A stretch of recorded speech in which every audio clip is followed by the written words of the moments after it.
I'm going to go ahead and call the meeting to order. Ladies and gentlemen, this is a regular meeting of the Destin City Council, May 4th, 2020. I'm going to call it to order. Up first, we don't have a pastor here tonight, so Ms. Marler, could you lead us in the pledge?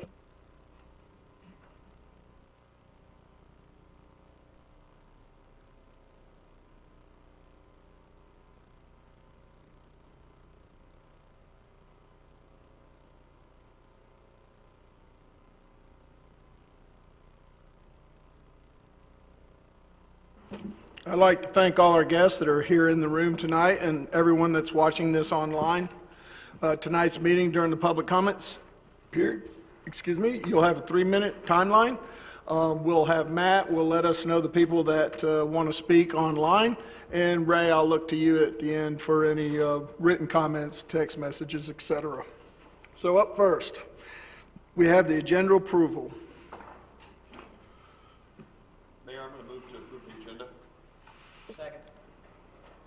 Any changes? We'll do it by roll call vote. Everything is going to be that way tonight. Mr. Braden? Yes. Ms. Ranswell? Yes. Mr. Menchel? Yes. Mr. Oberdeer? Yes. Mr. Marler? Yes. Mr. Destin? Yes. Mr. Morgan? Yes. Vote is unanimous, so approved. Item number 1, approval of the minutes of February 24th, 2020 City Council Workshop. I'll make that motion, Mayor. I have a motion, I have a second. Any discussion? Seeing none, Mr. Braden. Yes. Ms. Ranswell. Yes. Mr. Menchel. Yes. Mr. Oberdeer. Yes. Mr. Marler. Yes. Mr. Destin. Yes. Mr. Morgan. Yes. Vote is unanimous, so moved. All right, we have 2 proclamations. I'm just going to read this one in place. It's Code Enforcement Officers Appreciation Week. It'll probably be the last week they get appreciated as we move into our summer months. God bless them. Joey, tell your team and your staff that I will appreciate them all of 2020. So I'll read this in place. Code Enforcement Officers Appreciation Week.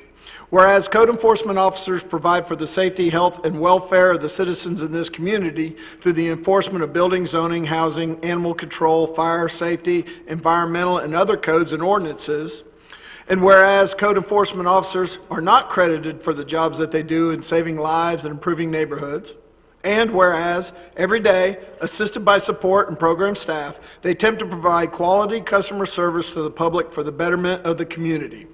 And whereas, too many times their efforts go unnoticed, even after code compliance has been accomplished due to their efforts and expertise.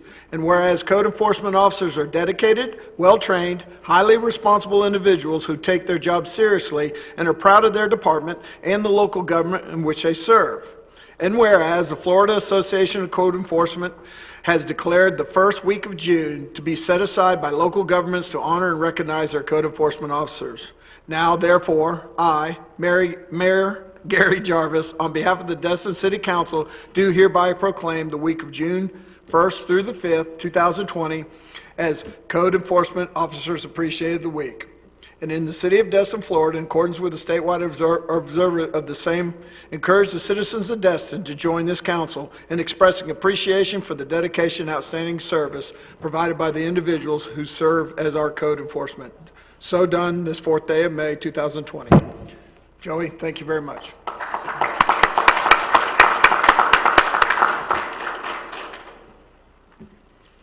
I'll leave this with you, Joey, so you can look at it from time to time after a long, hard day, like at 12 midnight.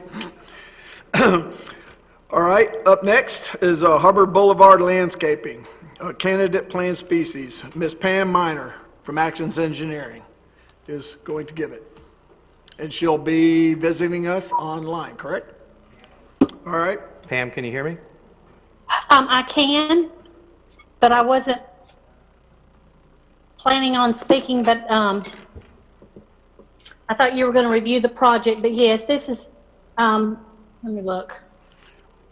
This is for the Department of Transportation has $1 million project set aside for the landscaping of State Road 30, US 98, Harbor Boulevard from East Pass Bridge to Airport Road.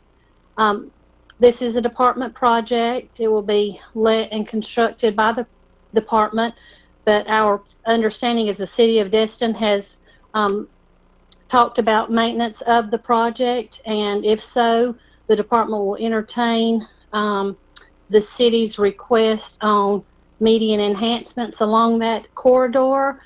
We just would need a maintenance agreement from the city, just a commitment letter saying that you will agree to maintain it, and then once the project is built and constructed, we'll present a maintenance of agreement for the city to sign after the 2-year establishment period.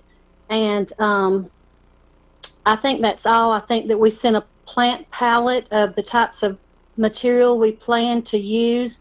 We will coordinate with the city as the design moves forward for review and, to take your comments. We certainly want to design and construct a project that will enhance the city and, use the type of plant materials that you like. And so if you want to show that plant palette, if you'll just look, and we had asked that the city let us know of any materials on that plant list that they are in, that they don't want to use or they do want to use, or if they have something else in particular in mind that's native to that area or that represents that area that they want us to include, we'll certainly take that into consideration also. Thank you. Appreciate that, Pam. Does any of the council members have any question while we have Pam on the line here that you'd like to ask her?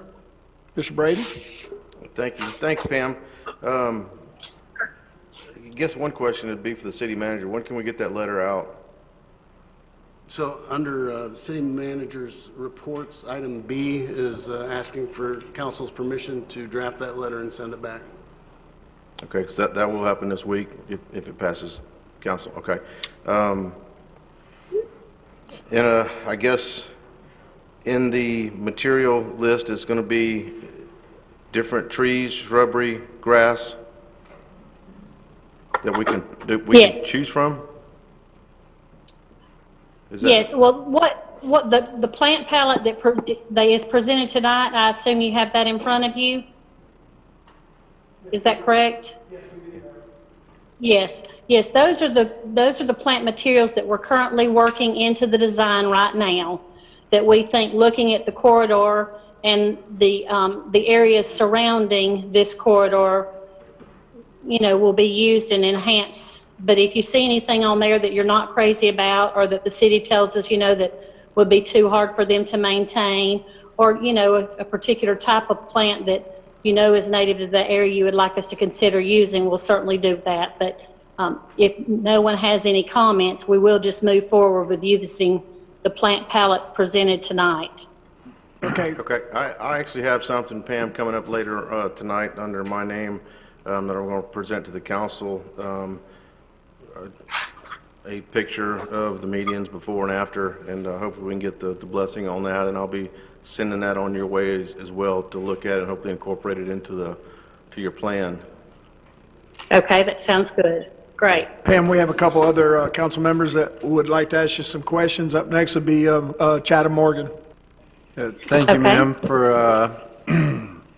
for meeting with us tonight.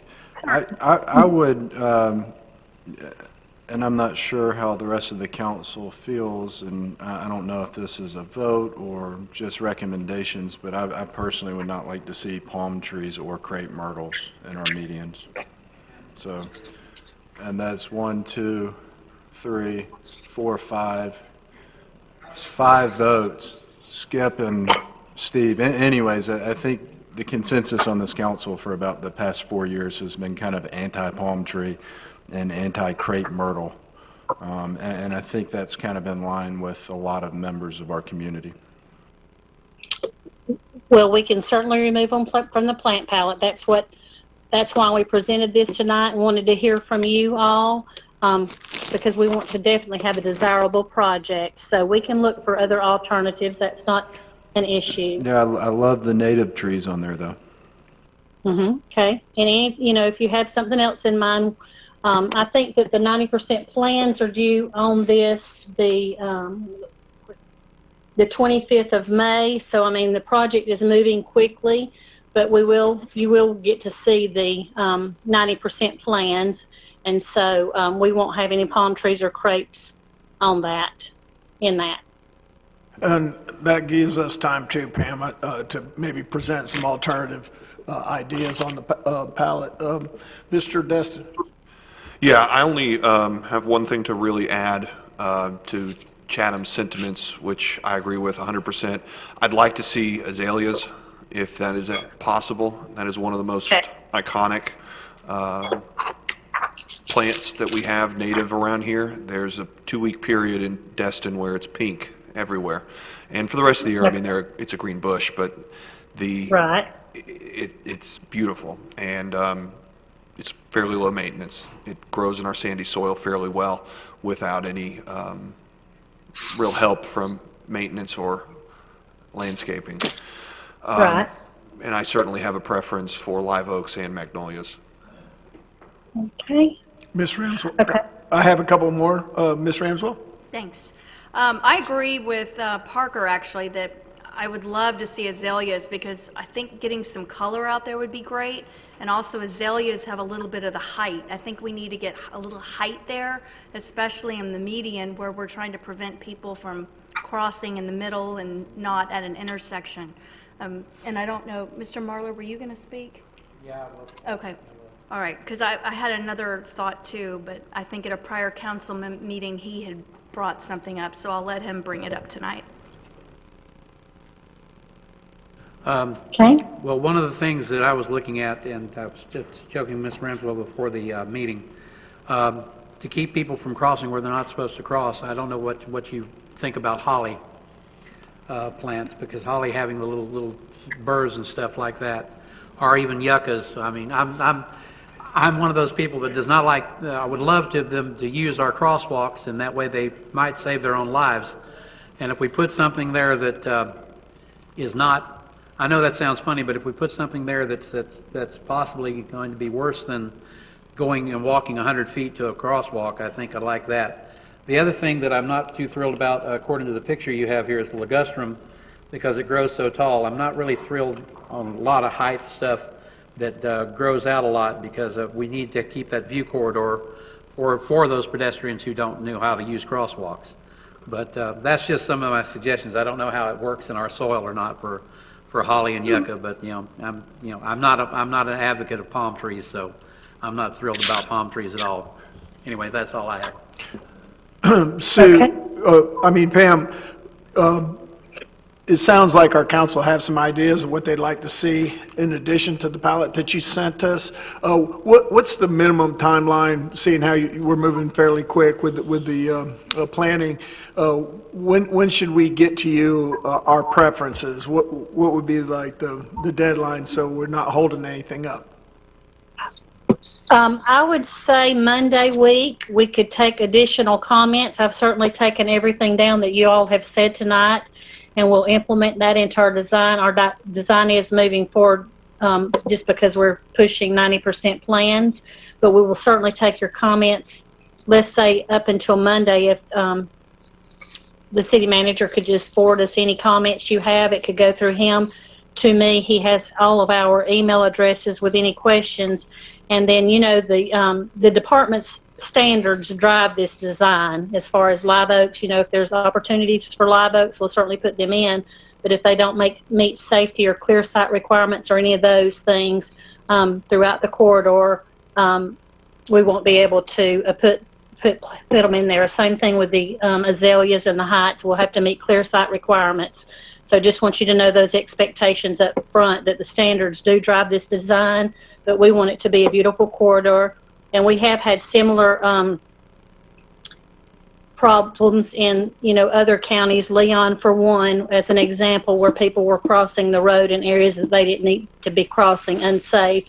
And so we've looked at some additional things that we can certainly work on if you're having those type of issues. We have placed fence in some areas, and And if you're having a true problem and we need to address that, we can certainly try to do that within this design. So if you could just let us know any of that comment by Monday. Wilson McBurney is also on the line. He is our department's district landscape architect, and he's been listening. So I'll just ask Wilson, do you have any additional comments about clear side or design standards, pedestrian barriers that you might want to, present to them, just they can be thinking about? Sure. Can you all hear me? Yes. Great. Pam covered it well. You know your corridor better than even us. And what we've known for some time is that you do have a lot of activity, right? Driveways, cross streets, and all those interactions with cars and pedestrians drive us to our design standards. And those standards are quite restrictive in a corridor like this, which limit the height of shrubs, as Pam mentioned. It can limit the placement of trees, both horizontally along the roadside and even vertically. We have to be careful that you can see underneath tree limbs, for instance. So the corridor is very restricted in that sense, and we just want to make sure that you understand that. These are great shrubs, these are great ideas. We will put them where we are able, and we will establish them well to be a beautiful corridor, and then it'll be yours to take care of. So I think Pam made mention of all those points, and we're in it to help you be successful. Thank you, sir. I got one more council member that'd like to ask you a question. I was going to bring up the issue with the FDOT requirements. I really like magnolias. They're beautiful, but they're also giant. They grow to be really big, so I figured that might be a problem in certain areas. Ms. Ramswell. Thanks. It occurred to me, we used to have our, not the garden club, but environmental tree, and I think it got sort of merged with another committee, but this might be an opportunity, Ray or whomever, to just send a note to them and ask if they have any comments. Which committee is that now? Is it environmental, tree, park? Parks and Rec? It's part of Parks and Rec. Yeah, if council's on board with that, maybe we should just, as a courtesy, and because I'm curious at their input, ask them their thoughts on what they'd like to see out there. Ms. Firth, I think that'd be a good thing. You guys could do that via email back and forth between each other.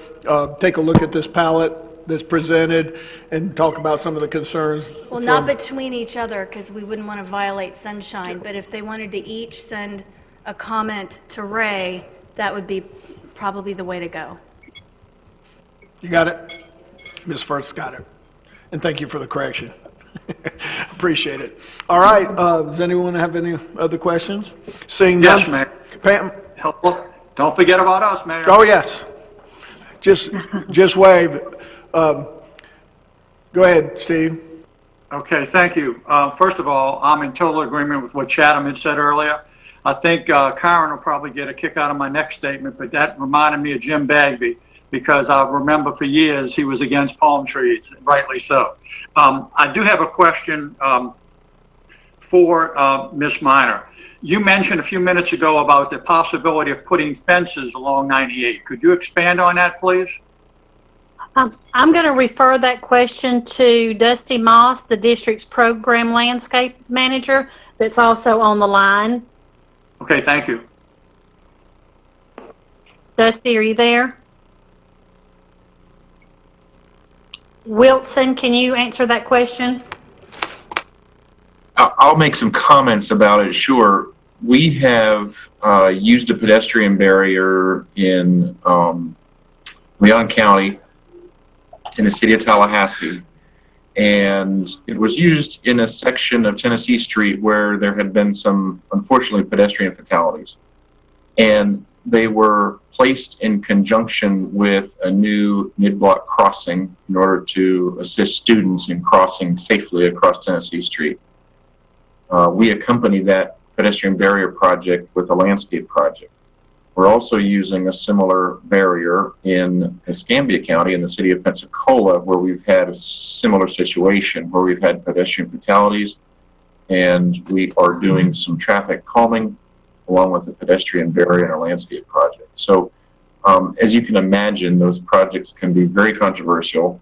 They can provide enhanced pedestrian safety if the pedestrians use them as intended and respect them as intended. I can't speak to the criteria that is used to propose a barrier like that, but we have done a couple of landscape projects where the barrier has been a part. Well, first of all, thank you for that information. And sadly, our area has numerous fatalities. And I think we had discussed this in the past about the possibility of some fencing. I know we're on a short turnaround time. I don't know what the other council members think, but I think in conjunction with landscaping, we certainly ought to consider some of this fencing in some of those problematic areas. Okay. Our district landscape manager, she is on the line, but for some reason you're unable to hear her. But again, I'll reiterate, I'm not sure what the criteria, the safety criteria is for that Wilson discussed. We will certainly bring it to the department's attention and look at it. Typically, landscape funding does not pay for hardscape. I'm not saying that it cannot be done. It'll just be a different avenue that could possibly be included in the landscape through safety, and we will certainly begin entertaining that information tomorrow and pulling and seeing what kind of criteria is out there. Pam, if you could send our city manager some examples of that, just so maybe we can consider that. We have a short timeline, like you said, so if you could get that to Lance, just share with us, that would be greatly appreciated. Absolutely, we'll do it first thing tomorrow. All right. So any other questions by any of the council members? Pam, I want to thank you and your entire team for giving us these ideas and presentation. I look forward to working with you in the next few weeks as we get this project underway. I think some of the pictures that we saw from what you sent us looks like it could be really, really nice. Great travel corridor for our visitors and our locals alike. So thank you very much. Yeah, absolutely. You're welcome. Thank you all for partnering with us. All right. Now, up next, we will start item number 3, which is our public comment period. I want to remind everyone, we're going to hit the button and leave it on, right? Okay. You have 3 minutes. Just state your name and your address. We have 3 minutes. We have a lot of people that want to talk. When we get about to the 2-minute, 45-second portion of it, I'll remind you to wrap up your thoughts. I'll try to be, because we have a lot of folks that want to talk, I'm going to hold everybody to the 3 minutes. And I think, do we have people on the outside that need to replace people? Oh, just a reminder, this will be for non-quasi-judicial items. Right. This is public comment for non-quasi-judicial. This is public comment will not be for the hearing on the right-of-way, just to let everybody know. You can talk about anything else other than that at this portion of the meeting. All right?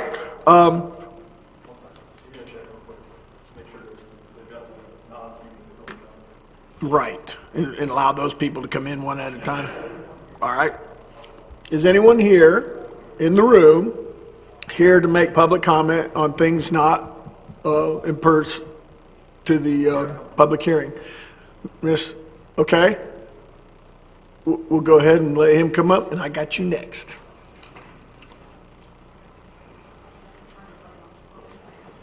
I was just reminding everybody, you know the rules, sir. State your name and address. Mike Abity, 530 Harbor Boulevard. Come to my attention that our neighbors to the north in Crestview, the city of Crestview has issued some grants to the small businesses that have 25%, have 25 or fewer employees. They're giving $2,500 grants to those small businesses. Another issue is I see that the county commission has reduced the business tax receipt from $35 a piece. They reduced it by $10 to $25 a business. I'm going to issue a challenge to Destin City Council and to staff to maybe come up with some ideas that you can help the small businessman by possibly giving some type of help. One of those, I have two suggestions for you. One suggestion would be that you reduce your business tax receipt by, I think their percentage was about 28, 29% that they reduced it. If you could reduce yours by 25%, I pay $200 a business, I pay $150. It's a small part, but it shows that the city of Destin's trying to help the small businessman. On another matter, on one of my personal business, I'm in the livery vessel industry. I didn't know that something was on the agenda today when I came here, but I was going to address this anyway. Is that it's kind of common knowledge that the city council and staff has not been the best of friends to the livery vessel industry over the last 2 or 3 years. So as a gesture of, I think you have an opportunity here tonight when you discuss the livery vessel and what you're going to discuss, how to help the industry in a little way, is possibly reduce our fees this year. You increased them 33% from last year to this year. I think if you reduce them somewhere between 25 to 50% for this year, it would be one way to help that industry. Okay? Thank you very much. Thank you, Mike. Appreciate it. Ms. Trammell. I just wanted to let you know that I'm on the Harbor CRA, and one of our objectives this year is landscaping on 98. So if you would please ask Mr. Lewis if he could shoot that out to us and give us an opportunity to respond to that, I think that would help meet our objective. That was one thing I need to say. Thank you, Sandy. I think that's a good idea. Anyone else in the room have public comment on items that are not public hearings? Do we have anybody, Matt? Yes, we have Ken Wampler. Okay, go ahead. Good evening, City Council, Mayor. Thank you for this time. Wish I could be there in person, but just wanted to make one last plea or an additional plea for the ancillary businesses that rely on hospitality and tourism.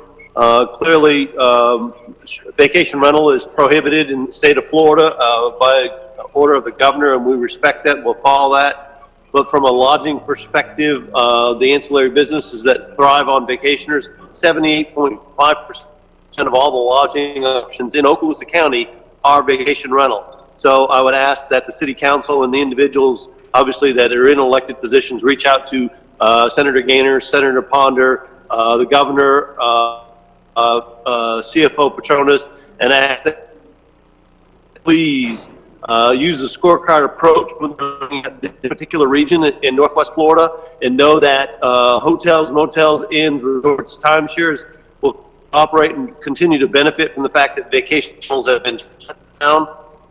And we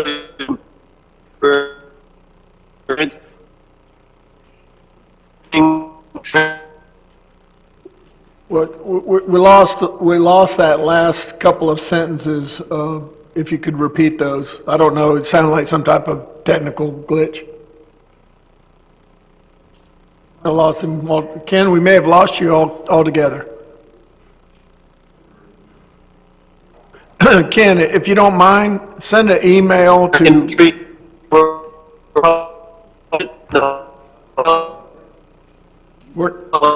Yeah. Why don't you send an email to Ray real quick and let him read your final couple of sentences and thoughts, because you broke up really bad. All right. I'm assuming he said okay. This is the world we live in today, at the moment. Matt, number 2. No one? No one else. Okay, so thank you, Mr. Wampler. We'll, I know where you're headed with that. I attended a couple online conferences this week.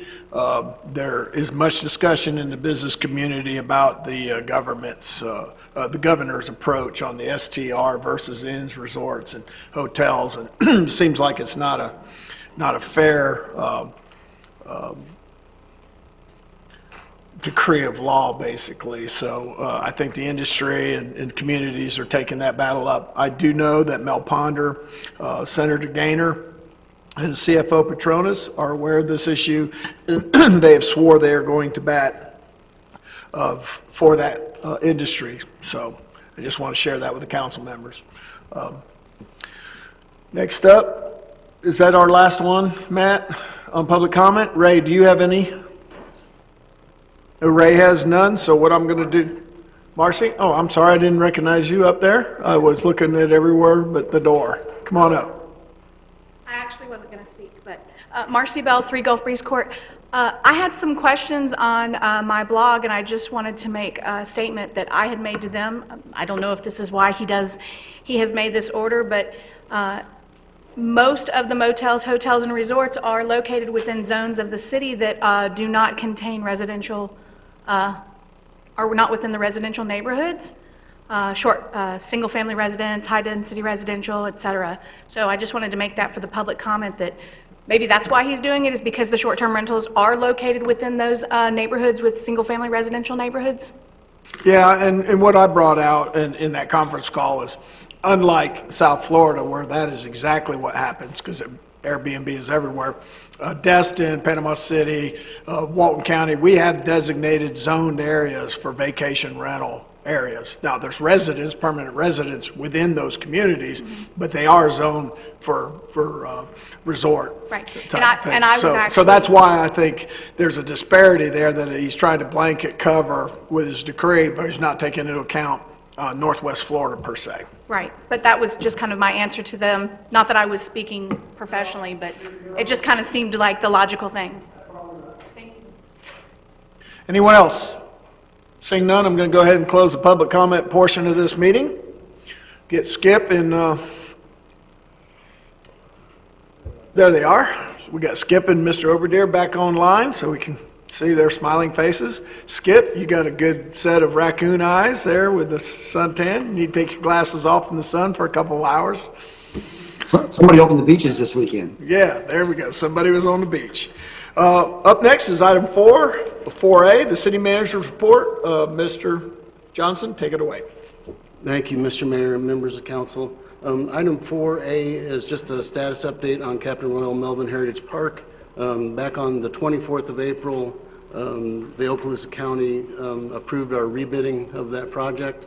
On that same day, the RFP for Captain Royal Melvin Heritage Park was published.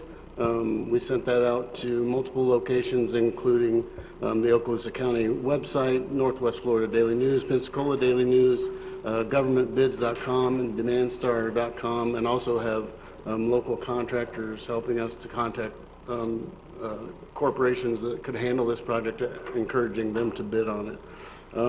The bid opening date is scheduled for Thursday, May the 28th at 2 p.m. in City Hall, so hopefully we will get some good bids back on that date.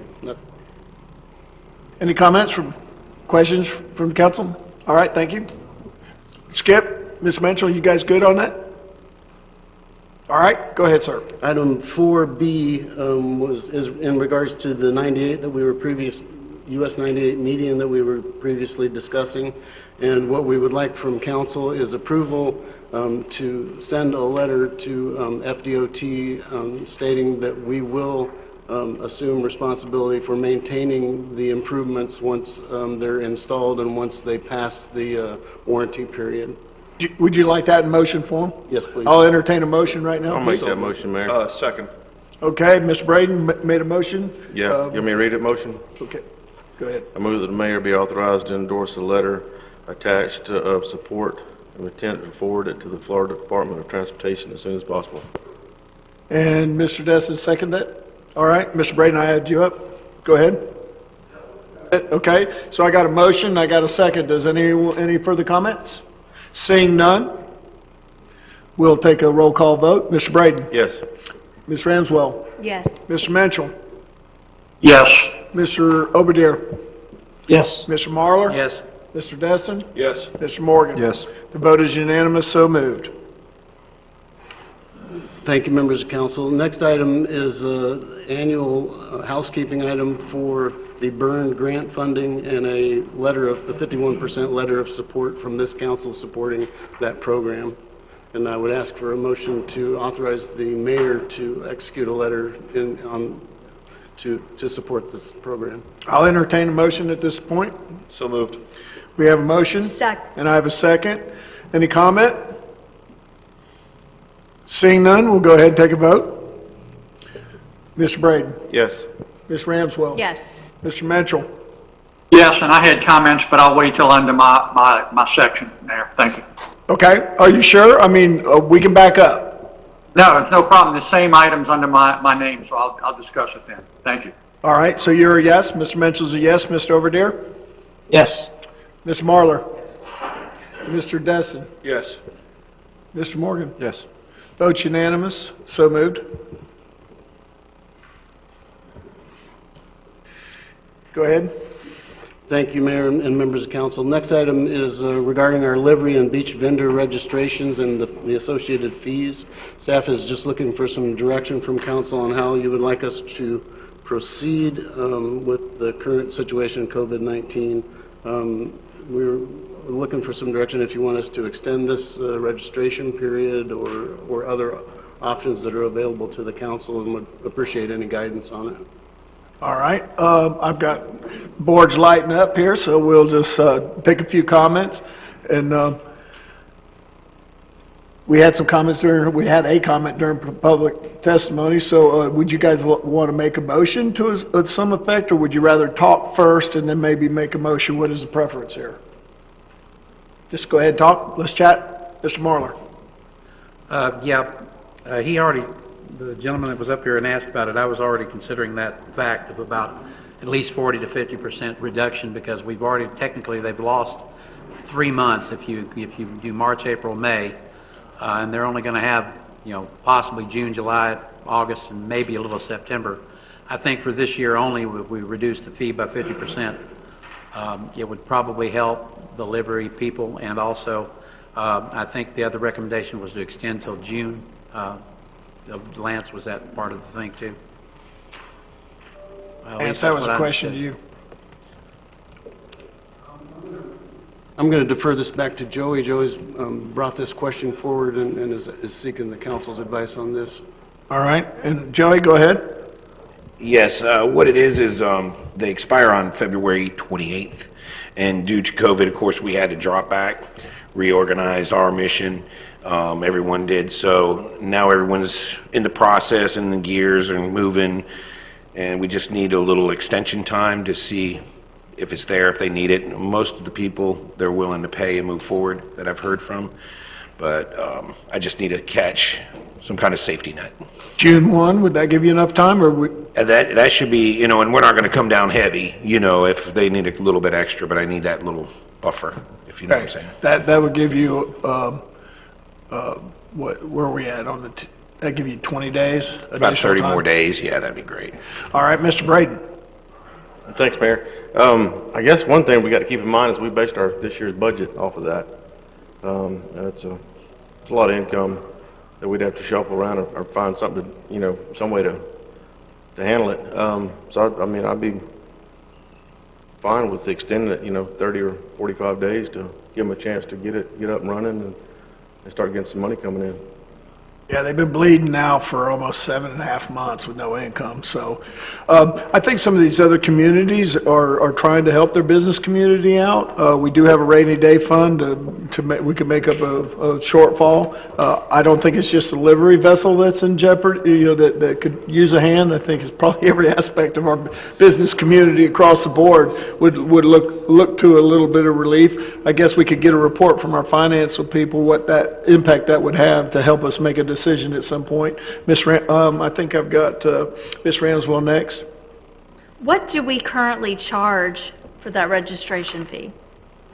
It's $100 per vessel. Okay. And it's typically a year from the date they renew to the following year? So is it like if you pay on January 3rd, it's good through January 3rd or 2nd of the next year? It falls in that category, yes, ma'am. They got it, it expires on February 28th. Now, once we go to eGov, it'll fall more on line with the fiscal year. It's just how our system's set up through Citizen Serve, it has to go February. So they don't get a full year from the time they pay? From It's- February 28th to February 28th. So, or March So if they 1st. didn't renew till December, Yes, essentially they'd be paying a full fee for 2 months? Yes, ma'am. And there are vessels being operated.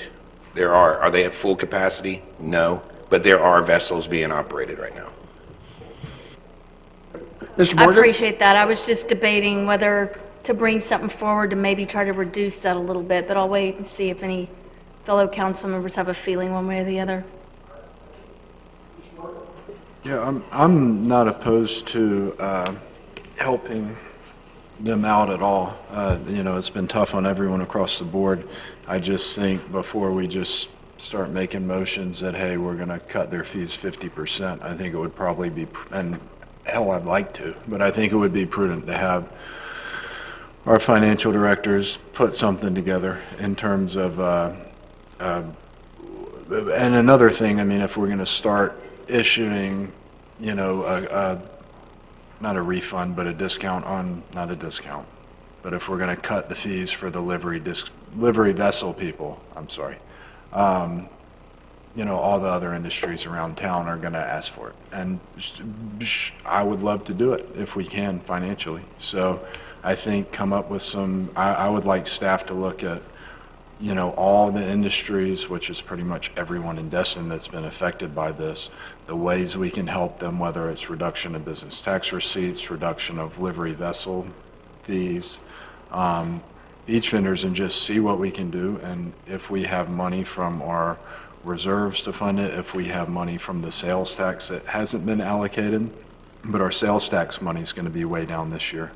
So I think if we're going to look at discounting, cutting fees for the livery vessel people, I think we need to be kind of across the board to a degree. We can't just handpick industries, I'm afraid. So, If that's a motion, I'll second it. yeah, so I would move to have city staff come up with some creative ways to see if we can provide any relief to our local businesses. Yeah, I think we don't need a motion at this time. We'll go ahead and task our finance department to give us some figures. I agree with you, Mr. Morgan, that if we're going to, as a council, act to support our business community, probably an across-the-board cut, maybe our finance department could say, show us what a 20 or 25 or 30% reduction across the board of our BTRs. That way we get a broad-based idea. That keeps us out of getting in a ditch where one group says, hey, what about us, type thing. I think a across-the-board BTR reduction would be an act of good faith by our city and our council. Yeah, And we can make that decision when we can see what that means in dollars and cents. We're not going to save any businesses by cutting BTRs, but I do think it would be a gesture of good faith, you know, and I think it could be meaningful to us and them. So I'll have staff bring that back at the next meeting, and if it is the will of the council, perhaps we could go ahead and approve the extension to June 1st. This report will come in before that, so if you choose to take additional action, we'll have some extra time to do that. Second. So I got a motion, I got a second to extend that to June 1. Any further discussion on this issue? Steve or Skip? You good? All right, we'll go ahead and take a roll call vote. Mr. Braden? Yes. Ms. Ramswell? Yes. Mr. Mitchell? Yes. Mr. Overdeer? Yes. Mr. Marlar? Yes. Mr. Destin? Yes. Mr. Morgan? Yes. The vote is unanimous, so moved. That's all I have tonight, sir. Thank you, Mr. Johnson, appreciate it. No announcements? So, let's begin. This is the part where our attorneys take over. Thanks, Mayor. We have item 5A. This is the second reading of ordinance number 20-07-CN. An ordinance of the City of Destin, Florida, providing for authority, providing for findings of fact, providing for abandonment of a meandering portion of Harbor Lane right-of-way, providing for severability, and providing for an effective date. At this time, what I'd ask is any person who plans to provide sworn testimony, including any staff, would please stand and raise their right hand so they can be sworn in.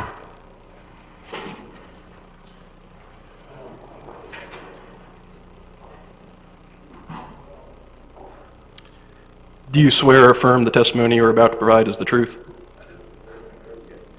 All right, thank you.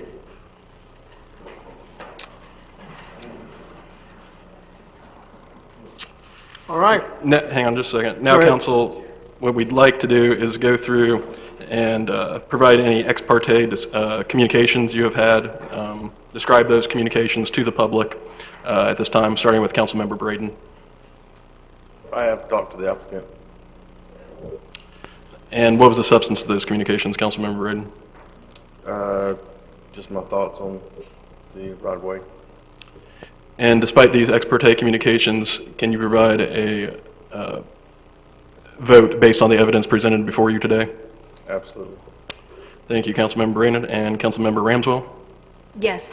I have, over the past year and a half or so, met with the applicant as well as Ms. Trammell to look at the property, discuss the property, et cetera. And of course, emails. I've responded to multiple emails through City Mail. And Councilmember Ramswell, despite these ex parte communications, can you provide an unbiased vote on the evidence before you today? Yes. Thank you. Councilmember Minshall, have you had any ex parte communications? Yes, sir, I have. The only update since our first reading was this past Saturday. Mr. Trammell contacted me. He sent us an email to all the council members.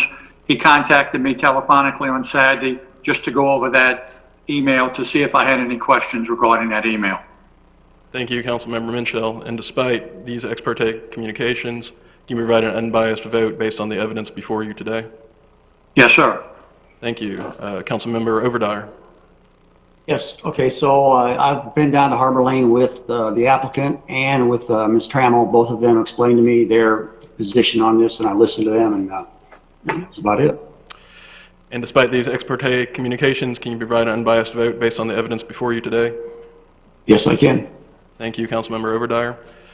Councilmember Marler. Yes, I've had communication for the previous vote. I have not had any communication other than city emails from the citizens since that time. Thank you, Councilmember Marler. Despite the ex parte communications, can you provide an unbiased vote based on the evidence before you today? Yes. Thank you. Councilmember Destin. Since first reading, I haven't had any ex parte communications. Can you provide an unbiased vote based on the ex parte communications you had received prior to the first reading? Yes. Thank you. And Councilmember Morgan. I have spoken with the applicant. I can't remember when. It's probably been a year ago. In addition, a few other members of the public, my sister-in-law, Ms. Trammell, but no one since, nothing since the first reading, which I wasn't present at. Thank you, Councilmember Morgan. Despite these ex parte communications, can you provide an unbiased vote based on the evidence before you today? Yes. Thank you. And with that, Mayor, I would ask that we turn it over to Ms. Kopp and staff. Ms. Kopp? Staff would like to enter the entire staff report and everything that we have in the agenda package related to this item into the record as the city's Exhibit A. And do you have any objection to that, Mr. Ketcherson? No objection. And other than that, staff already made a presentation on first reading, so they are available to answer questions of the City Council at any time, and we will turn it over to the applicant to present their case. Mayor? Hold on. Have we read the title into the record? Yeah, I did. I read it at the Did you? beginning. Okay. Yeah. All right. Will this be the clicker for the PowerPoint presentation? Just go ahead and state your name, address. Yes. William Ketchersid with Warden Ketchersid, PA, on behalf of the applicant, Tim Kruger.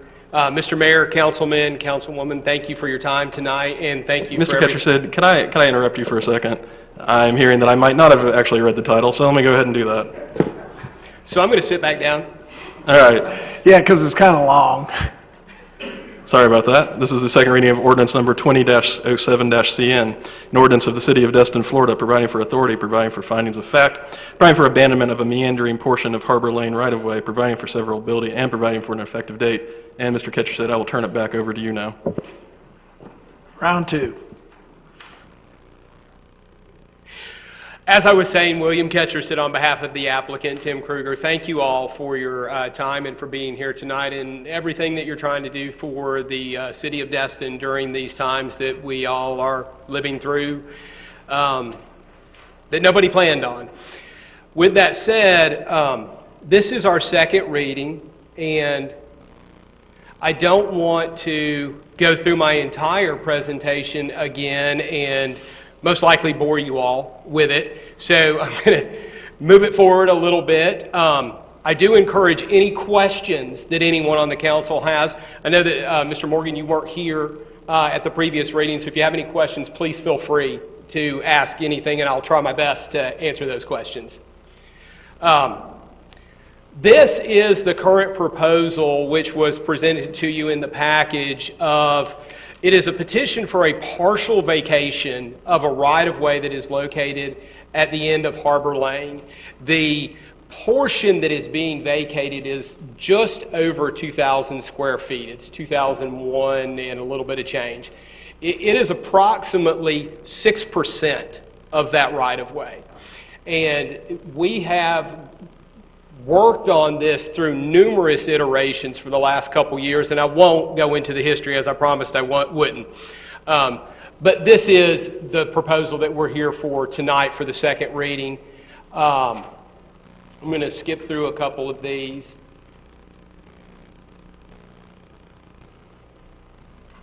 And these are the same pictures from the last presentation, but I am moving forward to some stuff that has transpired regarding this petition since that first reading.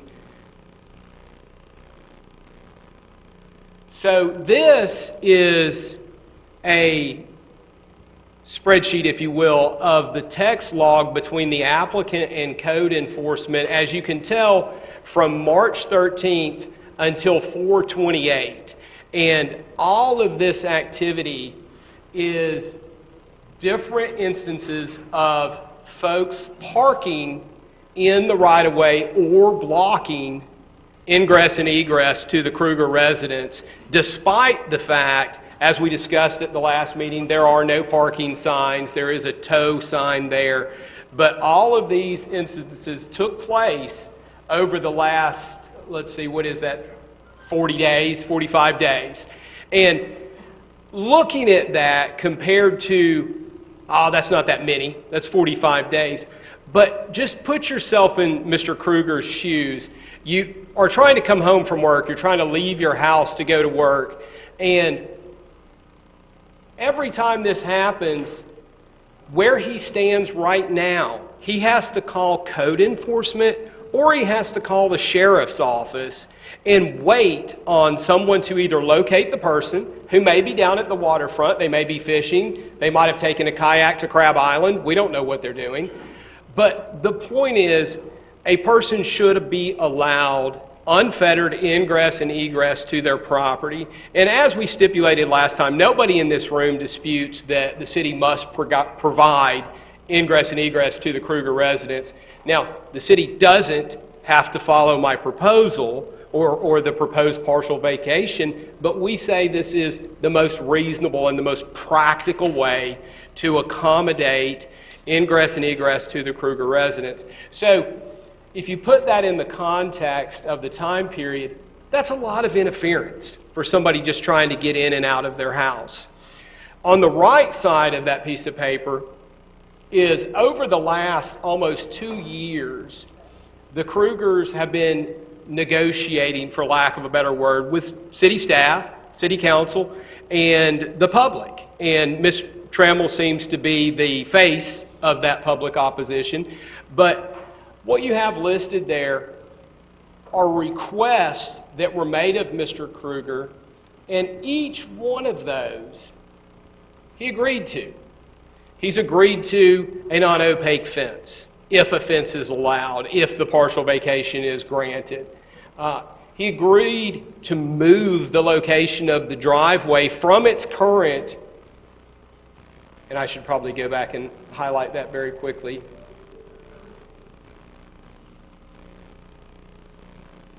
So on the current proposal, the existing pavers are outside of the current proposal and will be brought down into the current proposal. So it will actually come down, I think it's approximately 3 feet, don't quote me on that.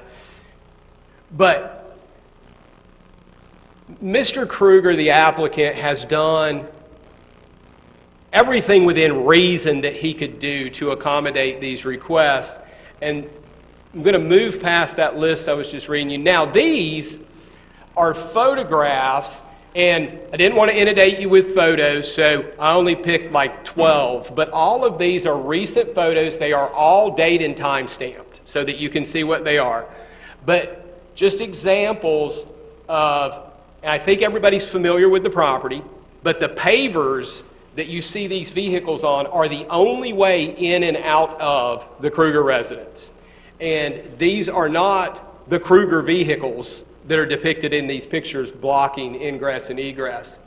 Here you have, sorry, let me back up. If you look at this particular photo, well, we have a GMC blocking the entire entrance. We have bicyclers in the pavers, which I want to touch on briefly. The problem with folks utilizing the pavers as a bike path down to the water is it's exposing the Krugers to liability. If a child crashes their bike and someone is so inclined to sue for damages, then pursuant to the indemnification agreement with the city, the Krugers are going to be sued because people are improperly using that right-of-way. Remember, your ordinances prohibit vehicular traffic in that right-of-way. Despite all of these vehicles parked there and the no parking signs and the tow zone signs, there is not supposed to be any vehicular traffic in City of Destin right-of-ways pursuant to your own ordinances. It has nothing to do with Mr. Kruger. But then in the top right, we have some rather young-looking men sitting on his seawall enjoying some alcoholic beverages. This particular case, the Okaloosa County Sheriff's Office was called. They chose to handle it however they handled it. I don't think any arrests were made. But they accessed Mr. Kruger's private property, and that is his seawall. That is not city right-of-way. But they did it through the paver access. And we are asking for the partial vacation of that to not only provide unfettered ingress and egress, but to prevent people from trespassing on the Kruger property itself. Because if you look in some of these photos, if you look on the bottom, the last 4, you'll see the notation driveway. Those people are actually parked in their private driveway. They've come all the way up the pavers and literally parked in the Kruger's property. And nobody wants the public not to be able to use that right-of-way. I think that was clearly established at the last meeting. Nobody's trying to block use or access to the water. We have tried for 2 years. We cannot come up with another viable proposal.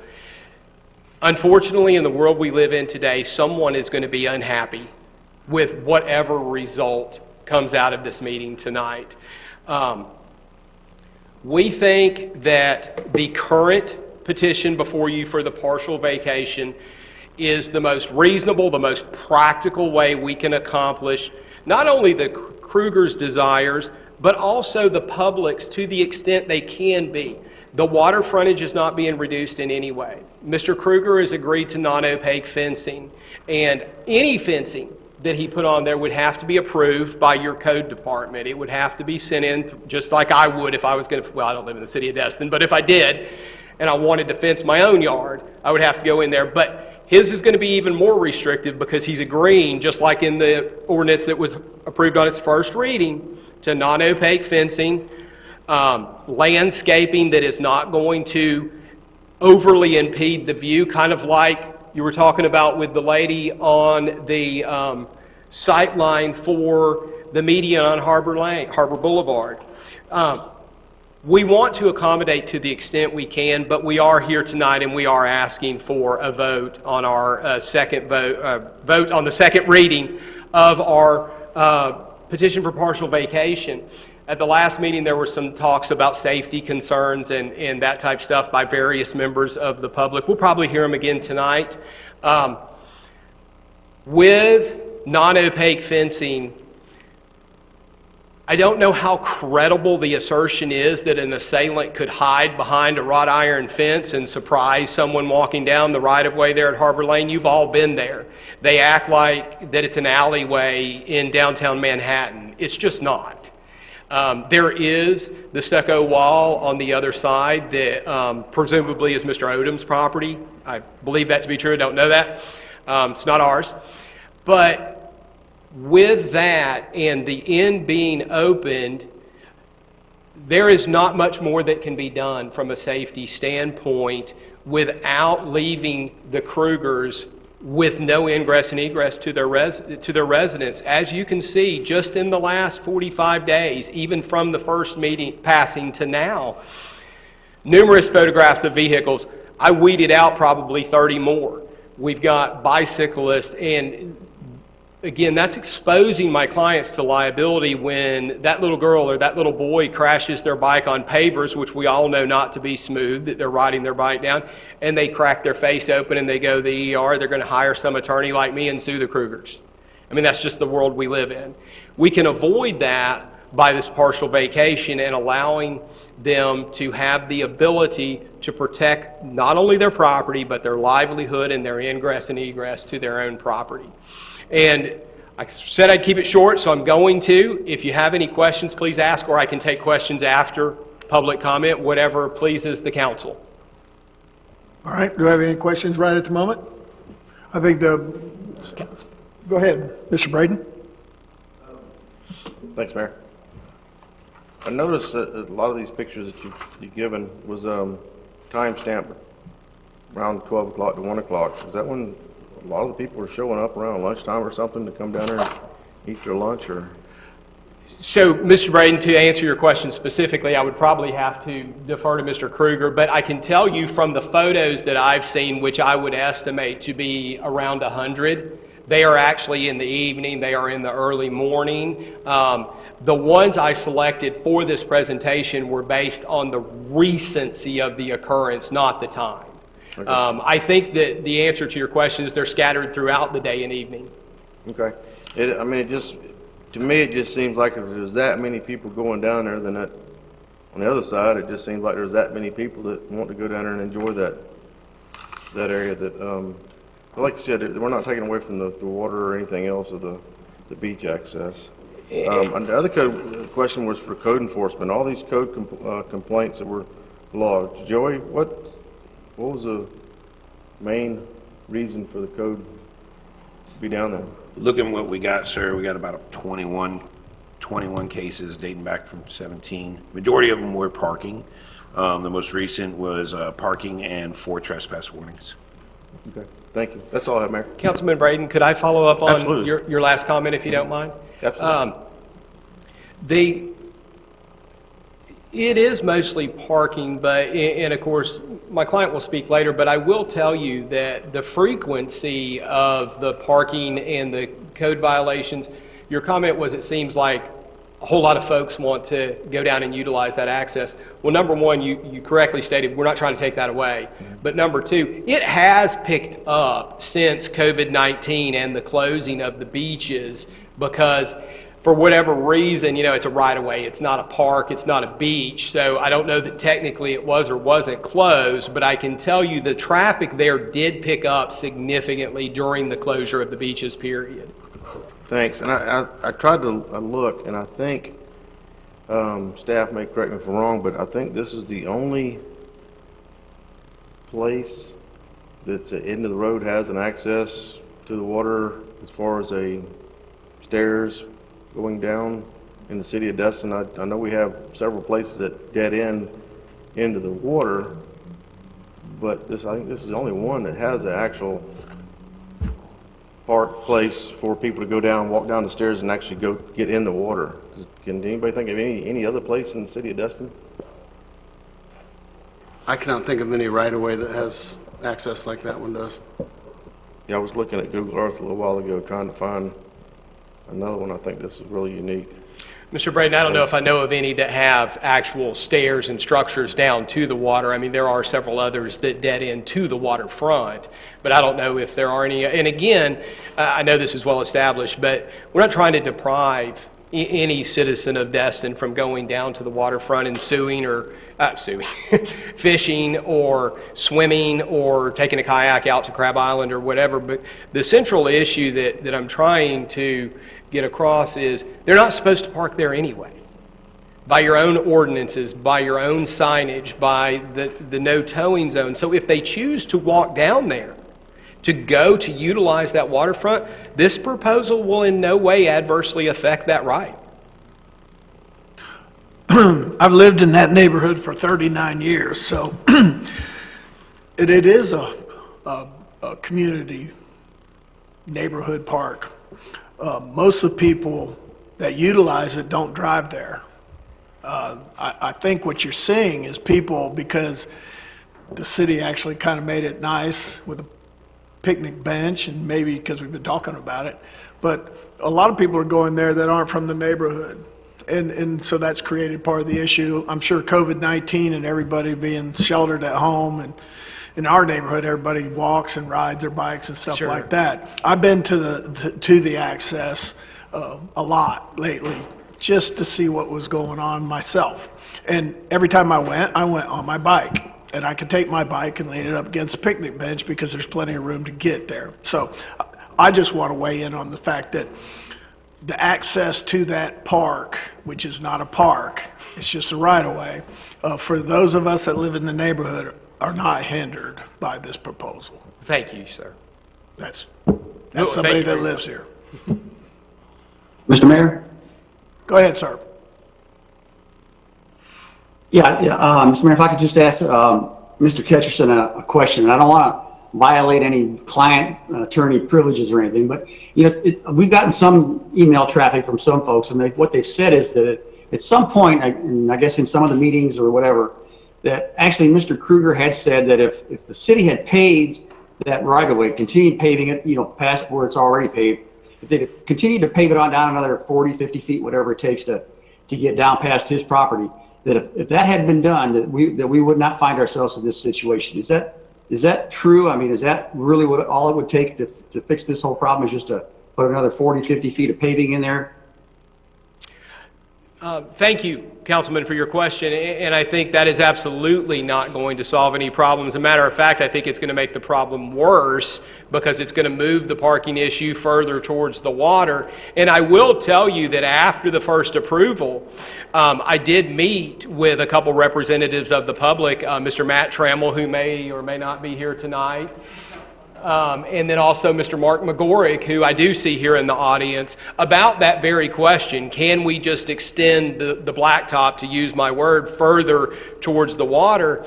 And when I talk about extending it further towards the water, I envision extending it past Mr. Kruger's entranceway to his driveway so that he could utilize that blacktop to make a 90-degree turn in, just like I do into my driveway. That is not what Mr. Trammell and Mr. McGorrick envisioned. They envisioned extending it, I believe it was between 20 and 40 feet, which does not even get to the entranceway to Mr. Kruger's break in his property line, which truly just moves my client's problem 20 or 40 feet closer to the water. It does not in any way resolve the problem, and I hope that answered your question. So, well, I guess the ultimate question then is, how far would we have to pave it? How much farther would we have to pave it in order to accomplish what he's trying to do? So I'm going to steal this from the mayor, who just said over the intercom that it's about 105 feet. What I was going to do, though, if I'm able to, is to get to a diagram here. So I don't know if, can the councilman not here see this? You can see it, Skip, correct? Can you see the PowerPoint? Actually, I can't. But that's okay. Just if you just explain it, John. Okay, no problem. So on the current proposal, if you look about halfway between the end of the proposed vacation and the waterfront, you will see a dot. And that dot is representative of a caution, swim at your own risk sign that has been there for, who knows, a very long time. That is about as far as that blacktop would have to go to accomplish the Krugers being able to turn into their residence. And if the city were to do that, that is going to take blacktop almost all the way up to where the decline to the waterfront starts. In other words, it would be completely paved, and the non-park that the citizens want to use would not exist. There would be stairways to the water and a bunch of blacktop. Okay, thank you. That explains it. Thank you very much. Sorry you couldn't see that. Mr. Mitchell, just want to recognize, make sure anybody gets to ask any questions. Not at this time. Okay. Thank you. All right. At this point, want to go ahead and open the public comment period, or is there other? Yes, Mayor, if you could go ahead and, if Mr. Kitchersit is done, open the public comment and public testimony period, that'd be great. Are you finished at this point? Yes, sir. Yes, All sir. right. Let's go back to this. This is a public hearing, second reading of proposed ordinance 20-07-CN, and at this particular moment, I am going to ask to open up the public comment period. I think Ms. Trammell has a PowerPoint presentation, so if you don't mind, Ms. Trammell, I'll let you go first. And then what I'm going to do is I'm going to work from left to right for me. And I'll just recognize people as we go until we run out of folks. And then, is there anyone out in the outside that wants to speak? Do you know?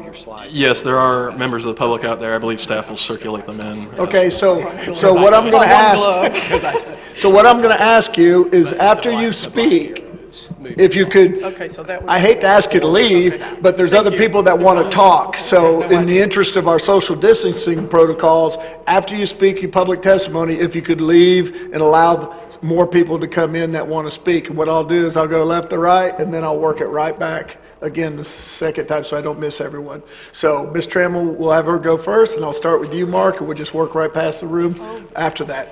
Mayor, if I could just interject 1 second. For the people that do leave when they're done speaking, just wanted to reiterate that they can still, if they can't hear the meeting from in the lobby because there's too many people there, which I don't know if there are, they can still view it on their device, on their personal devices. So there's no need for anybody to miss anything. And also, at the end of this meeting, we always have opportunity for public comment, not related to public hearings. So if you're here to see the whole meeting and you have to leave for this portion of the public hearing, after some seats become available, you're more than welcome to come back into the room. Our staff will assist you in that. It's just how we have to deal with it, with the situation we're under now with COVID-19. Ms. Trammell, if you're ready, I'm going to go ahead and let you get started. I hope I am. I do not know how to use this. Well, I will let you fudge a little bit on your time because of that. I'll try to be gracious, and when we get close to the end, I'll remind you if you're running out of time, okay? So I'll be flexible and fair. Thank you. This is a unique perspective. I have it in your packet, but it's very hard to read. This is the water view of where we're all talking about. Most of us don't get to see this because we're at the top of the hill. Anyway, okay, where's the marker? There it is. Okay, this is what I wanted to show you. This is the top of the hill right here where the sign is. Oh, I'm sorry. This is, I can't read my notes and hold the mic and do all that.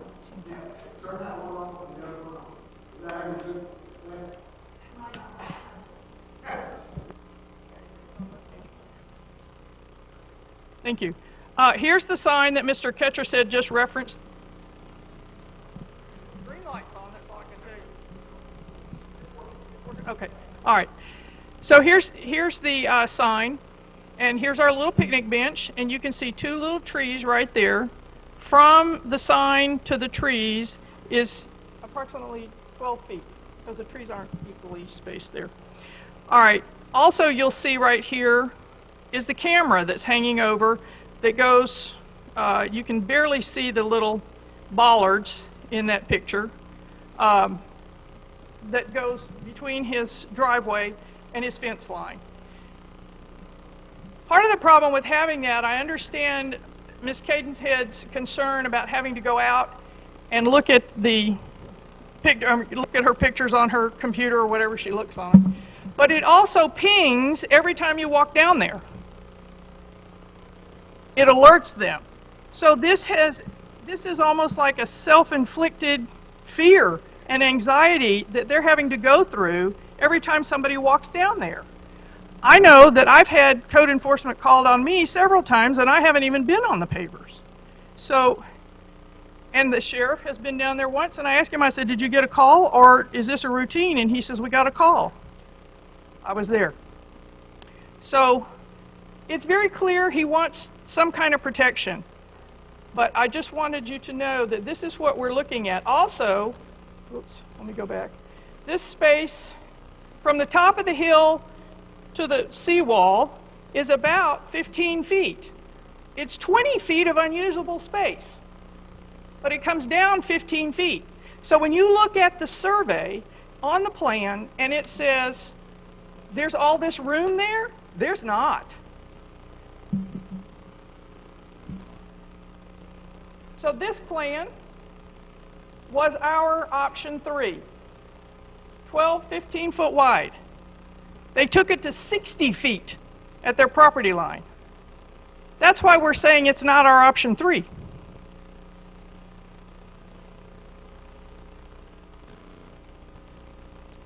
In looking at this and being told at the LPA meeting that we could not use, that we could not use the option 3 because it interfered with Mr. Tanaka's right-of-way. We had several meetings. Ms. Kruger even attended one of them, uninvited, but that's okay. We'll let her go. But right here, we need to talk about this. See the little, I call it the sideways carafe, where that's what it looks like to me, half buried in the sand. That was the original plan that he had submitted to the LPA in 2018.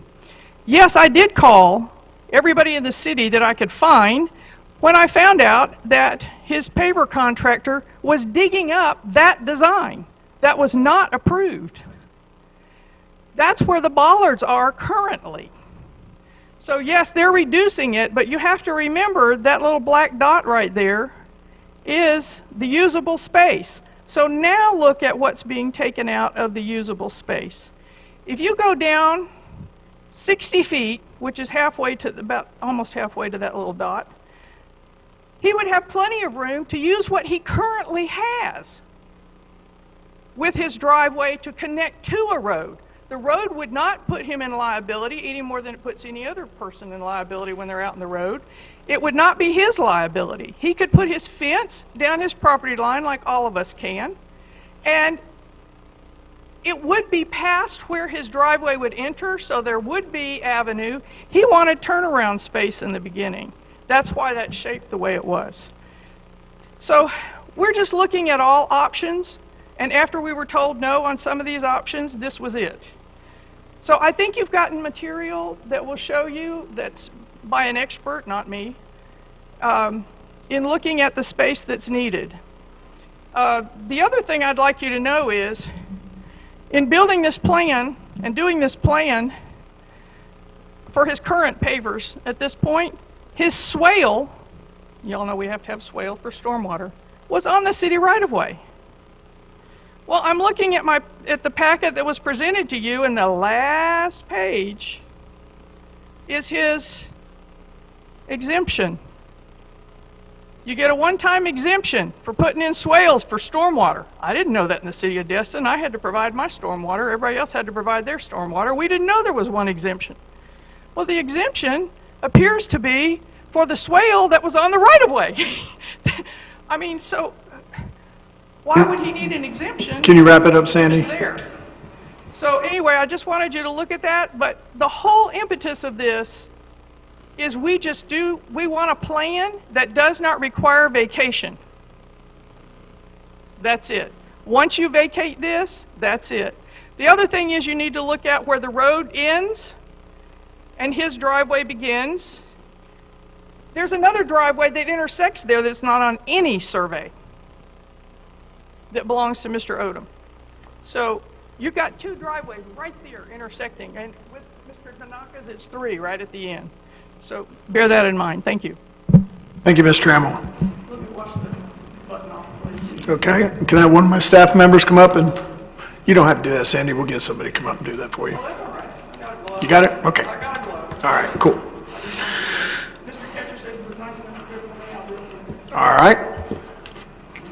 Mr. McGuirk, don't forget, state your name, address, and I'm going to hold you 3 minutes. I gave her a little extra time because she had a presentation. I know she was speaking for the majority of the community. So go ahead.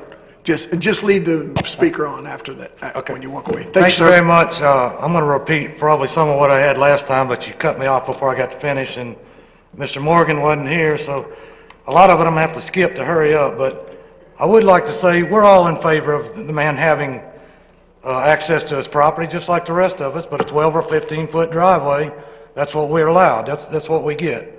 I think the important thing is this is a safe harbor area, and to access boats, people being able to come in, get somebody that was hurt, bring some rope, bring some things to get a vehicle in there under an emergency is very important. And I've already seen what he can do with his poles and his gate and his cable and his cameras. It stops everything. We got about 5 foot you could walk through. You better not be carrying nothing too wide because it'd be trouble.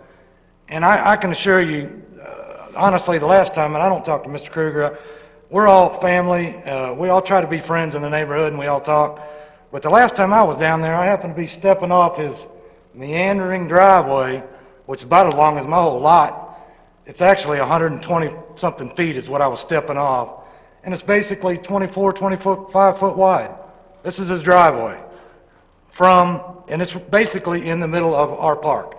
And I'm going to call it a park because we've got a park bench, we got a picnic table, we got a trash can, beautiful spot, got the walkway. It's one of a kind.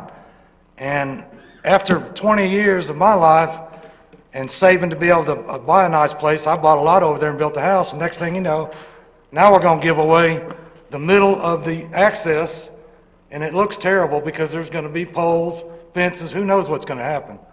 But once you give away this, basically give away this property, I guess he'll have to pay taxes on it. But it's a big chunk of property, and it's waterfront. And it's our waterfront, not just mine, not just my family's or neighbors. It's really the public's. And you know, last time we were here, we had almost 300 people on a petition against this. And then if you think about having a couple kids and a couple friends, we're talking thousands of people that actually use it. I use it on a daily basis. It's pretty important. But to give it away to one individual, one homeowner, and all the rest of us end up doing what we're doing with a 12, 15-foot driveway, not complaining about it. Now, if he wants to put his fence up and argue about safety, put your fence up, but put it on your property. Don't put it in the middle of our park. Don't put it in the middle of our access. It's important for equipment. If we had to get a safety truck, get a ambulance in there or something, you can't do it the way it is, and you ain't going to be able to do it the way when it's done, because he's going to have giant walls and fences, cables, and it's going to look like his private property.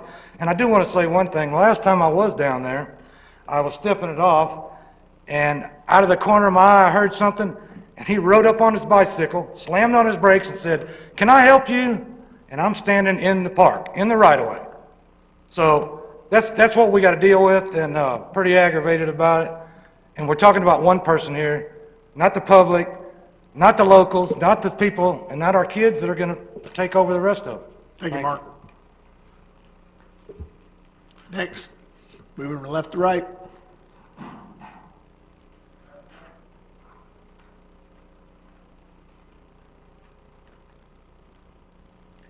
I am Becky Pritchard, 145 Timber Court, and last time we were here, I think right before I left, I said to Dr. Ramswell, so nothing can change now, right? Until we get to the second reading, nothing can change.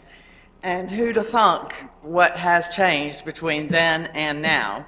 I don't know if the beach has ever been closed down other than hurricane situation in Destin, but that little piece of gold down there sure became pretty specialer during not being able to go to the beach and not being able, you know, just having somewhere to recreate near your home that you walk to. Again, like they've said already, people walk and bike.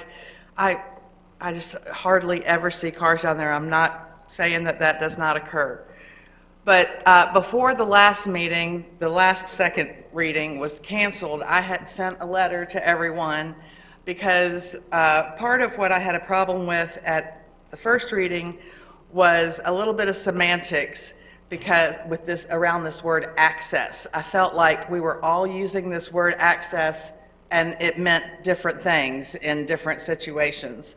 And I just wanted to reiterate that nobody wants or nobody thinks that Mr. Kruger is not due access to his property. We call the whole park the access because when this all began well before the first LPA meeting, when it kind of blew up on the Nextdoor app, we were, you know, calling it the Harbor Park. Harbor Park, Harbor Park is what we've always called it. And we were reprimanded saying, you know, be careful what you wish for, don't call it a park. No dogs are allowed in Destin parks because that was before the Main Street Park in Destin allowed dogs. And all of us take our dogs down there if we have a dog. I happen to have 3 big ones.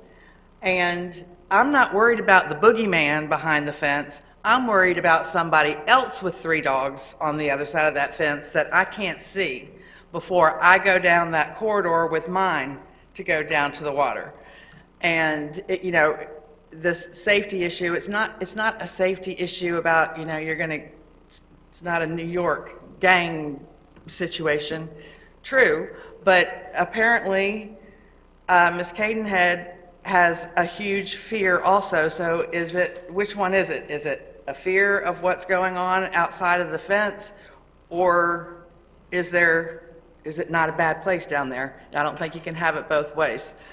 So as far as the access goes, we refer to the entire piece of property as the access, not just the part that is the actual access to the water. And then there is also access to Mr. Kruger's property. And I just really hope that y'all will not vacate any sort of right-of-way that is public property when there are other options to not do so. Can you wrap it up? That's it. All right, thank you. Appreciate it. Coming from that side of the room, come on up.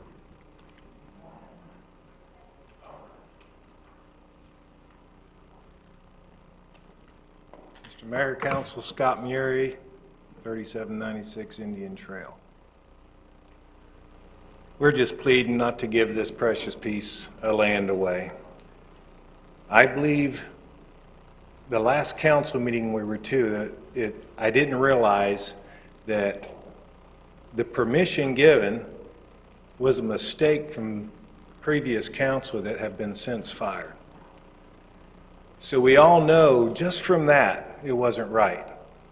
I believe the man needs access, but I also believe he knew when he bought that property that the only access he could have is if that parking lot was extended, just like Overdryer said. That's the most sensible. The city of Destin's paying millions of dollars for water access. Extend the parking, extend the pavement, put your gate, just like every other person in that entire Merino Acres subdivision. You know, I get it. I don't blame the guy for fighting that. The value of his property is going to skyrocket over this. And there's going to be plenty of parking for toys and boats and mopeds. But we're just pleading with you, from a couple of councilmen's sins, does the entire city have to pay for that?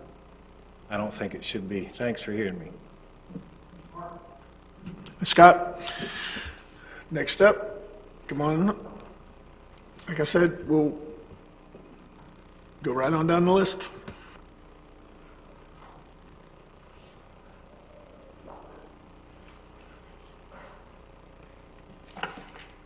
Hi, I'm Joanne Bouchelon, 720 Planet Drive. Honorable council members and mayor, thank you for allowing me to speak again. I've spoken previously and also emailed, but I'm here tonight to talk about two specific points. One is the notification process, notification for this meeting in particular. This was a complete surprise. This is the picture of the property today. There is no sign down on that property. I found out from a phone call that this meeting was taking place this evening. Given everything that is going on, it's quite disappointing. While I understand that we must continue with city business while gradually phasing in opening, knowing that there is an exceptionally large public interest in this vacation and has been for many years leaves me wondering, why now? What is the sense of urgency during these unprecedented times? There are so many elderly and immunocompromised people that are still adhering to the CDC guidelines that don't know about this meeting or cannot participate because they don't have access to the internet. We've already seen that with some of the communication this evening. We are hindered as a public. At the first LPA meeting, there was no sign that was posted for that first LPA meeting. The first council meeting, there was a sign. It was incorrect. It had the incorrect location. People were going to the other location. It wasn't noticed correctly. It took one of the public members to call the staff and notify them, and it was changed about 4 or 5 days prior. I don't know what the notification is, but I do believe it may be about 14 days. So the wrong location. So we have an issue here. So yes, the location for meeting was incorrect. My second point are documents. At the first LPA meeting, I submitted documents, and they weren't sent up to council. USBs were allowed. At the first council meeting, I found out that documents were not allowed to be shown on the USB screen, and we were not allowed to present them to you, City Council. We had to present them to Mr. Bailey. The second reading was cancelled by the city, and prior, many residents submitted documents. After learning late Thursday about this, I emailed Mr. Bailey for instructions to participation and for reassurance that all of my prior submitted documents were included. I was told Friday at 1:14 p.m. by an email that the city had new procedures adopted by council for submission, and I would have to resubmit by the end of the week. This was Friday afternoon, the end of the week. Why are all of our documents not archived, and why weren't they submitted with the reschedule? It feels like the residents and public are being denied their due process procedures. How many more people know nothing about this meeting or have had their submitted documents sidelined, and their voices have been silenced? I'm not here just for myself. This should be concerning to all of the residents of this city and the community. While the rest of the world is trying to figure out how to give to their neighbors, we're here trying to defend against somebody trying to take from us. Can you wrap it up? Yeah. This vacation, or part of our beach access, impacts us directly because it is considered a beach access in your code. Our whole beach access. This is the applicant's application, but as a surrounding community, I am asking you to please vote no to this partial vacation and make an immediate motion to pave the road 50 or 60 feet, not the 100 feet, the 50 or 60. Thank you, ma'am. Allowing the applicant direct access. Thank you. Hate to cut you off like that, but Thank we got a you. lot of people want to talk. Thank you. Next up.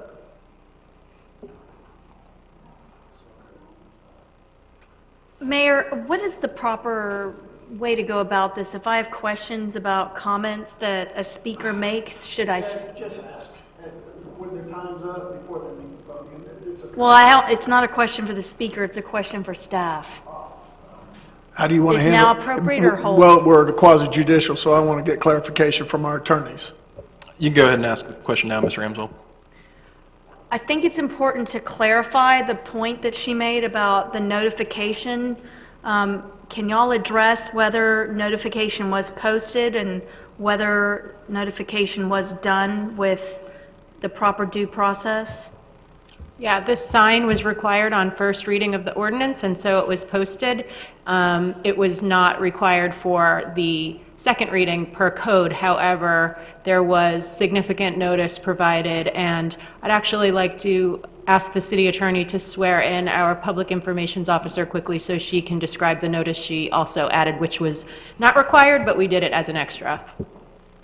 Ms. Carr, do you swear or affirm the testimony you are about to provide is the truth?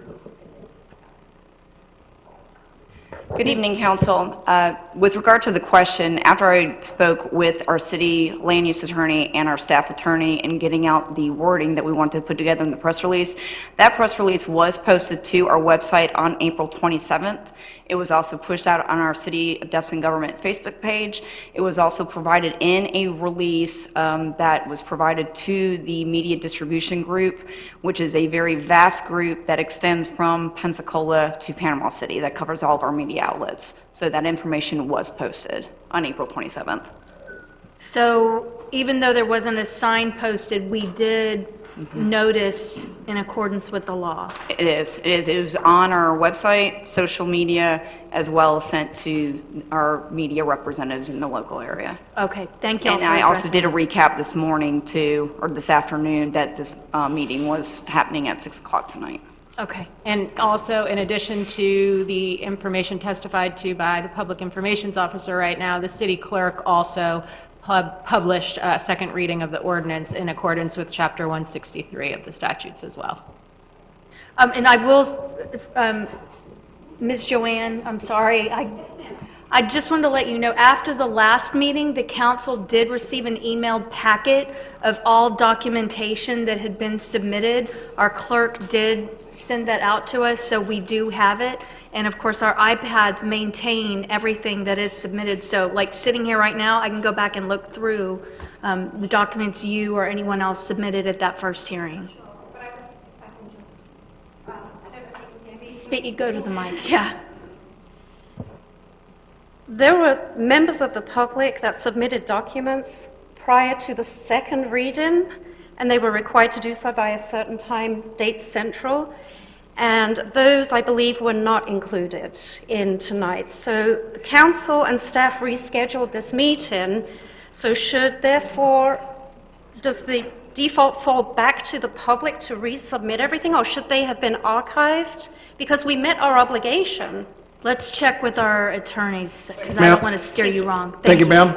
So, For the public record, Kim. for the public record, the agenda was republished today so that everything that was submitted to the city over the weekend was published before the meeting, and council has had it all day.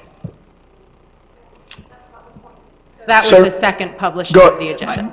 I just want to clarify one thing very quickly, and I'll sit down. I just wanted your comment, Councilwoman Ramswell, that even though a sign wasn't posted, I just want to make abundantly clear there is no sign required by the code on a second reading. As your attorney, yes. Okay, so it wasn't an oversight, is my... Thank you, Ms. Ramswell, for that question, because we just got on the public record the actual facts here, so I appreciate that. Ma'am, I'm sorry. We have other folks that are going to come up. We have difference of opinions here. Go ahead.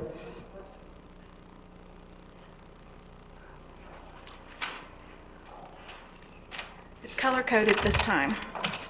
Marcy Bell, 3 Gulf Breeze Court. I would like to speak to the point that since the last reading of this proposed ordinance 20-07-CN, a lot has happened in this world. That was read during your meeting on March the 2nd, and of course since then we've had COVID-19 take over our world. With that being said, you have 2 council members that are participating from home because of COVID-19. On March the 1st, President Donald Trump declared a national emergency. On March the 9th, Florida Governor Ron DeSantis declared a state of emergency through Executive Order 20-91. He specifically cautioned the elderly and those with underlying health conditions to avoid large gatherings. The final week of the legislative session was at that same time, and on that same day, the House Speaker cleared public galleries similar to this meeting room in an effort to set an example in the ongoing fight against COVID-19. Mayor Jarvis and Deputy City Manager Webb Warren on March the 18th signed a declaration of the state of emergency of Destin, and according to an article that I found with your quote, to take prudent action necessary to ensure the health, safety, and welfare of our city. With that being said, the city website states under their COVID-19 section of the website, quote, citizens must adhere to CDC guidelines, 6 feet of separation, and 10 people or less in a room. And the city of Destin's focus is public safety. The last meeting of this first reading of this ordinance, this room was packed. Anybody out there want to tell me what they think the average age of the people that were here that were speaking in behalf of their neighborhood, their residential neighborhood, and that access? I think it's pretty poor form that in this day and age that we're having this hearing and those people are not able to be here to speak again on behalf of their access, park, however you want to speak. With that being said, in the same agenda packet on March the 2nd, there was a notice of a meeting with Captain Nix, and his statement was, putting up a fence or barrier, including shrubbery, could create vision impediment and safety issue for the rest of the access. Even a picket fence could create blind spots, making security patrols more cumbersome. The gentleman behind me told us that it's a problem for the applicant. They're in fear of their safety, but then turned around and said, the public shouldn't be in fear of their safety. So which is it? Are we in fear, or should we not be in fear? The last thing I'd like to speak to is I support public beach access, no matter where it is in the city. That's not a secret in this room. And I still believe that my last statements that I tried to run through speak to the fact that the comp plan and the LDC are written to preserve water and beach access for the public. And in these days with COVID-19, I would hope that you would keep that open for them. Thank you. Thank you, Ms. Bell. Mayor, if we could real quick. Oh, yes, I'm sorry. No problem. I just want to address the issue of the public participation real quick. The city of Destin, the city council has passed resolution 2005 and 2008. Both were on the agenda, on the published agenda on your meeting dates, and both describe very particularly how the public can participate, both by appearing physically and by appearing virtually. And also by allowing written public comments via email. So the city has really gone above and beyond the call of the law here in providing the access to the public. Thank you. I'm glad you said that because I was going to make mention of that. So for the public record, anyone has an opportunity to participate in this meeting this night via phone, via web, in person, or via emails and text messages to our city clerk. I just want that on the public record. Next up, looking over this room. Step up, come on up. Pursuant to the public hearing.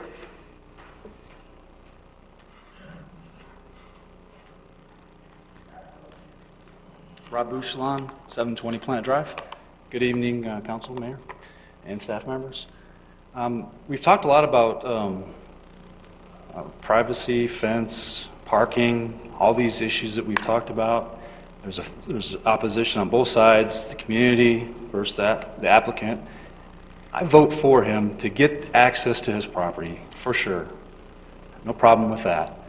But, however, we can say that we're only 6%, as Mr. Ketchers had said, 6% of that property that's going to be vacated of the whole entire area. That's not what's at stake. What's at stake is the view. What's at stake is the entranceway, not the rest of it.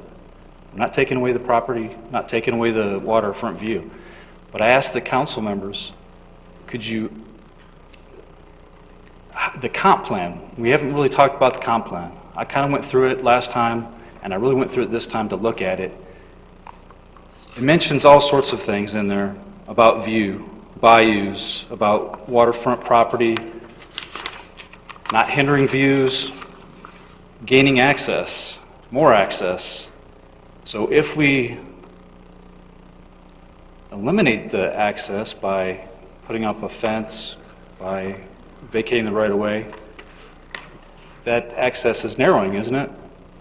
So in all these, Chapter 6, Coastal Management, Chapter 7, everything that I read talks about LDC, about view.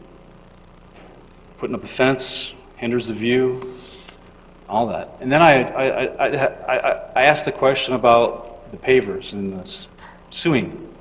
Got a question about that. So why can't it be paved? The question, if it's paved 50 feet or whatever it takes, why is that an issue? Then that solves the issue of being sued for the pavers, correct? If we do that, then that's not an argument. So I just sit here and I don't want to repeat what everybody said. It just boils down to really two things. The comp plan does it matter?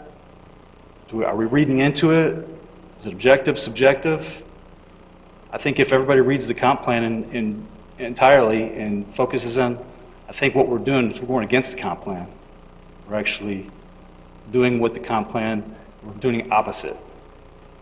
So I just asked the council to take that in consideration, and I don't support the vacation of the right-of-way, and I hope you all can take what everybody's saying for the public. And one last comment, very important. Last time we were here, I just want to reiterate how many people opposed and supported. So we had 31 that opposed it and 7 that supported it. Of those 7, only one of them lived within 2 miles of the right-of-way. Interesting fact. But what it does is it validates that the people that came up to talk about it really care about it, and there's a lot more people that use it, that support it, than the ones that opposed it, that are within the 2 miles, that actually will see it or use it. Thank you. Next. Come on up.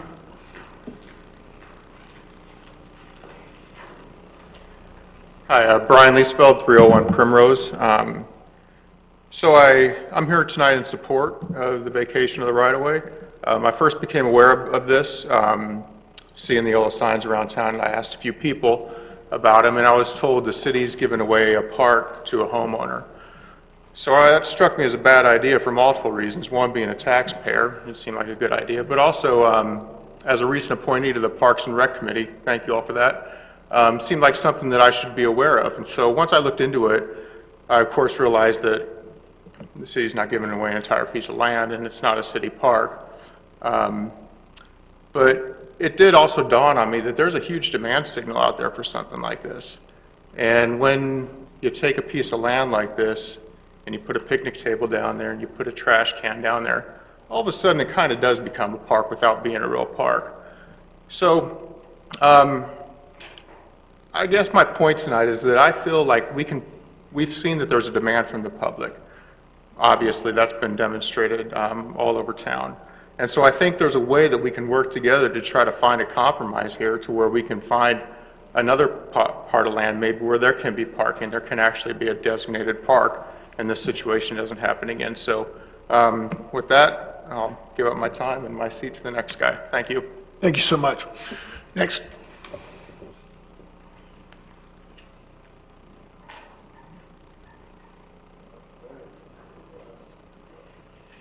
Name's Danny Davis. I'm the owner of Coastal Pavers, who installed Mr. Kruger's driveway for Gary Miller Homes. Long story short, y'all heard me last time. I've worked with the city over and over on this piece of property. I've met with them on my own dime many a times about shifting this driveway around, what Trammell wants, what the city would like to see, what Mr. Kruger would like to see. And the shifting of the 3-foot over driveway, it works, but the measurements that are coming up with it, I hear in this meeting, it seems in and out. Did you step it off or did you actually measure it? I happen to know the measurements because I installed it. The 105 feet to the end is correct. The driveway is actually 12 feet wide for 42 feet width, lengthwise for 42 feet. Then it opens up to the 27 foot, which is permittable by the city of Destin. That driveway was permitted by Gary Miller Homes and me, so that permit, it existed and it was CO'd. So I'm for the vacation right away just because I've spent a lot of time on that job, and the access that he has is quite limited.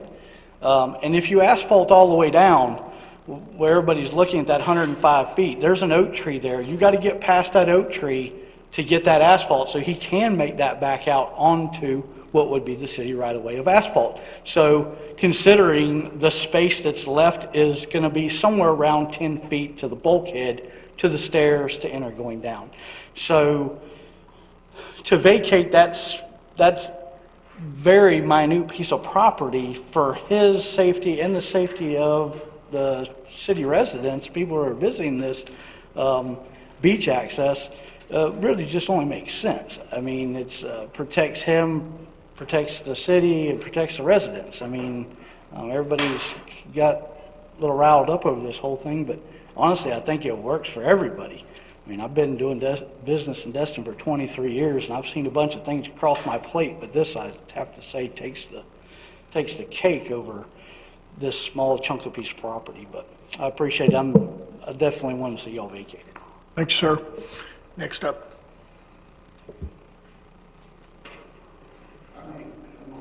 Okay. Well, I mean, I'm trying to work it all the way down. Oh, okay. You just sit down? Okay. All right. I'll come back around after everybody speaks. Okay, come on. Okay. Well, just wait. We'll. Do we need to let all the new people get re-sworn in? Yeah, I will need to swear in anybody Okay. that hasn't been. So I'll just for clarity right now, if you haven't been sworn in, just stand by, and then we'll do a second swearing in. Next. I didn't even think about that. That's a little confusing. Good evening, Mayor, City Council. Thank you for your time. My name is Joe Sawyer. I'm 3888 Sand Dune Court. I'm also the president of Dunes of Destin HOA. On the side, I have a professional consulting service, security services. We spoke on last meeting regarding the Harbor Lane, the end of it. Kind of sets a space for minor criminal activity. Things could happen. But I'd like to emphasize in this meeting the importance of personal safety. Personal safety being the area that Tim Kruger's property is at, and their family, and that neighborhood isn't an area that could have problems with people doing nefarious activity. But the personal safety part is, when we consult for security, we always tell people that your neighbors, the neighborhoods, and the owners of the properties become your best assets to minimize any issues concerning security. In regards to Mr. Kruger's property, if you think about it, his neighborhood has no longer become generally secure in the mindset of a family. The family's always wondering what's happening outside of their house. Destin's probably one of the safest and best place to live. I raised my girls here. I didn't move back to DC because I think the neighbors are, incredibly awesome. So in this particular case, personal safety has been a little bit offended. Can a homeowner sleep in their house knowing that there's a constant flow of strangers? Although you may know them from down the street, but there's a constant flow of strangers passing by their neighborhood, passing by the house, some coming onto the property. So yes, it does make people who are very nice, like Ms. Jill Cadenhead that I've known for years, it does make them very nervous. So best way to minimize, as a security consultant, as somebody that's speaking for neighbors and for the city council, one of the best ways to minimize these kind of issues is for the city council to support Tim Kruger, his family, and allow the easement. So maybe we can start establishing a little bit more of a security and a safekeeping in that area. Thank you, Mayor. Thank you, sir. City Council. Next up.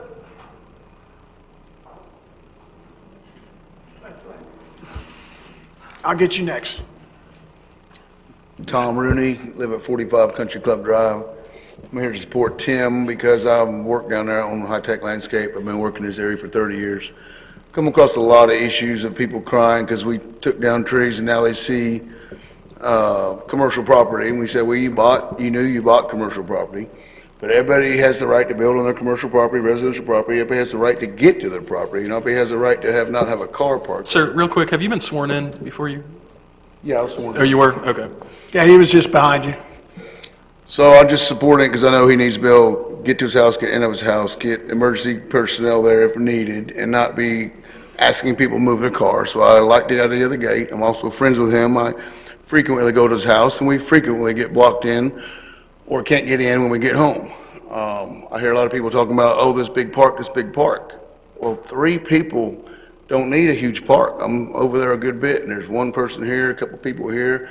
6% is nothing. There's plenty of room down there for people to walk up and ride their bike. And so I just want to reiterate, like I did last time, I do support it. The guy needs his space and his privacy and his ability to get in and out without arguing with people who park in his driveway. Thanks for your time. Thank you. I got your question. You said that chunk of land, the driveway was 6%. Come on up to the, Mike, come on up to the podium. I'd like to ask him a question. You said the parcel that they want is 6%? I said it is 2,001 square feet. What percent of the property? 6.5. 6.5%? There's nowhere in the... You need to address, Okay. Mike, talk to us, Okay. okay? Make your statements, please. Okay. Start the clock. Carl Trammell, 3823 Indian Trail, Merino Acres. Thank you, councilors, for serving. Have an open mind. Please do not vacate the southwest end of Harbor Lane. Thank goodness the Coleman Kelly, that's Brett Kelly's granddad, had the vision for Joseph Biles access and large lots on Merino Acres. Do not take this access away from the property owners and citizens of Destin. I see several councilors tonight, like myself, are true Destin natives. They're going to work very hard with their businesses to grow this town, what we have now today. How would they feel giving property like this away when it's not necessary? Mr. Kruger knew what he was buying. Probably was plans to acquire the city-owned property like another one has done recently. I believe he wants the land for parking so his friends can come visit. I've seen it in photos. Giving this land approximately 2,000 square feet will not solve his problem he has. Only signage and white striping. He's still going to have problems. And that's not 6%. That's like 25% piece of land. Giving this land is not right, and he'll be taxed on it, a minimal dollars to the city that we would receive. A lot of protesters are not here due to the coronavirus. How can the city justify grants from the state of Florida and for more waterfront properties when they're giving away land like this? Also, there are several other accesses on Joe's Bio. If you give this away, how can you stop others from wanting to do the same thing? This access is the best for this view and safety and for the visitors. Give him a paved road extension of Harbor Lane. I went to Public Works, I drove in there through their gate, and they have a dump truck and 2 front-end loaders. The city can go in there in 1 day's time, take that dirt out, and now they put their stockpile and bring in a crushed material with a tamper, and he can drive on it temporarily to get the asphalt laid. And the asphalt isn't going to be that for long. If I was putting the road in, if I added 75 feet, whatever, I'd jog it to the left a little bit. Don't put it in the center, jog it over. Please deny vacation this right away. Make a motion tonight to extend Harbor Lane. Now, everyone is satisfied and happy. Thanks for your time. Hey, Carl. Real quick, I think Go Mr. ahead. Pitchford wants to respond. I just wanted to, Just wait a second. You're done? You done? Yeah. You got a few more minutes if you want to add anything. There's no way in the world. These are terrible. The surveys we're having are terrible. You can't read them. They're advantage, but you can't read them. But what I was saying, that is like 25%. Ain't no way. Put it back on the screen. Punch it up. Thanks, sir. Thank you very much. just to give some actual dimensions like we did at the last meeting, the right-of-way is approximately 30,660 square feet. The proposal for the partial vacation is 2,001.4 square feet, which is precisely 6.52%. Where are you getting that 30? I'm sorry. No. So, sorry, I'm trying to ignore the comments Right, behind me. right. Mr. Braden, what was your question? Where did you get the 30,000 square feet from? It is 60 feet wide by 511 feet long. Where's the 511 feet go?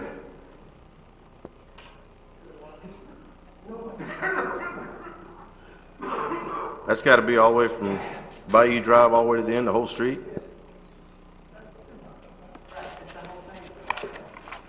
No, hold on just a second. Let me get my survey out.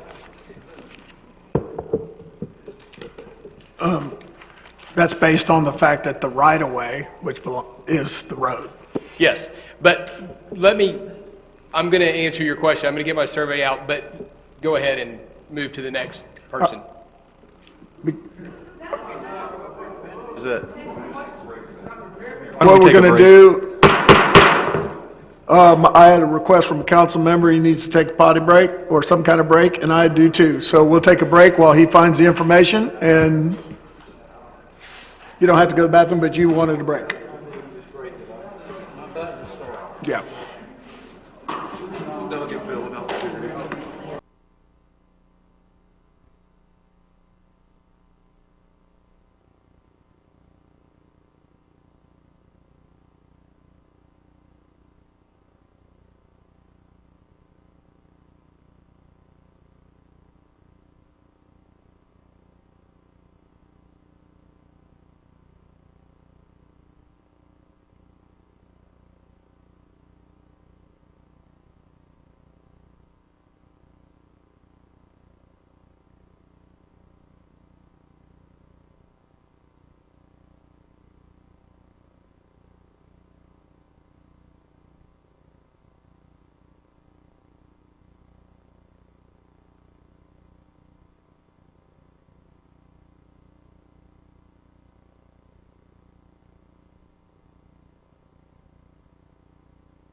Go ahead and start our meeting back up.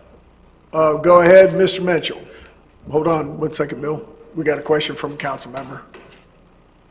Thank you, Mayor. I just would like just to clarify something so that way it'll help some of our speakers. The attorney could clarify the fact that right now, the position we're in on this second reading, all we can do is vote yes or no to this vacation.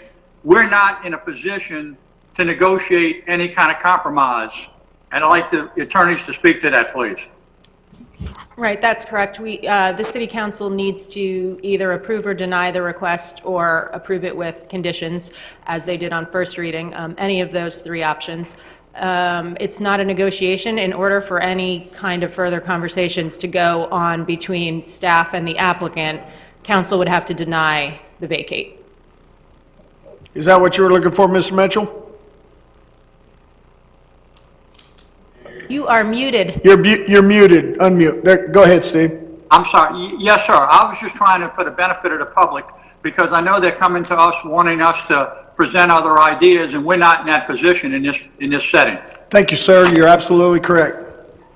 I just wanted to answer the question that was posed by Mr. Braden about the actual size. So the actual size, I was wrong, is 31,620, and it is the entire Harbor Lane right-of-way.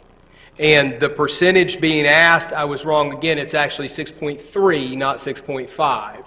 So it's a little bit smaller. It's the 2,001 square feet, but it is the entire right-of-way that the city of Destin has for Harbor Lane, and I think that answers your question. Yes, sir. Thank you. Thank you. All right, thank you for that clarification. Just looking around, making sure I didn't miss anything. Gentlemen, you want to speak? Come on up, and then I'll get you next. Is there anyone else to the other side of you? And before we go round two, just for a second, before we go to round two with the people in the room, do you think we ought to have some online comments, or do you want to go ahead and finish all the ones with people in the room first? Does that matter? Okay, we're going to do the room first. I agree with you, sir. Go ahead. Thank you. Ted Love, 3845 Indian Trail. Pretty close to your house over there, Mayor. As been said tonight, there's no need in me going over everything again. I said this stuff last time, too. You guys have heard it all. I recommend you do vote yes on this vacation. Like you've said, everybody's been down there, and especially in the past couple of weeks. I don't see a problem with access. It looks good, actually feels good as a park or right-of-way, whatever you want to call it. You see people down the water playing, you see people up the top. People are getting there. They're walking around and looking good. I don't hear cameras snapping at me. I can look around. I feel comfortable down there with my dog. I'm not supposed to have my dog there, but that works out well. You know, yeah, it's a right-of-way, it's not a park. You know, so you know, there's some things you just don't say. You know, you just let them go. But the main thing is, you just think about if you vote yes on it, you get a fence or a gate or whatnot. An unintended consequence might be it's a better place for everybody, because then you won't have people driving up from out of town or somewhere looking around and parking. So, you know, in other words, if you drive down and see that, you probably won't even know it, but all the people around here know it's there. So if it's vote yes on it, there may be a gate there or whatever the plan is, but it may be better for everyone's access because there's going to be less outside people coming in. That's just possible. I don't know. You know, I'm just saying that. But then you got good people here. They're wanting you to vote yes. You got good people that want you to vote no. It's a good neighborhood. Let's just, everybody, no matter which way it goes, yes or no, we're still neighbors. So let's all try to get this done and be happy with it. Thanks. Thank you, sir.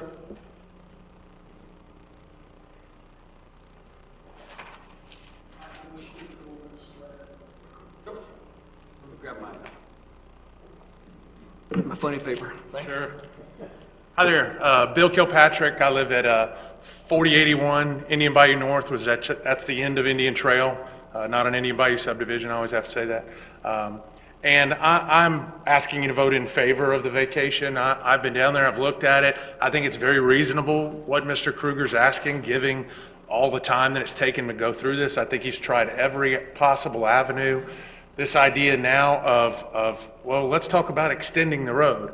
I think that's been addressed before, and you know, if you start spending money for one person, everybody's going to line up saying, why are you spending $80,000 to extend the road just so one person can benefit? Everybody that's been up here seems to have the same concern, that you're somehow taking away access, which doesn't seem to be the point, or doesn't seem to be the case. They're still using it. They're going to continue to use it. It's not limiting their access in any way. It's not taking away waterfront property in any way. In fact, if my understanding is correctly, the access way is actually going to get a little bit wider, if I understand it correctly, than even how they're using it now. The idea that, oh, they're going to shorten it and we're not going to be able to get vehicles down there, it's going to be the same, actually better than it is now. If you're going to get down to the water, you got to make it, eventually it squeezes you down to about 4 feet anyway. So if you can get through 10 or so feet, you're going to have to get down to 4 feet before you actually hit the water that everybody talks about. So I just, want to, again, express that I think you should do it. I think it's a very small thing. It's really not affecting anybody. It's not costing the city any money, which building some roadway would or anything like that. And it's an easy thing to do. Thank you. Thank you, sir. That's the last person across the room, and we've had some new folks enter the room. And so for all the new folks that haven't had a chance to speak, we need to swear you in because this is a quasi-judicial proceeding. If you would stand, and we'll let our attorneys to swear you in. Yes, if you could please raise your right hand. Do you swear or affirm the testimony you are about to provide is the truth? Yes. All right. And I'm going to do what I did last time. I'm going to start at the very end of the room, and I'll just work my way across. Just make eye contact with me. I'll recognize you, and then you can come up. You got 3 minutes to speak and address the council. I recommend that. I don't need any interaction between the two parties. Address the council because the council's going to be the one that's going to make the decision here. So, ma'am, are you going to speak? Come on up. We'll start there, and then we'll work our way down. And it's okay for two to come up at one time, but you still only get 3 minutes. Don't touch the board. You're good. John Green, 3792 Indian Trail. Rachel Green, same address. We came here tonight, we oppose the vacation. We feel like safety has been brought up many times by many of our citizens. We have lived in the area, I have about 20 years, and I think from the last meeting, one citizen said that we think there were about 5 phone calls to the Sheriff's Department over a span of years. I don't know the exact numbers. I know that I have always felt safe there. As far as the parking, I ride down that road every day on Bayou Drive, and I look to my right, and the only vehicles I ever see there are landscaping trucks or maybe a furniture truck. Of course, I'm not there 24/7 because I don't live there, but I rarely see any parked vehicles there. So as far as safety, I don't really see that as an issue. And I do think there has been offered other ways of doing the driveway, and I think that we could all come together and maybe pick one of those ways to do it. On another note, one Sunday, my husband and I drove down there to where Mr. Kruger lives. We just wanted to look at the area, and while we were there, we saw it was on a Sunday, and Councilmember Marla was there, along with Mr. Kruger and Ms. Cadenhead.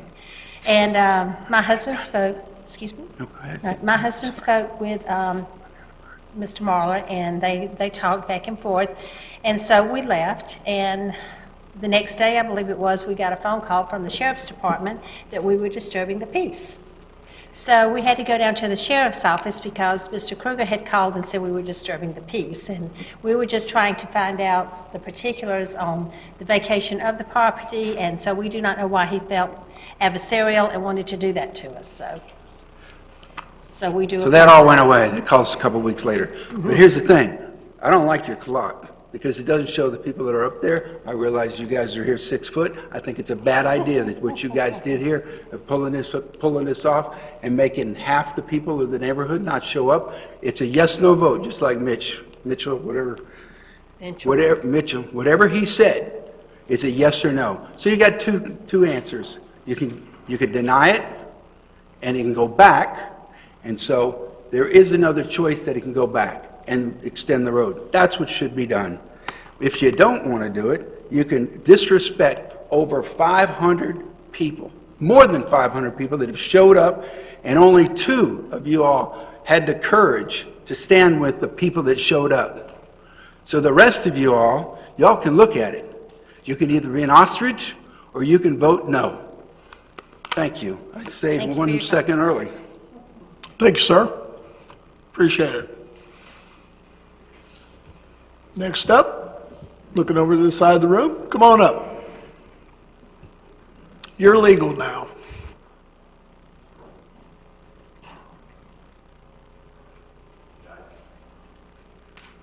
Mr. Mayor, how you doing? Everyone else, City Council. Brian Otto, 3826 Indian Trail, so around the corner. I just don't want a fence. When it comes down to it, right away, no right away, approve it, don't approve it. Just want to be on, I just don't want a fence, right? Like a fence, then there's more cars parking there, but they're his cars parking there and his stuff parking there. Maybe, I don't know, I'm speculating. If there's no fence there, still it's open space. That's all I really want. Paving it, I like the paving idea because once again, there's no fence. Unless there's any questions for me? Thank you, sir. Thank you very much. Next up, anybody over this kitchen in? Come on up.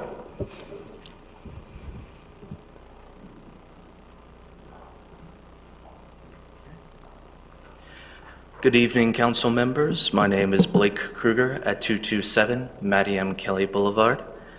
Thank you all for seeing us. Just to start off, I do support the Krugers, and I do hope that you all vote yes for their vacation. I hope I'm using the right terminology here. One of the things that people have been talking about is safety. And people have talked about, oh, I've only been there for a couple hours one night, or every couple of days, or every day of the week, and I don't see any problem.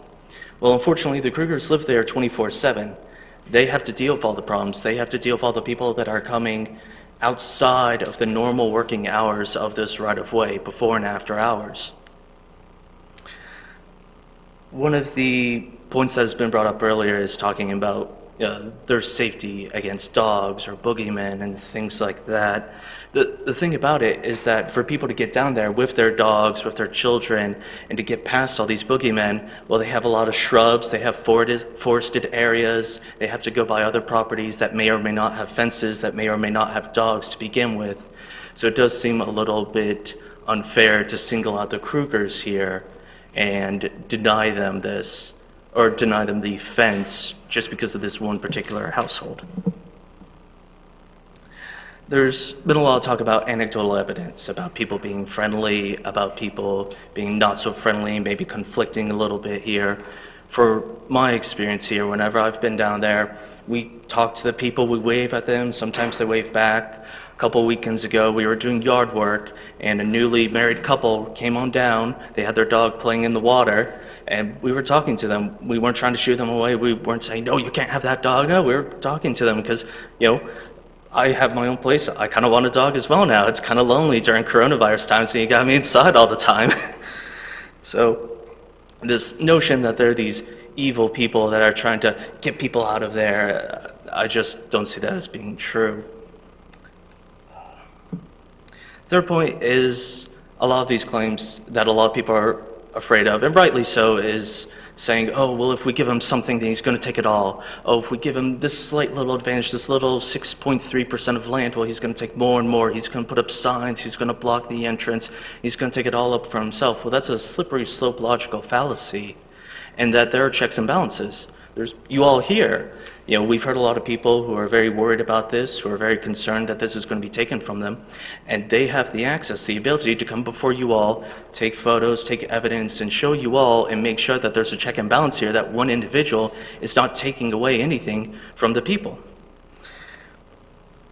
Last point, and I'll try to make it quick here, is that this is a family that's worked with the Wine, Women, and Shoes event, that's worked with the Kettle Barons Ball, that during the government shutdown raised money for the Coast Guard, and I don't remember the exact amount. I believe it was over $16,000 in 48 hours to help people.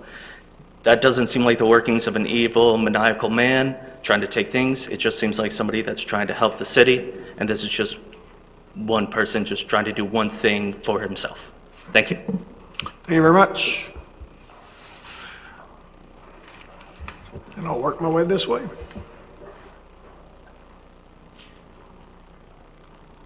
Hi, my name's Eric Hales, 411 Cedar Street. That's a picture of my wife in her white truck.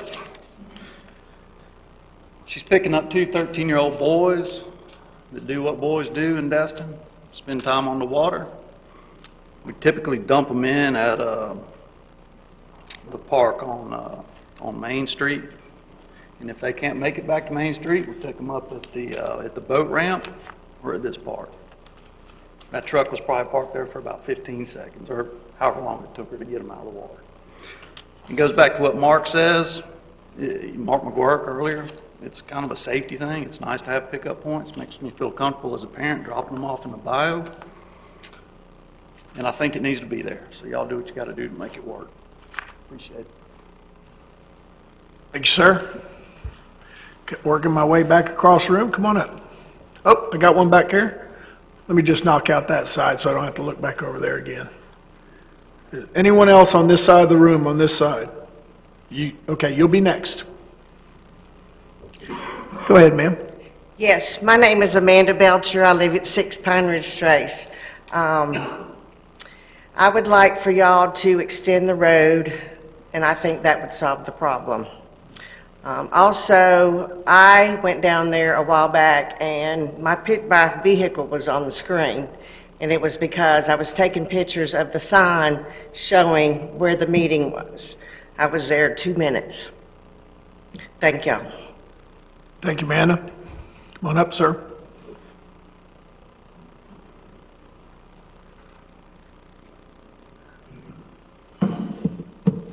Justin Riemel, 305 Spring Lane. I walked down there for the first time during the COVID stay at home. My wife dragged me down there. It's a beautiful little area. It reminded me that I had been there when I was a high schooler here, probably doing things that I probably shouldn't have been doing down there. Captain Nix might have had to run me off, but I think what we can't lose sight of is that the Krugers are good people, I'm sure, and their attorney did a good job putting everything forward. And Ms. Trammell is a good person. I've known her for a long time, and I think they're just both saying what their sides of the argument are, but some facts that we know from this hearing is that this is a one-of-a-kind, what this gentleman over here said, this is a one-of-a-kind access we have in Destin. So that makes it special. And the second thing I think we need to look at is, does it jive with the comp plan? And I believe one of the goals in the comp plan might be 7-1.1.10, talks about improving existing access to Joe's Bayou. Unless I'm mistaken, that's Joe's Bayou those stairs go down into. And part of that goal, seek opportunities to secure additional surrounding property in reference to access points to Joe's Bayou. You're being asked to do the opposite of that, recede from access points. And access is more than just where the plane meets the water. Access includes the ability to get to the point where you can get to the water. And I'd like to hear somebody explain to me how what's being proposed today jives with that goal. And I haven't heard it yet. And the other thing I would point out is there was a young lady up here earlier who said that her documents weren't part of the packet that was disseminated. And I think your attorney would probably confirm that due process means notice and a reasonable opportunity to be meaningfully heard. And if her documents weren't included, you don't have due process for this hearing. And I also agree with the point that was made earlier that doing this first thing after we lift the stay at home is kind of it's a bit of a surprise. I think the city did all they can to get the word out electronically, but I've got clients in my business, I got to send them snail mail because they just don't use the internet and they don't know how to use it. They don't know how to use Dropbox or anything like that. So you got to think about those people too, and maybe defer the decision today, research and see if it jives with the comp plan goals, and then go forward from there and make the best decision you can. Thank you. Thanks, sir. Up next, I guess everybody's done there? Mayor, real quick, staff would have... Oh, hold on 1 second. Would you be okay with me confirming with the city clerk whether the documents were included in the agenda and having the city attorney quickly swear him in? Yeah, I think that's prudent because this is a quasi-judicial hearing, and when the city and/or staff or the council is accused of misinformation or not living up to its expectations under statute or our own ordinances, I think it's appropriate. Thank you. And Mayor. I might add, sorry, do you want me to go? That Ms. Joanne, who was up here, apparently what she was saying was, since this particular hearing, the second hearing was delayed, it was originally scheduled from another time, there were folks that had submitted information for the original date of the second hearing, and their records are not included either. I Can we believe check on those were that? sent to council, but I think we need to ask the city clerk under oath, so if Kyle could swear him in. that Okay, would be- I just wanted to get that, so that's something y'all ask or do, or... Mr. Bailey, if you could please stand and raise your right hand. Do you swear or affirm the testimony you're about to provide is the truth? Thanks. Mr. Bailey, are you aware if the referenced records have been provided to council? Yes. Okay, were they included with this agenda package? The first publication, we had 50 pages of written documents, and then I received about 50 more pages this weekend, and so we republished the agenda today. Okay, what was the deadline for public input for this agenda?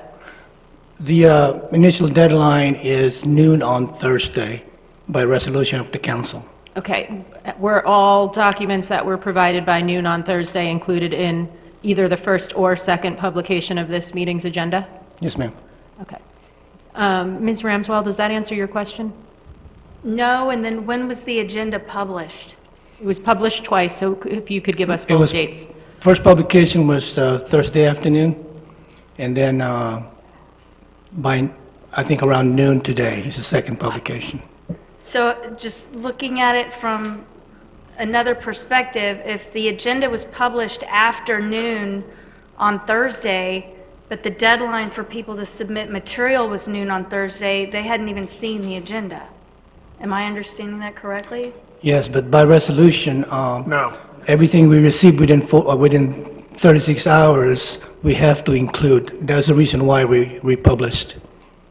And anything after that, we are required to read it for the record anyway.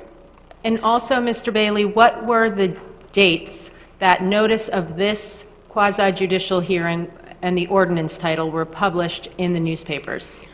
Paid publication, initial publication is April 24th to the Daily News, and then April 29 to the Destin Log.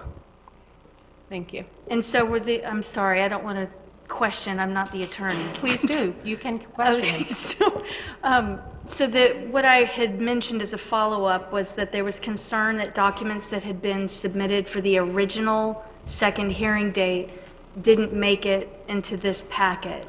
Well, we did not automatically transfer those into this because we have a approved resolution just recently that covers quasi-judicial matters.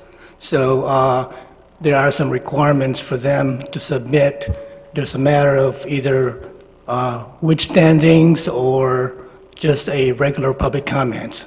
So Thank you, Ray. Ms. Kopp, would you like to expound on that aspect of the resolution that was passed recently for quasi-judicial? In fact, we did it at our last meeting, correct? Right, and Mr. Bailey, were all of the procedures set forth in that resolution followed for tonight? as far as I know, right. Mr. Braden, you wanted to say something? Go ahead. Yeah, I was going to ask a lot of the same questions. I just don't like the fact that I just don't think it's right. It may be right, but I just don't think it is, that I would, as a citizen, submit information for a council meeting, and then that council meeting be postponed, and my documentation was not forwarded on.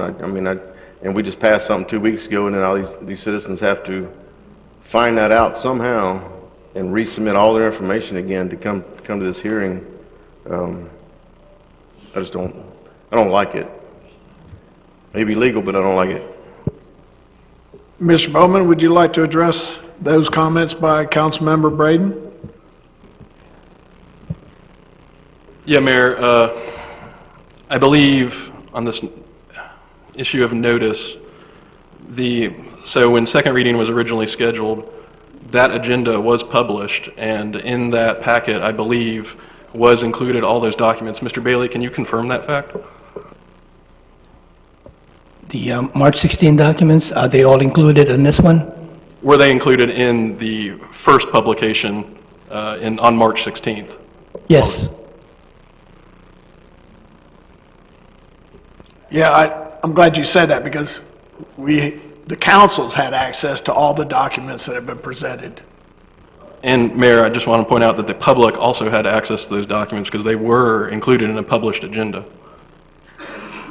Thank you very much for that clarification. So essentially then, what we're saying is we have everything that's been submitted, but everything from each meeting has not been cumulatively added so that now we have a packet of 500 things that's from every single meeting. But if we were to go back and look at each meeting and the documents that came in, we do have access, as does the public, to everything that has come in. That's correct. Okay. I did not compare what was on March 16 with what's here now. So If it was sent in, we've seen it, or had the opportunity to. Is that a correct and accurate statement? I believe that is.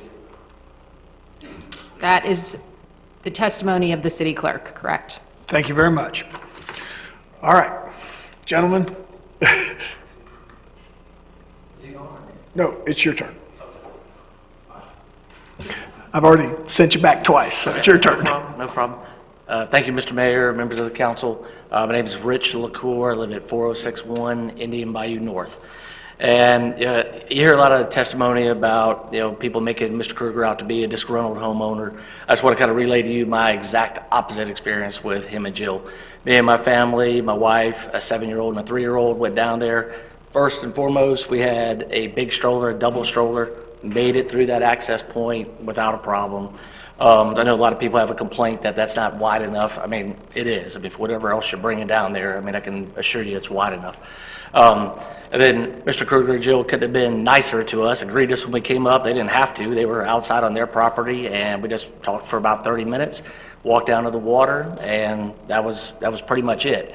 I kind of followed the process through him from somewhat of the beginning, and you have a guy here who is one of the most charitable people that I know, and he's trying to follow the law as it's there. I mean, you have a comp plan there for a reason, and the reason that we're here is because it was approved by the LPA in accordance with the comp plan. So, you have a man who's trying to do things the right way, and you have the opposition on the other side that keeps moving the goalpost. I mean, he's been over backwards. He's spent, tons of personal assets trying to appease them, only to get to an area like we were in the first reading, and then now the goalposts are moved even further. Now we're talking about some kind of paving, which, they've had ample opportunity. I mean, years, a couple of years, I believe now. I mean, don't quote me on the exact date, but to come up with something, and he's agreed to things over that period of those years, only to get to the point where now the goalposts have been moved again.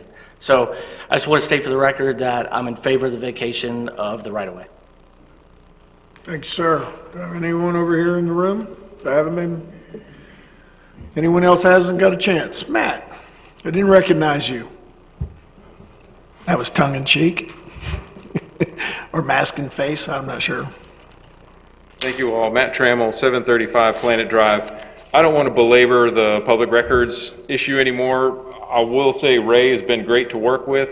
I did submit records after the first reading to be included with the second agenda packet. They weren't included. I called Ray. It could have easily have been my fault, but he did include those records, and I thought they weren't included this time.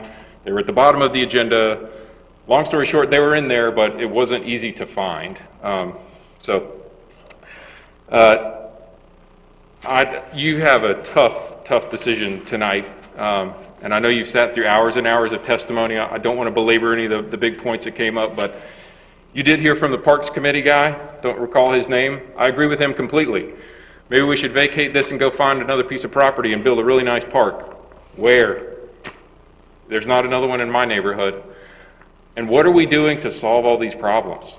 The safety, the parking, all of these things. I sent you all statistics of everyone in our neighborhood. 98% of the opposition that you heard lives within 2 miles of this park. They care about this neighborhood, and people are getting passionate. You know, focus on your Robert's rules. Let's try and check our emotions at the door. Easier said than done, I absolutely know.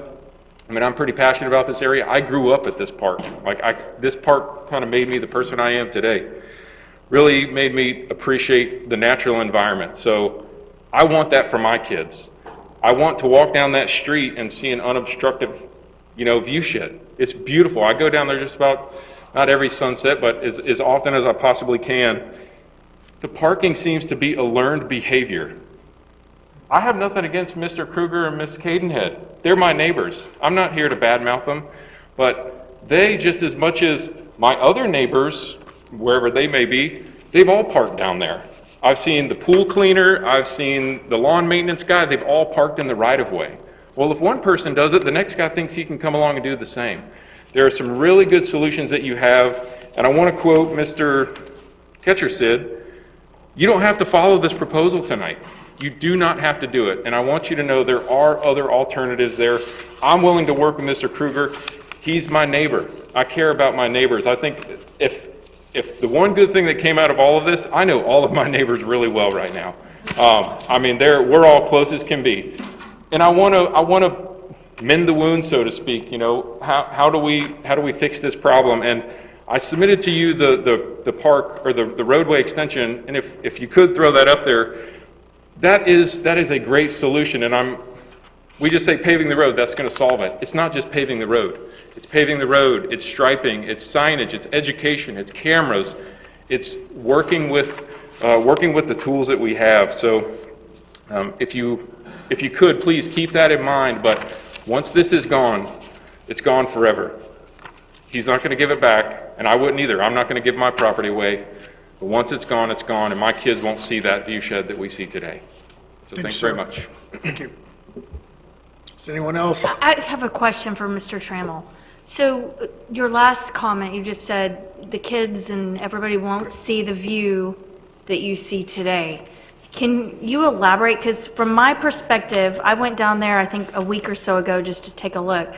I mean, it's cleared out better than I've seen it. I mean, granted, I don't see it all the time like y'all do, but it almost looks like you've got a better view. So can you help me understand what it is that you're Absolutely. saying? Right now, it is one of the better, and Mr. Kruger's done a good job of taking care of the area. I mean, as has Mr. Odom down there, it looks good. The problem is when you put a fence up, an opaque fence. These louvers on the window are opaque, but you know what? When you catch them at the right angle, you can't see through them. So the opaque fence, if you're looking at it perpendicular, will be clear, but on the curve, the long angle, you're not going to be able to see through that. And once we give it to him, I would do the same thing. I would put bushes and shrubs and everything else I possibly could. So yes, the access will still be there, but if my kids are running down to the end of the street, what if there are people down there smoking dope or doing whatever that I'm sending my kids? Eric, I know, went to high school with him. Everyone in the neighborhood just trusts their children to go down there. It's a safe area. It's a great area. And I want to work with him to clean it up. If there's crime down there, let's get it done. So, thank you. All right. I think we've covered everybody in the room. Anyone else want to speak? We will take online comments at this portion of it. Do you have anybody queued up for question or comments on the web? No one at this time. We have none. Ray, do you have any written? We have some written comments. Go ahead, sir. Just one. This one is from Mr. Bill Reddington, 722 Vintage Circle in Destin. The attorney for Tim Kruger is quoting the measurements of the whole easement. The distance that Mr. Kruger's property is approximately 120 feet on the easement. I vote no to vacating the easement. And I don't think we swore him in by virtual reality, but I think that's probably acceptable. Yeah, that's okay. There was a procedure to provide written sworn testimony that if the applicant or the All right. public had wanted, they could have followed. Well, before I close this portion of the public Mayor, hearing. there is some hands now. Oh, okay, good deal. And I'll say this, just for the audience that's not here, if you have any comments, you have 3 minutes to speak, you can queue that up on our website, and I recommend that you do it now, because we'll close this here shortly if we don't get any more comments. All right, go ahead, Matt. We have Michelle Boswell. Michelle, can you hear us? Go ahead, Michelle. Okay, hi, can you hear me now? Yes, Michelle, go ahead. Okay, Hi, thank Michelle. you. Michelle, Sorry. this is the city attorney real quick. Would you like me Yes. to swear you in? Yes, please? Ms. Boswell, do you swear or affirm the testimony you're about to provide is the truth? Yes. Thank you. Go ahead, Okay. ma'am. Michelle Boswell, 420 Oak Harbor Lane in Destin. I live within a mile of the access point, and I use it not as often as I used to, but I do use it. And I wanted to point out while we were listening in, I was able to pull up maps and, just kind of do a little bit more than what you can do in the meeting there. And doing the drive, I want to say, well, okay, let me go back. I agree with what Matt Tremmel said. I would like for you to vote no on the right of way. And in the future, as an option, pave up until his driveway where he has access to his property. There is, visually, looks like there is space for him to back out with the width of the property and turn around and go back out without losing the beautiful oak tree that is there. In addition, I would like to say, he was saying how that would not solve the problem of cars parking there. Why would giving him the vacation right of way solve that? It will not solve that either, because there could still be cars parked in front of his gate. So that's going to be an issue for code enforcement that he's going to need to call in on. Call the sheriff if they're blocking his driveway, call any of that. And then my last point is, I brought this up before, that is going to set a precedence for other owners of properties that are next to right-of-ways.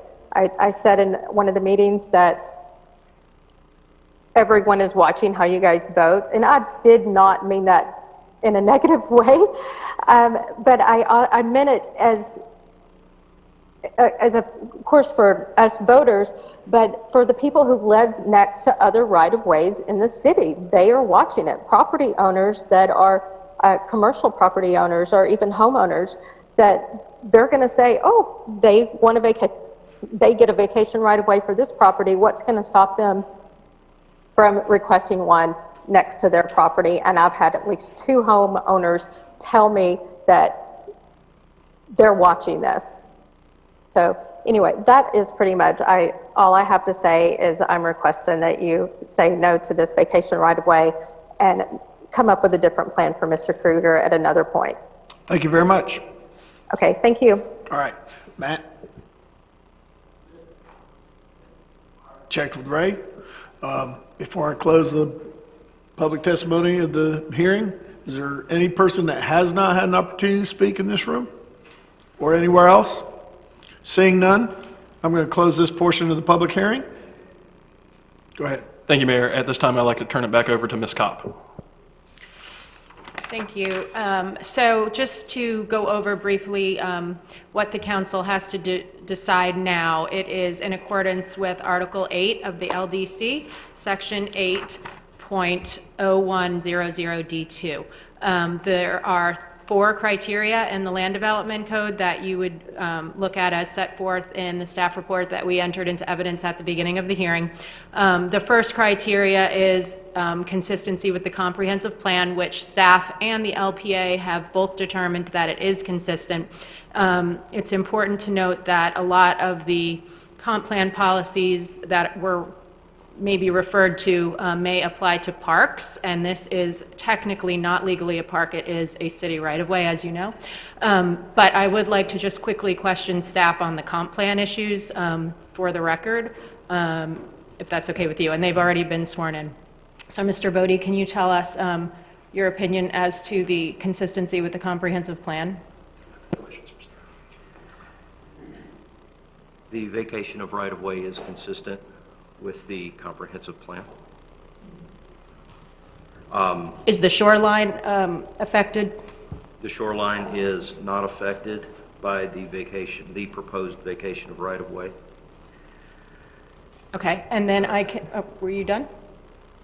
Yes, ma'am. Okay, and also, Mr. Zanguzzi, can you state your position for the record?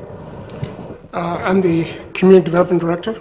Okay, what is your opinion on consistency with the comprehensive plan? In most cases, right-of-way vacations typically impede or take away access altogether. In this case, that is not so. The roadway will still maintain its classification as it is classified in the city's roadway classification systems as a right-of-way, even after this vacation, and therefore it is not inconsistent with the comp plan policy as stated. Thank you. Criteria 2 is that the right-of-way does not provide the sole access to the property, and remaining access shall not be by easement. I think we went into that one at the last meeting, but if you have questions, let us know.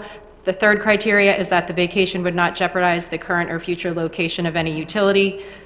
Mr. Bodie, does the location affect any future utility? It does not. Okay, and the final criteria is that the proposed vacation is not detrimental to the public interest. City ownership of the right-of-way is no longer necessary to accomplish any valid city purpose. The city has not granted any easements which will be adversely affected by the vacation. Mr. Bodie, is that criteria met? Yes, that criteria has been met. Okay, and there's further detail on that in the staff report if you need it as well, or we can answer questions. But your decision tonight needs to be based on evidence presented as to whether these criteria are met. Thank you, Ms. Cobb. Mr. Boatman. Mr. Ketch said, first, for the record, do you have any cross-examination of city staff? I do not. And then go ahead and make your presentation, your closing remarks. And if Mr. Kruger and Ms. Cadenhead would like to speak, they can too at this time. They would. Mr. Kruger, Ms. Cadenhead. Would you like for them to speak before or after your closing remark? Before me. Mr. Kruger.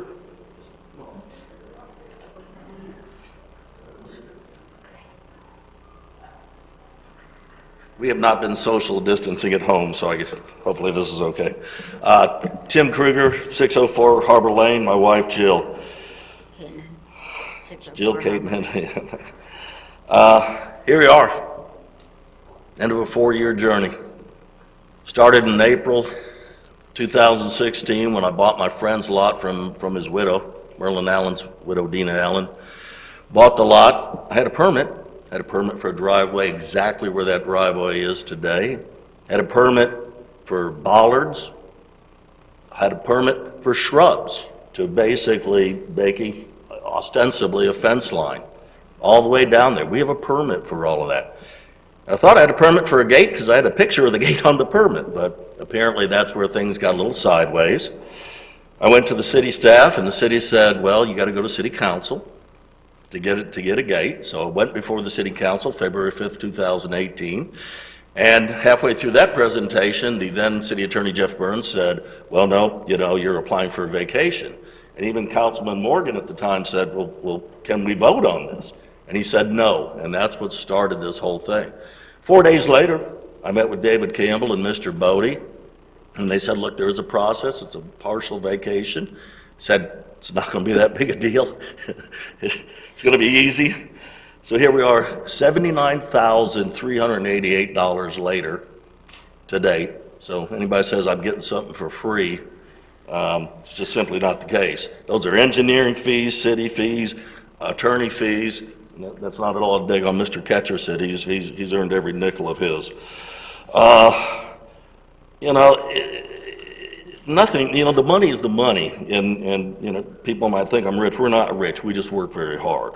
But it's nothing compared to the stress, the pain, waking up at 3 in the morning thinking about this, what it's done to her, what it's done to us. It's tough. We're talking 5/100ths of an acre, 0.459 of an acre. 5/100ths of an acre is what all of this about is. You know, you can't go down there. 5/100ths of an acre. Keep these numbers in your mind. I thought it was 6.5, apparently 6.3, and then 93.7 being the reciprocal. 6.5 versus 93.5. So last time we were here, Mayor Jarvis, I heard the term soft landing. So we're looking for a soft landing.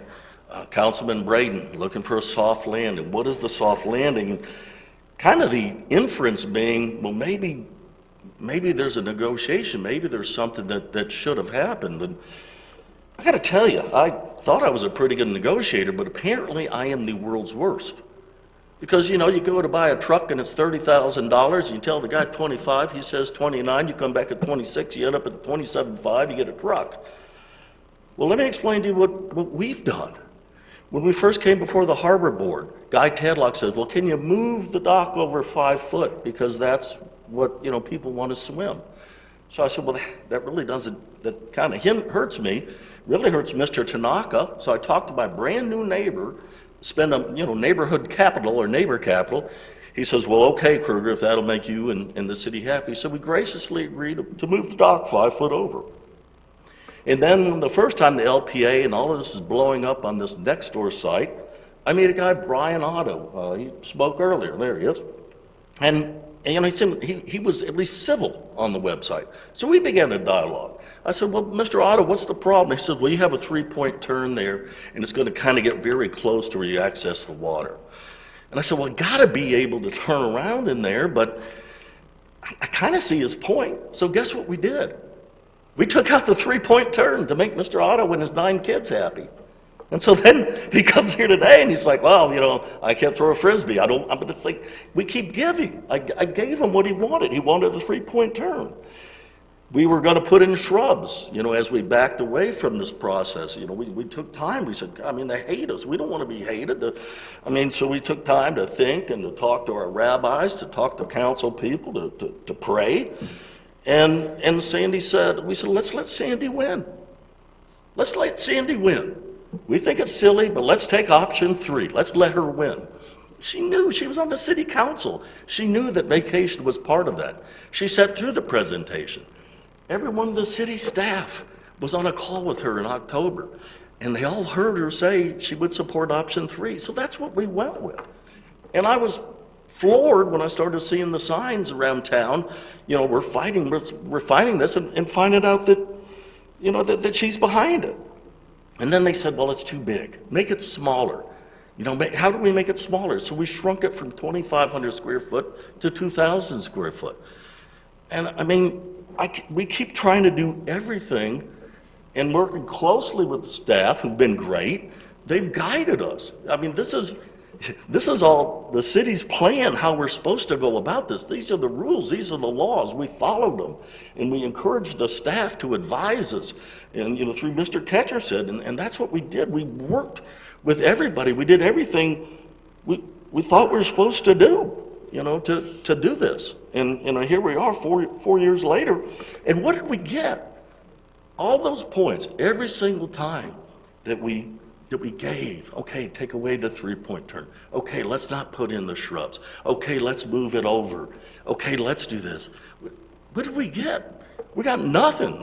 You heard, I mean, they still hate us. I mean, we've tried and we've tried and we've tried. We didn't want any monetary gain. We just wanted peace. You know, I mean, everybody knows somebody that doesn't care what their neighbors think about, right? There's old crotchety guy somewhere. That's not who we are. I mean, we care about this city. And, you know, just quickly go through this, 15 years ago, I see a letter in the paper. We don't want sidewalks at Bayou Drive. A letter to the editor. Why? So we do. We have children. We have people all over there recreating. So I write a letter to the editor. I said, we want sidewalks on there.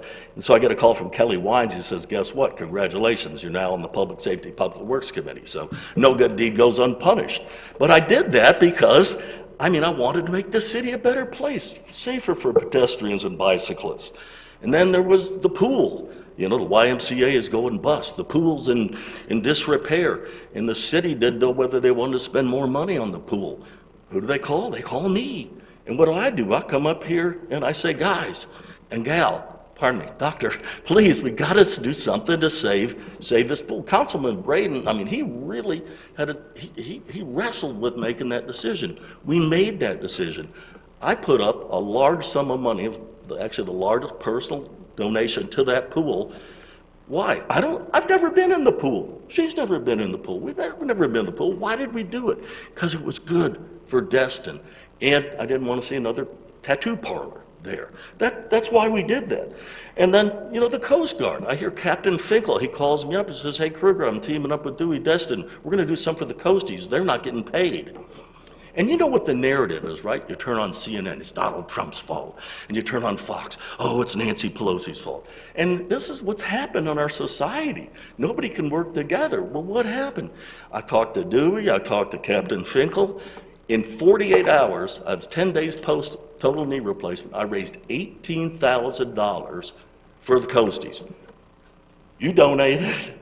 Your family donated, your family donated, right? You guys all donated. We did this because we care about Destin. Most recently, a food drive, right? So they call me up, they say, Kruger, we need money. What do you need money for? We need fuel, we need trucks for the food drive. Grab the piece of paper, the newspaper, please. Come on, she's shy, please. All right, I'll get it. Go ahead, Rick. So, so they said, look, we need help. And so, thank you. So, this is what we do, and there's Jill right there giving away food. So we spend our money, more importantly, she risks her time and her safety to be, you were there, you guys were right next to each other, and I don't tell y'all this to say, look, we're great people, and because we do this, you should do this. I tell you this because it's character. Your habits are your reputation. Your reputation is your character. That's why we do this stuff. And that's why I say to you, I would never do anything to hurt the citizens in this community. I would never do it. I've demonstrated what kind of people we are. We have made sure, Steve Schmidt told me, Kruger, go vacate the whole thing. I said, Steve, I don't want to be that guy. We want people to come down there and swim and let their dog play and paddleboard. We grew up poor. That's who we are. I would never do anything to hurt the citizens. I just wouldn't. And we did this in such a way that they can still do all of this. And that's the part that's hurtful. We've been portrayed as these evil people, and all we've tried to do is give back to the community that's been so good to us. So thank you. I'll turn it over to Jill. Again, I'm Jill Cadenhead, 604 Harbor Lane. And as we have stated in last meetings, this is a very unique situation. It's one that I don't think the city has anywhere else. There are other easements near us that have access to the water that are just not cleared.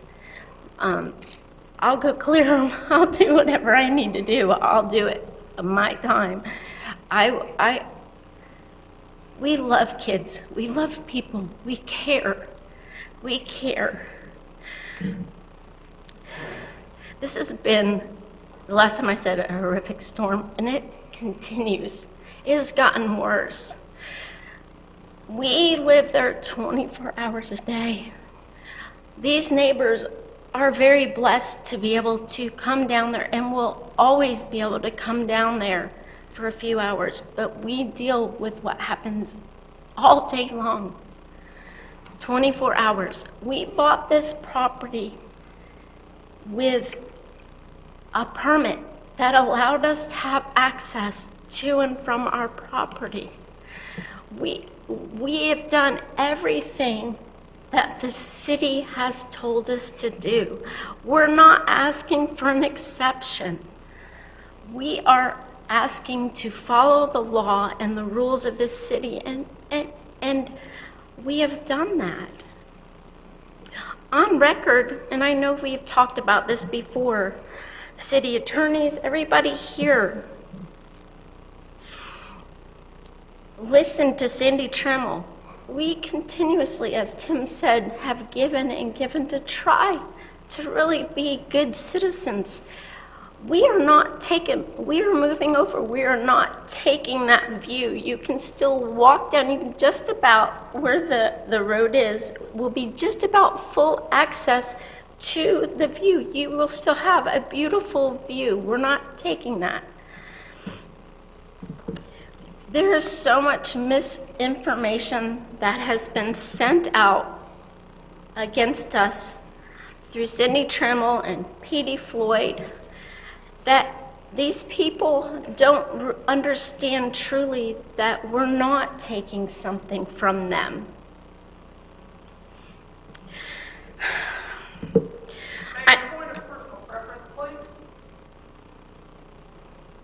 I'm sorry, this is quasi-judicial hearing, and this is their opportunity. So She's be still denied. entitled to that. Yeah. She's addressing this council looking this way, just like we ask everybody. I'm sorry, I cannot do that. Absolutely. Mr. Bowman, would you like to weigh in, please? The council has discretion. If the council would like to vote on the matter and allow Ms. Trammell to speak, then you can. Can she speak after they're done? I think that would be more appropriate personally. You think that'd be, is that okay? We'll let her speak after they're done? Well, definitely she should be allowed to follow up, but maybe if you can just continue without naming names any further. So can I defend myself of what she had said about me earlier?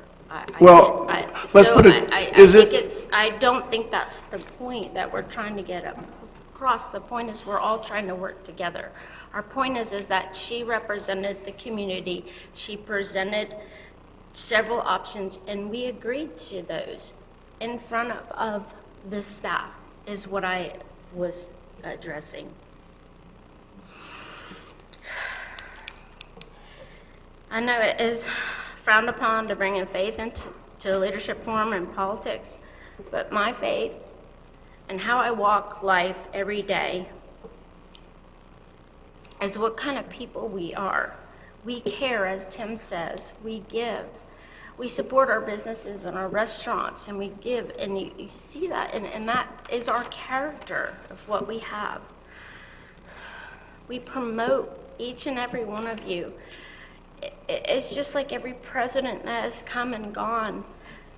It might not be the one we chose, but if you represent us, we're going to support you. That's the kind of people we are. So please end this nightmare to where we all, as a community, can heal and look past the blinded false truth to see that is in the best and most giving, safest solution for all of the community. Tim and our family are asking that you do not deny us of our property rights, for you to honor our right to access and to protect and be safe in our homes. Please do not let the untruth-led opposition sway you from representing and honoring your oath to the city. We have checked all the boxes. We have followed the path and directions of the city throughout this past 3 to 4 years.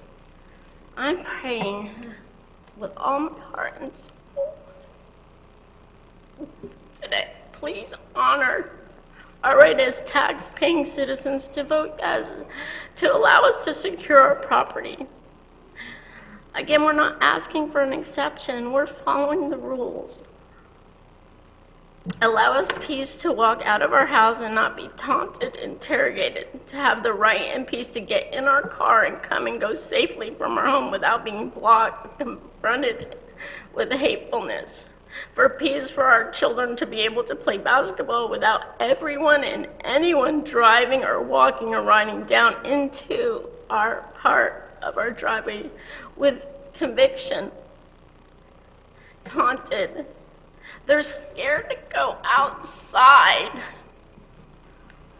We have over 500 pictures, and no, we do not have a dinger on our gate.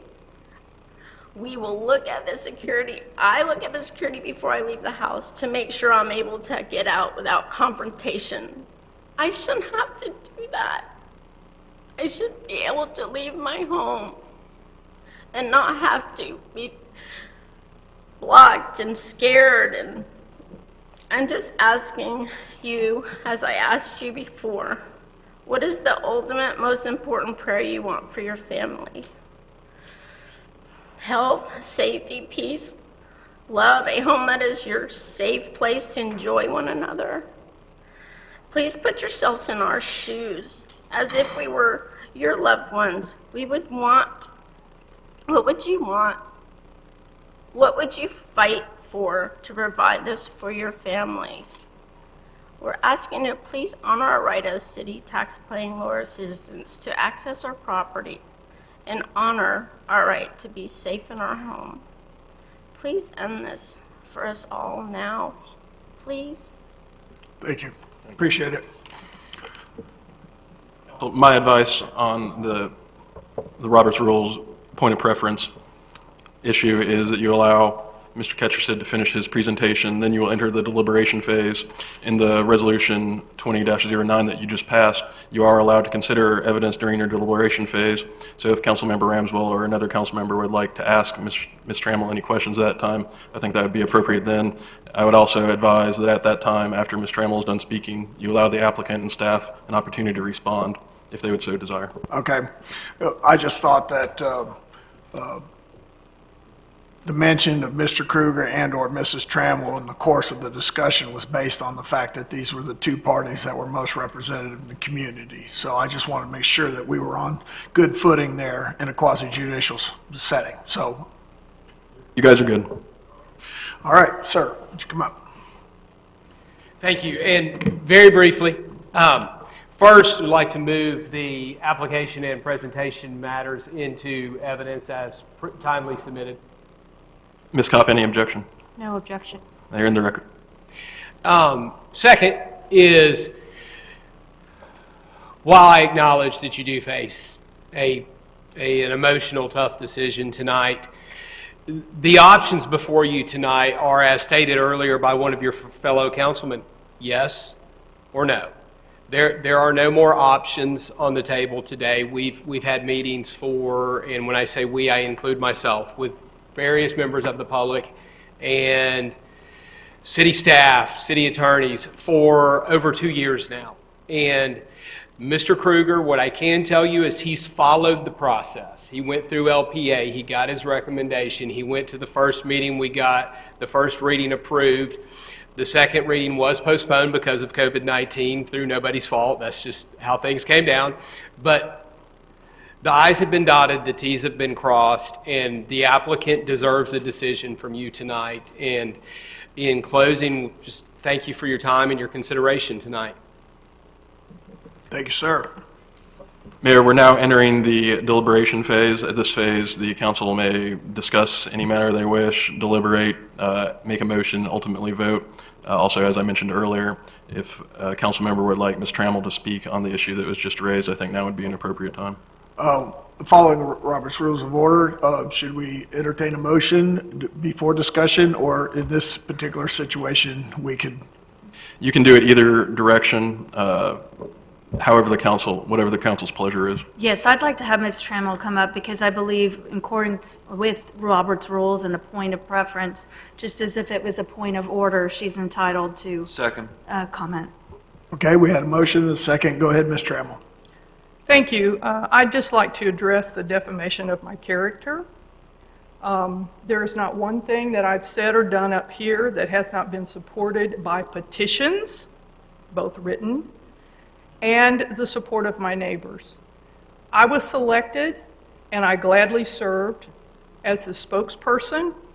Every time someone asked me a question, Ms. Kopp would call me and say, "Are you willing to negotiate?" I'd say, "Wait a minute, I got to get back with the neighborhood."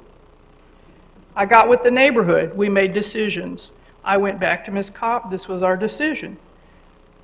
I am the spokesperson, yes, but defaming my character for misrepresenting information here is totally false. They have not presented anything to represent that I have done this.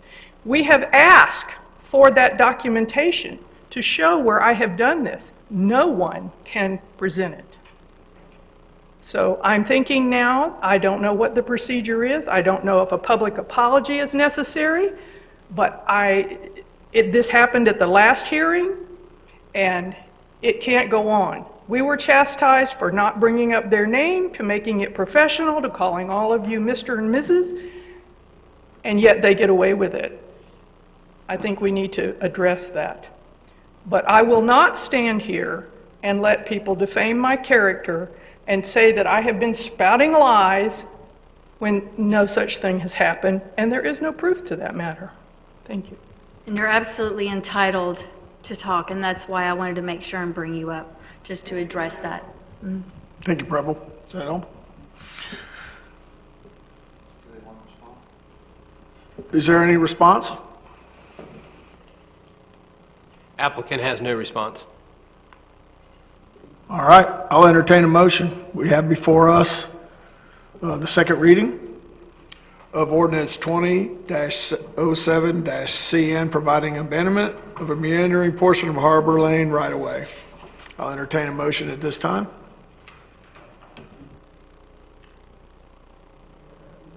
Mr. Mayor? Go ahead, Skip. So I think I made the motion last time, so if you want me to make it this time, I'll make it this time.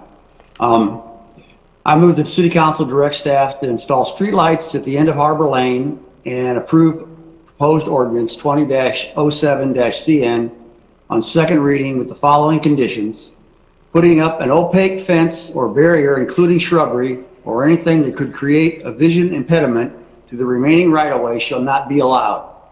Provide a unity of title to tie the two properties within 30 calendar days. Vacation does not preclude obtaining permitting for any improvements as a result of the vacation. I have a motion. Do I have a I'll second? second it. Okay, I have a second. Open for discussion? Seeing none? I'll talk. Oh, go ahead, Mr. Sorry. Muller. Ms. Okay. Ramswell, you're next. Oh, Mr. Braden, you're next. Taking wonderful notes here. First off, what really upsets me the most is the no parking violations. I've heard people, they're just dropping people off, but at the same time, I see the pictures and I see that, in my personal opinion, that they're purposely parking in the paved area that go into the property owner's property to harass them, if you will. I don't like that. I think that's bad. The reason I do is, if we're all supposed to be good neighbors, that's not being a good neighbor. Everyone that has opposed the vacation of the right-of-way say that Mr. Kruger deserves access to his property, but how do we get there? And then on top of that, if we give him access to his property, apparently there's going to be people that's going to block him again. The other thing that I come to conclusion is, I get tired of people saying it's a park. It's not a park. Technically, it's a dead end of a road that ends at the water's edge. It just happens to be the water's edge is a little bit lower than the area that it's at. We had the same situation where Joe's Bayou boat ramp is now. Was dead end to First Street, which ended right at the water's edge. Same thing happened on 6th Street, which is a little short street, probably most people don't realize, right near the intersection of 4th and Beach. We're assuming that we have a yes or no answer, which, well, we've been told we have that. So if it's yes, we're going to not make a lot of people not happy. But if it's no, what are we going to do to solve the problem for Mr. Kruger? So that's some of my comments. Now, I do have a question for staff. If this is denied tonight, and we have to come up with a solution to give him access to his property, how much right-of-way are we going to have to give up? Is it going to be close to the same amount that it's been asked for? We're going to have to asphalt a section of that section no matter what. Do we have anything on there that tells us how much we're going to lose and what's going to happen then? Does that mess up our view corridor? Can the city put up a fence so that he has the right to get there so nobody parks in his driveway? Can we get that answer? This is something I went over at first reading as far as what happens with access to the property either way. So he is entitled to basically get the driveway with or without this vacate because he is legally entitled to access his property. And our land development code prohibits fences and gates within a public right-of-way. So he would get the driveway, but he would not be able to put up a fence or a gate within the right-of-way. I'm sorry, he would get the driveway, but he would not be able to put a fence or a gate within the right-of-way. So essentially, by approving the vacate, that would enable him to apply for a permit to get a fence and or a gate, which is why I understand you put those conditions in on first reading. So if you want to talk about numbers of the driveway, I would defer to Mr. Bodie, but if that answers, I don't know if that answers your question sufficiently. Part of my answer is, can the city put up a fence? No, nobody can put a fence in the right-of-way. Okay, and now the other clarification I have is, it is a right-of-way. Technically, a dead-end road is not a park. Yeah, there's a bench and there's a picnic table out there, but it's not a park. Technically, it's not supposed to be This is not legally a park, it is legally a right-of-way. However, as you know, over the years, it has been used as a park by some of the residents, many of the residents. Okay. Basically, it's a catch-22. He deserves the right to get to his property. People, even the opposition has said that, but I haven't heard any main solutions.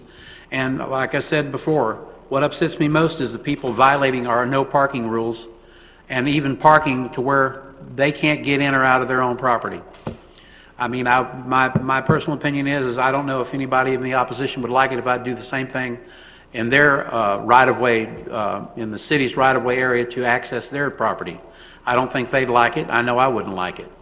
So I'll say this much. I'm not going to say where my vote's going to go. I just want to say that I think this whole scenario has been trying on everybody. And the last thing I say is, the applicant deserves a chance to get what he's asking for or not at a hearing, whether or not we had to postpone it. It's unfortunate that this virus happened. I have other opinions of that, but that's all for now. Thank you, sir. Mr. Braden. Thank you, Mayor. I have one question for either the applicant or his attorney. How is it going to change if there is a gate placed at the end of the road or at the driveway? How is it going to change things as far as people coming down there and not blocking that gate or access driveway if this is granted?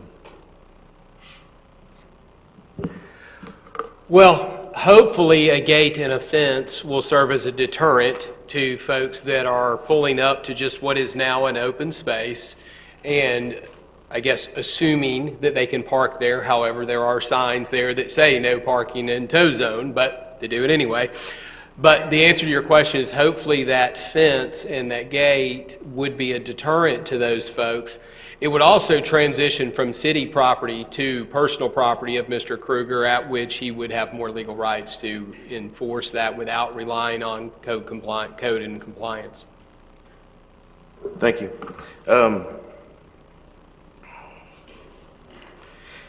I tell you, first, it's I hate being put in this position.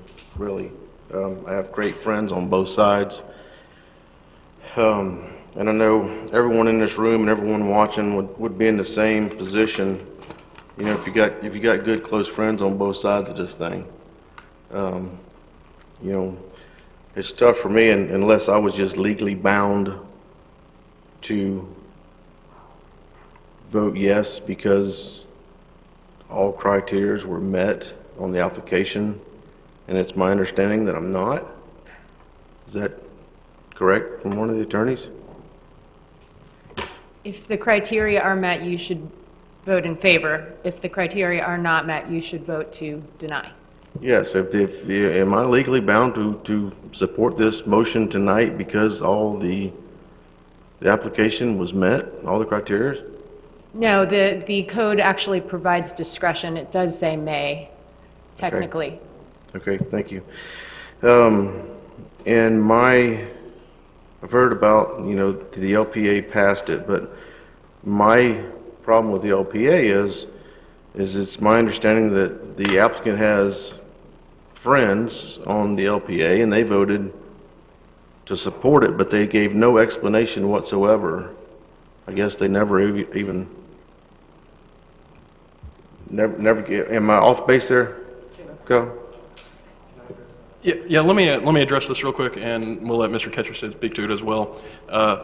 After the first reading, the council did task my office with looking into whether any sort of ethical violation had occurred, and we did look into it and determined that there was no ethical violation based on those facts. So. If I might very quickly, I would also just like to point out, Councilman, that regardless of a yes or no vote from LPA, the applicant still had the absolute right to appear here. So that, number one, we deny those allegations. But Right. number two, that was not a must-have to appear before you. It is only a recommendation to you as councilmen and women as to whether or not they feel that the application meets with the comp plan. But we had the right to come here even if they had told us no. I just want to make sure that that's clear. Yeah, I understand that, but that was part of the argument that, you know, it went to the LPA and they passed it.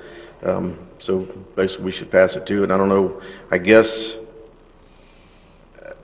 I can't off the top of my head say where the information came from as far as the applicant having or somebody on the LPA having personal knowledge or knowing the applicant. And I believe that a public member stood somewhere in that vicinity and made those allegations at the last meeting. And then I remember one, it might have been you, Councilman Braden, that instructed Mr. Bauman's office to look into that. And of course, Mr. Bauman just spoke to that, but he's here to speak for himself. But I believe it came just from a speaker here at the meeting standing somewhere in that circle there. Okay, thank you.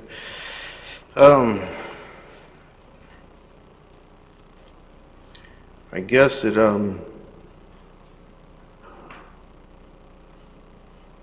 the last meeting, in the first reading, you know, I made the suggestion to pave it, to extend the road on down like the city had, you know, it should have done to start with.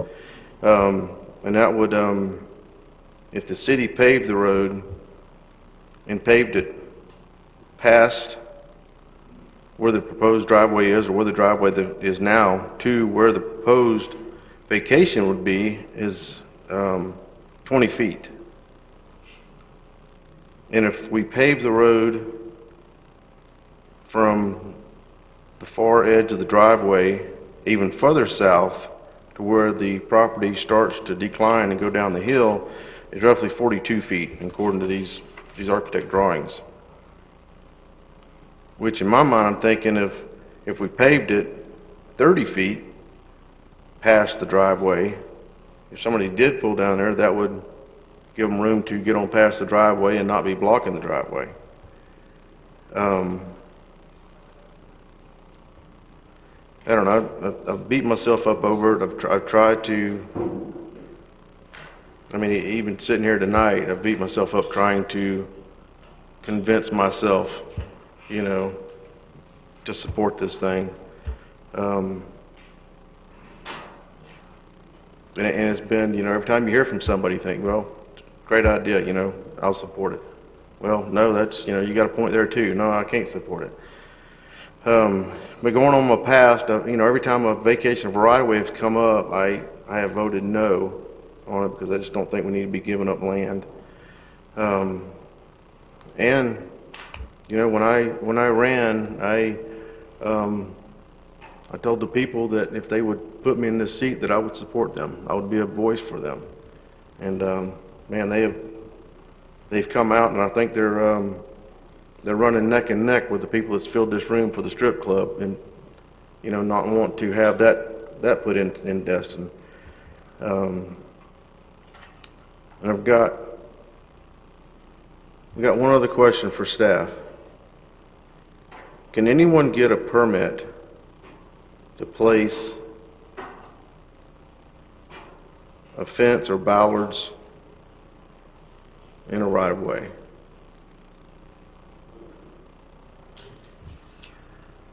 Which is it, a fence or bollards?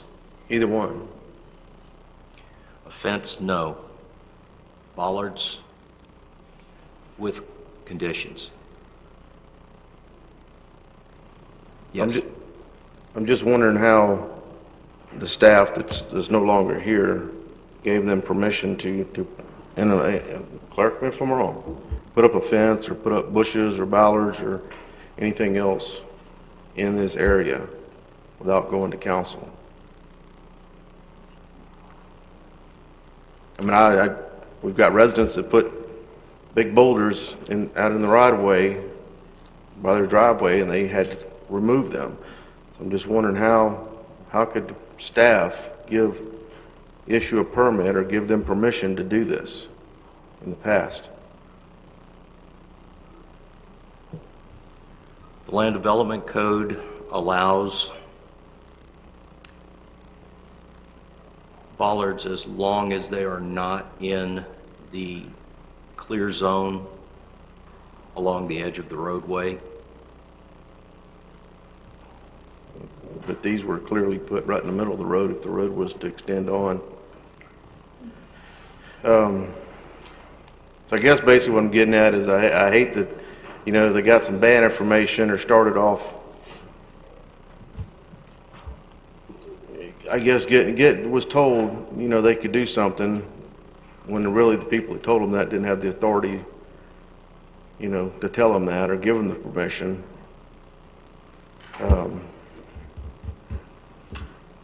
Man, I don't know. As I sit here, still to this second, I'm still trying to convince myself, to support this thing. Because there's a lot of, I know there's his side, her side, and then there's the truth lies in the middle. And that's where I'm trying to get, is in the middle. I'm going to yield the floor this time, Mayor. Thank you.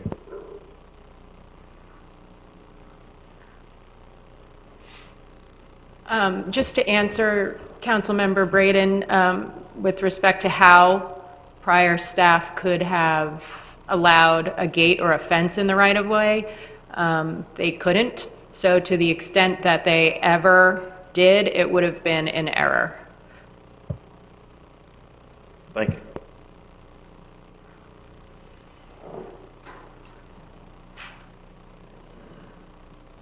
All right. That all, Mr. Braden? For now, yes, sir. Okay. Ms. Ramswell. Thank you.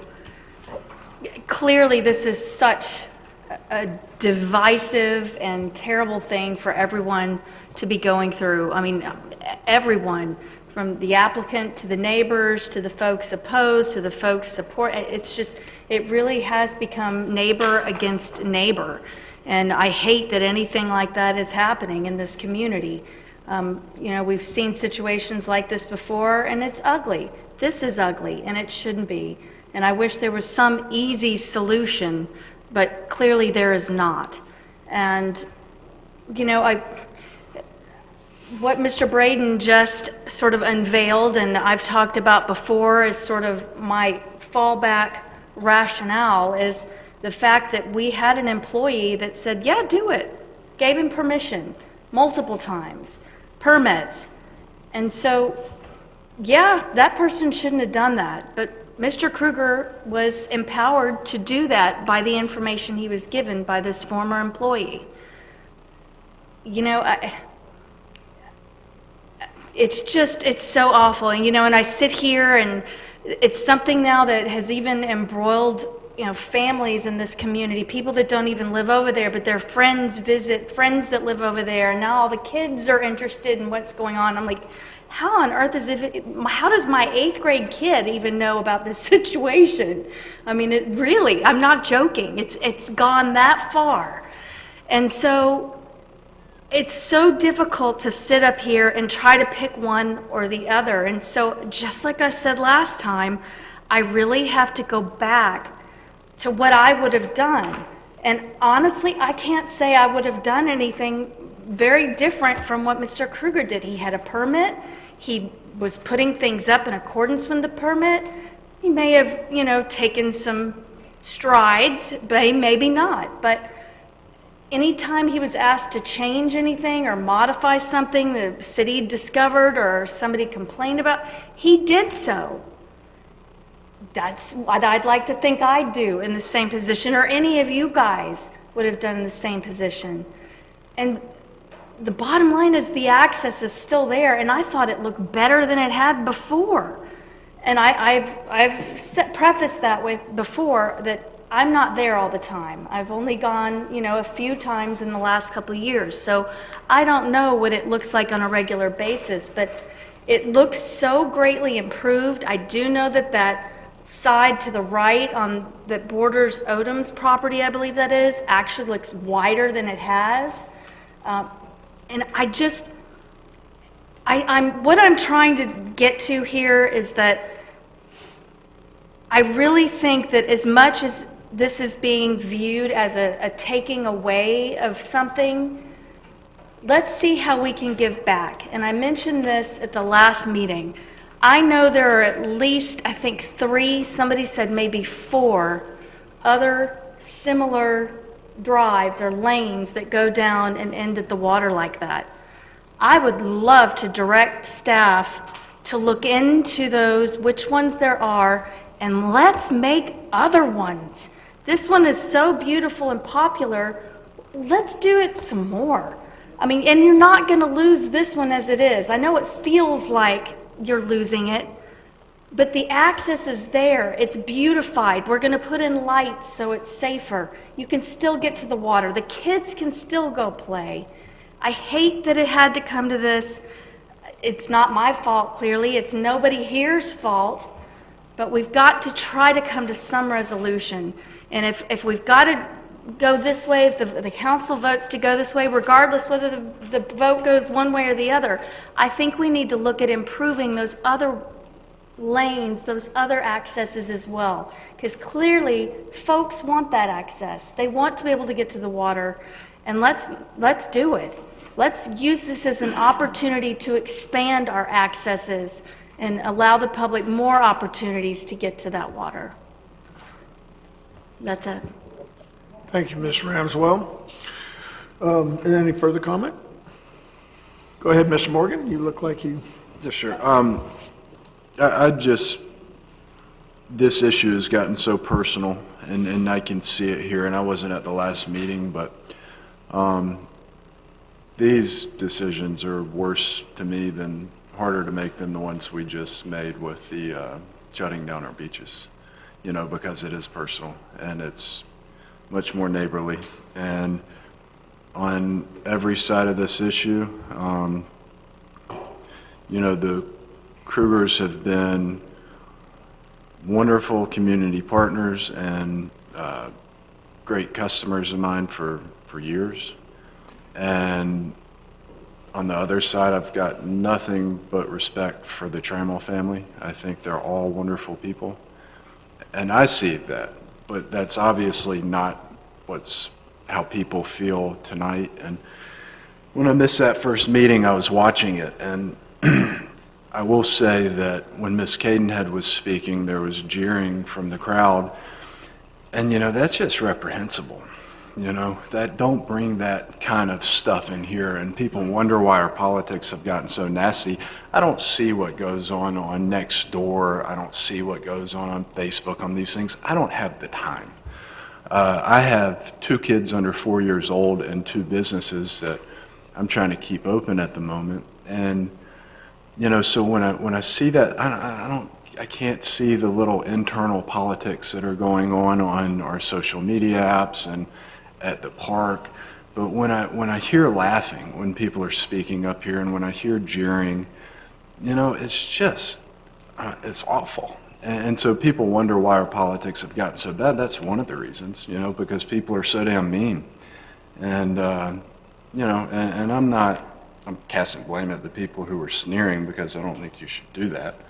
But, you know, this is, you know, just this got completely off the tracks, and that's it. Thank you, sir. Mr. Marler. Yeah, I just wanted to address something that Mr. Braden was talking about. As far as bollards, if you noticed, the city, we put up bollards that I actually requested back at the elementary school, because we had people parking on the right-of-way to let their children off at school, and they were literally encroaching upon the property owner on the corner of Kelly and Beach Drive. And so we have ourselves put bollards up. If you'll notice around the elementary school, they're all around, that the city has done. And basically that's to keep safety, because I've seen several people like that. I just wanted to address that the city themselves have also put bollards up. And that's all. Thank you. Mr. Mitchell. Thank you, Mayor. Sadly, we've been over a month since we had the first thing, so some of the things I'm saying may sound dated, but I just want to clarify a few things. First of all, like Dr. Ramswell said, with some of the personnel, you know, I guess I coined the phrase earlier this year or last year, sins of the past. Sadly, this is not the last sins of the past that we're going to have to deal with, unfortunately. But I want to speak for a minute. In our last meeting, we were, as some of the speakers earlier said, Ray was given a lot of information, which the day after the council meeting, he presented to us. And I reviewed all of that stuff. And I want to speak to one thing in particular. Ray sent this out to all the council members, but I just want everybody to understand. One of the speakers presented the Okaloosa County property appraiser, one of the speakers at the first hearing, presented Okaloosa County property appraiser's legal description of this property. And at the time, they brought something up that seemed pretty, well, we didn't know what it was. But matter of fact, it said that it gave the description of the property to include partial vacation of the parcel. And everybody was, wow, how did that come up? You know, inferring that something may have been done wrong. Well, I took that information. Again, the presenter didn't realize that it may not have been right. But I contacted the property appraiser and I talked to Mr. Busby. And what happened was, when Fleet and Smith sent in their routine letter, like all of the other people do, to approve the vacation, the GIS person in the property appraiser's office made an error and entered the vacated information into the property description. That's the email that I had Ray send to everybody. Basically, the property appraiser's office said to us on March 5th that the GIS representative had made a mistake and that vacated property description has been removed from the property. That's an example of how we need to take the time and validate some of this information that came in. Please understand, I'm not inferring that the presenter that gave us this intentionally gave us any wrong information. But I looked at this because obviously there were questions about how did this come on? Was there any kind of back channel thing that did it? And obviously that's not the case. So long and short of it is that it was a mistake by the property appraiser. And this is why it's just so important to take the time to look through the information that we're given. Okay? And that's it right now. Thank you, Mayor. Thank you, Mr. Mitchell. Everybody, you good? Well, I don't get to vote, and I didn't say anything at the last time, but I got a couple things I want to bring up because there's been a couple things said or inferred that I would like some clarification from our attorneys. One of them is this comment about the sins of the past. I have a hard time dealing with that because I believe that the process has been followed. Is that correct? With the current application, the process has been followed. And in the following of that process is established ordinances and laws of the city through the LDC and its comp plan. Is that correct? Yes. Okay. So, and because of those ordinances and our LDC and our comp plan, it's not up to a staffer to give an opinion that this is the way it's going to go. Staff does give a recommendation to council, of course, and to the LPA, and then the LPA can make a recommendation and council will make the ultimate decision. But I don't believe that the comments from the other council members were with regard to the current application. It was the prior application where they are mentioning a prior staff member that's no longer with the city. And that's when the fence was allowed and it shouldn't have been, correct? I believe it was the gate. The gate, yes. Okay, but that's not part of this process. I just want to make sure that we have dotted the i's and crossed the t's. Correct. Part of this quasi-judicial In this proceeding. current application, that was not involved in this current application. All right, so, and the reason I ask that is because this decision, the yes or no, should be based on the facts, the law, and the net benefits to all involved. Basically, that's where we're at this point, correct? Yes. All right, so I'm going to ask or make 5 factual statements, and then I'll give an opinion, and then I'll be done, and we can vote. If we vacate, does it prevent access to the water? No. And if we don't vacate, can he build a fence or put up a gate? No. Is there a beach there in normal tide height conditions? Actual beach? I don't believe so. There's not. No. Maybe on a norther in February, 30, 40 knots. Okay, and the last one is, in our first reading, as a result of the motions made, didn't we approve that $25,000 was going to be spent to improve that right-of-way as it stands right now? Yes, I believe it was park improvements, not technical right-of-way, but yes. I didn't use the word park. Let the record stand. I said right-of-way. Right. Okay, so those are I just want those all on the public record, and it's for our council's edification and the committee too. Now, there was comments about does it affect the view? And I live in the neighborhood, and if you stand at the edge of Mr. Kruger's pavement or the edge where the little access point is, you can't see Joe's Bayou. You can see the other side of Joe's Bayou, but it's not going to affect the view of the bayou itself. You have to walk at least halfway up before you can see the water. Also, according to the comp plan, because there was an inference that we haven't, that we're somehow violating the comp plan and that we haven't followed the comp plan. And I just want to bring up that the actions of this city over the last 5 years before I became mayor and since I became mayor, we've taken definitive actions. We're providing increased access to Joe's Bayou through city's financial expenditures and by federal and state grants. That's where the improvements to Joe's Bayou boat ramp, the additional property we bought from the cement company, the development of Maddie's Kelly's Nature Walk. So I just want to make sure that the public knows that this city has done a lot and is continuing to do a lot to provide access to Joe's Bayou. So I just want that on the public record. So those are my only comments, my opinion, and since I stated those, if any council member would like to add that or anything to that, I just wanted to get that out before we come to our final vote. Because I just... Yeah. Go ahead, Mr. Yes, Mitchell. ma'am. Yes, sir. Just for clarity, okay, when I spoke what I said, I don't know if you caught, I said I agree with Dr. Ramswell's discussion. I'm in no way, shape, or form inferring that the current applicant did anything wrong. We were referring to the past. So noted, Mr. Mitchell. Mr. Overdeer? Mr. Mayor, yeah, just one point of clarification. I believe that when we passed this the last time, 2 months ago, then after we passed this, I believe it was Councilmember Destin that then made that decision or asked for the city to put $25,000 towards making some improvements down there. So that's not actually part of this motion, but it's a separate consideration and something I think that we directed staff to do. Yeah, I think we already passed that, and you added the lighting in this present motion, correct? That wasn't in the... I added that. Well, I added that, and this is exactly what was in the last one. Okay. The thing about the opaque fence and all that came from Captain Nix. That was the safety. So we're clear on the record there, everyone? All right. Well, we've had all the discussion. This is what they pay you all the big bucks for, so I'm going to take a roll call.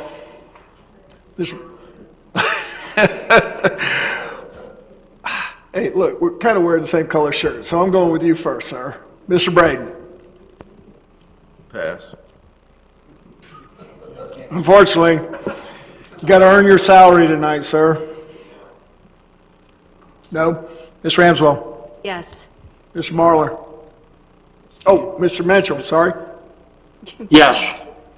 Mr. Marlar, or Mr. Oberdeer? Yes. Man, it's late. I apologize, gentlemen. Mr. Yes. Marlar? Mr. Destin? No. Mr. Morgan? No. What's the tally? 4-3?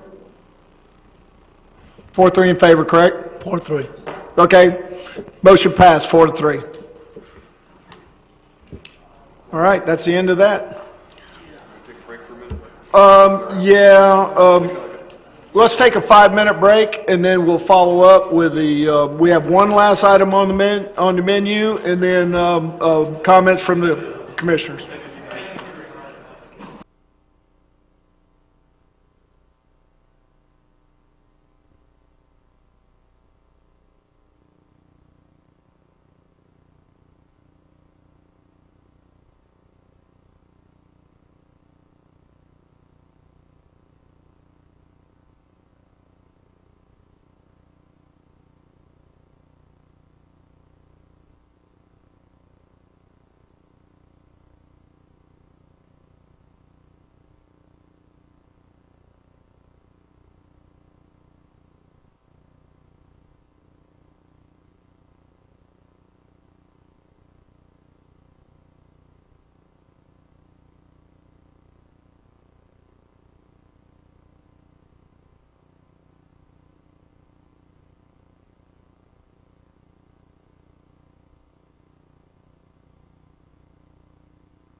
slowly make our way back to our stations. Can you get our staff and everybody back? Line up. We got a couple just things to finish up.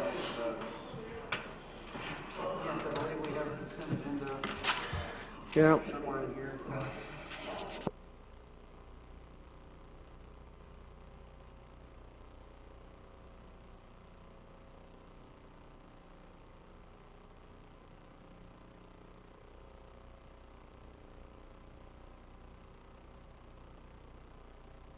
Skip, you guys ready? Mr. Mitchell?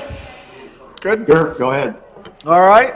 We have all our council members here, and I'm going to go ahead and call this meeting back to order.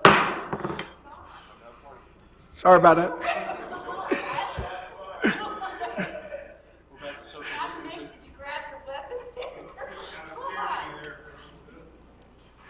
Yeah, Captain Nix was reaching for his 40 cal. All right, we're on item 6A, or just item 6, our consent agenda. I'll entertain a motion at this time. Mayor, I'll make that motion to approve A and B. Okay, I got a motion to approve A and B on the consent agenda, and I got a second by Mr. Braden. We will start with you, sir, for a vote. Mr. Braden? Yes.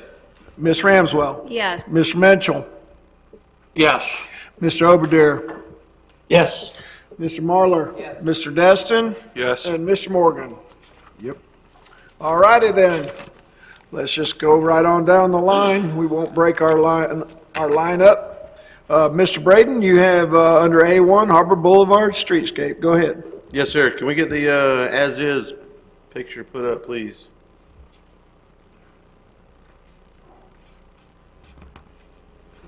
That's the same one that's in our briefing documents? the Should be, as-is? yes, sir. Yes, I saw that. That's the after, as is, current. There we go. All right, that's, tonight I got on the Harbor Boulevard Streetscape, and I also want to, hope we can kill two birds with one stone with that tonight, because we do have the redesign coming up pretty quick. They're fast tracking all this, which we've asked for. But anyway, I really want to get the council's blessing on this. Y'all did put me on this committee or in charge of ramrodding this to go to the meetings with staff and FDOT. But anyway, right now we're just working on the median in this center because in probably 4 or 5 years, we're going to do a total redesign. FDOT is going to do the total redesign, so we really don't want to get out on the sidewalks right yet. But if we can go to the second picture, please. This is something we've come up with that to get started with, a starting point to give FDOT to what we would like 98 to look like once all the power lines are underground. And this is something that FDOT can do with narrowing the medians, still have the turn lanes, have the bicycle path, enough area on each side for oak trees, and a 4-foot wide sidewalk. So if this is something that the council can live with as a starting point that we can give to FDOT for their design. Right now we're mainly focused on the medians, getting some trees in there in the streetscape in that portion. But is this something that the council can live with as far as somewhat of a direction we can head? Yeah, Rodney, I got a question for you, just for clarification, because you are heading this up. Now, they're fixing this, they got like $1 million, right? And so with that, are we going to focus mainly just the median? That money will be spent, $1 million on the median from the bridge to Airport Road? Is that, they're not going to spend a bunch of money on trees along the sideways until we get done with the underground, is that correct? That is correct. And with that, I saw that palette of plants, and they had some purple ones and reddish colored ones. And so, you know, for myself personally, I think mixing in some color, outside of green is something good. Is there a list of other than that palette that they showed us? Is there other plants that are approved for our area that could be considered? I know magnolias grow real big, so we probably can't put magnolias in the middle of the median where, you know, so I guess a live oaks would work there maybe, I don't know. But what about different grasses or colored type plants? Yeah, that's what I wanted to suggest was, you know, something with some color. And I like the one that they had some red in it. And wanted to, I got some other ones I want to see if it's, but I don't know why not, but it's got a white flower. I have them in my yard. They're hardy, they're green. They stand up to the cold. And it's a green bush like the azaleas and stuff. And they talked about the grass, and I wanted to ask her tonight, but I will the next time we speak, if we can put zoysia in the meeting instead of ryegrass or bahia or something like Yeah, that. bahia was the one that they recommended not to put in there. Yeah, it just looks like something they put on the interstate is the bahia. So yeah, I mean, I'd love to get this started as far as the submit it to them, and we need to get that shrubbery list, the trees, and I guess they didn't want the magnolias and that kind of stuff because we'd have to change the whole gutter system of the road because of the leaves, and I guess they really didn't, they kind of frowned upon the oak trees as well because they do shed all their leaves. I think that's, and I can get corrected if I'm wrong, but I'm pretty sure that's more for safety reasons because the oaks don't give so much and neither do the magnolias should they get run into. So what they would need to put a regulation curb in instead of that flatter curbing to help prevent head-on collisions with those. But those are allowed, and I know the council has spoke about oaks in the past. So yeah, I think that would look good if we got the oak, especially in the middle and then eventually on the sides and get that canopy, you know, going back like they just butchered, you know, a few years ago. But yeah, I think getting the telephone poles, I think getting them out of there is going to stop a lot of the wreck, especially in front of Harbor Docks. They steadily taking that one out. I would appreciate that. That'd be great. Yeah, it's, you know, I can go ahead and say that if we plant crepe myrtles or palm trees, Captain Nix can go ahead and take me to jail so I can start serving time because I'm cutting them down. That's a confession. That's a confession. But with the oak trees, you know, I would prefer oak trees, you know, and if they push back on it, and our city staff kind of 3 years ago really pushed back on oaks on airport, said you can't do it. Well, look at airport now, we did it. And for those, if FDOT says you can't do it, just go drive through Mary Esther on 98. It's possible, you can do it. And you can cultivate a really good canopy, so. Yeah, the nicest part in town right now is, let's see, they started putting all that stuff in around 2002. It's Commons Drive directly in front of Home Depot. Yeah, and on, like, there's 3 sets. 3 feet medians. Yeah.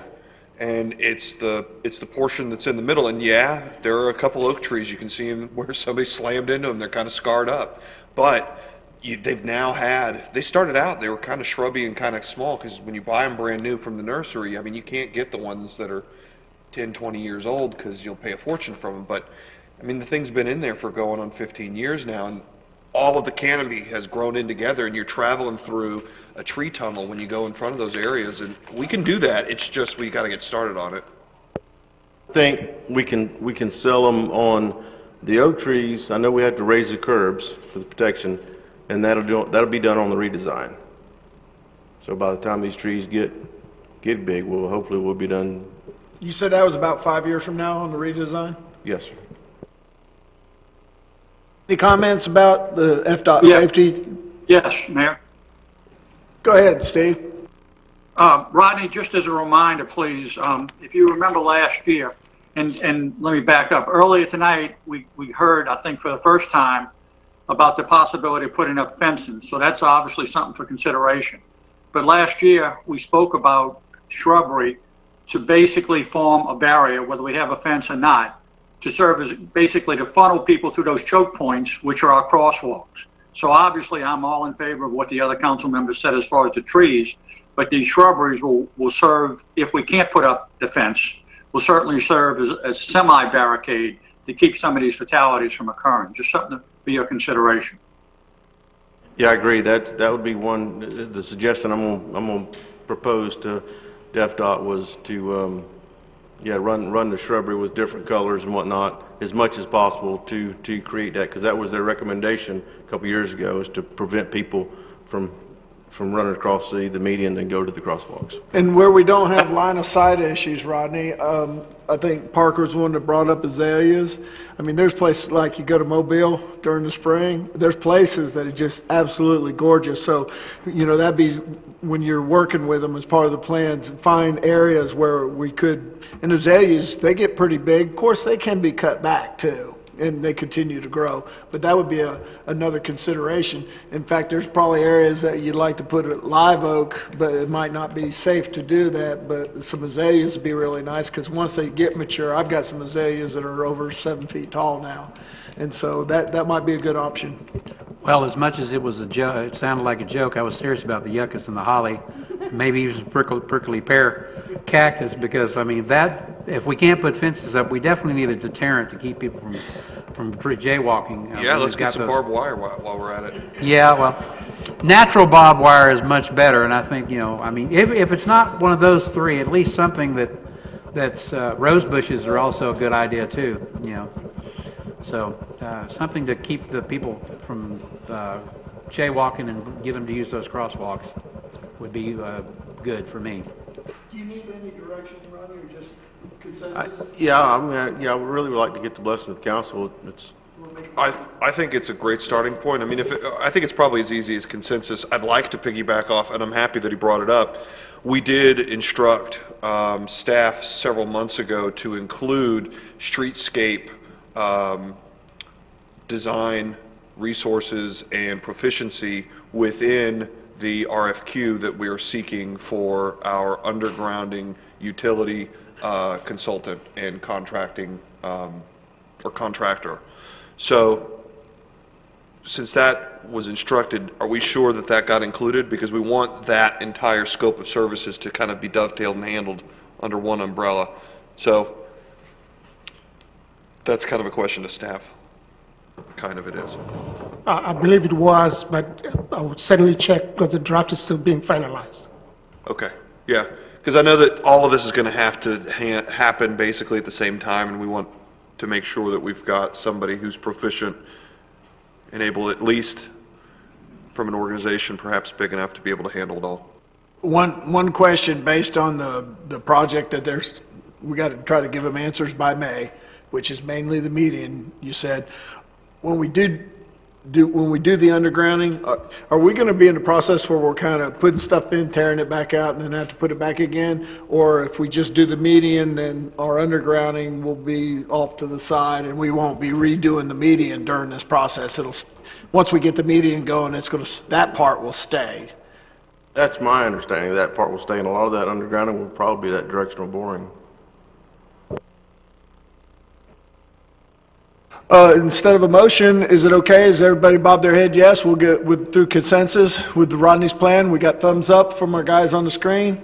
It's all good. Rodney, you got consensus to continue on and work with staff and get them the information, FDOT the information they need to get the design started.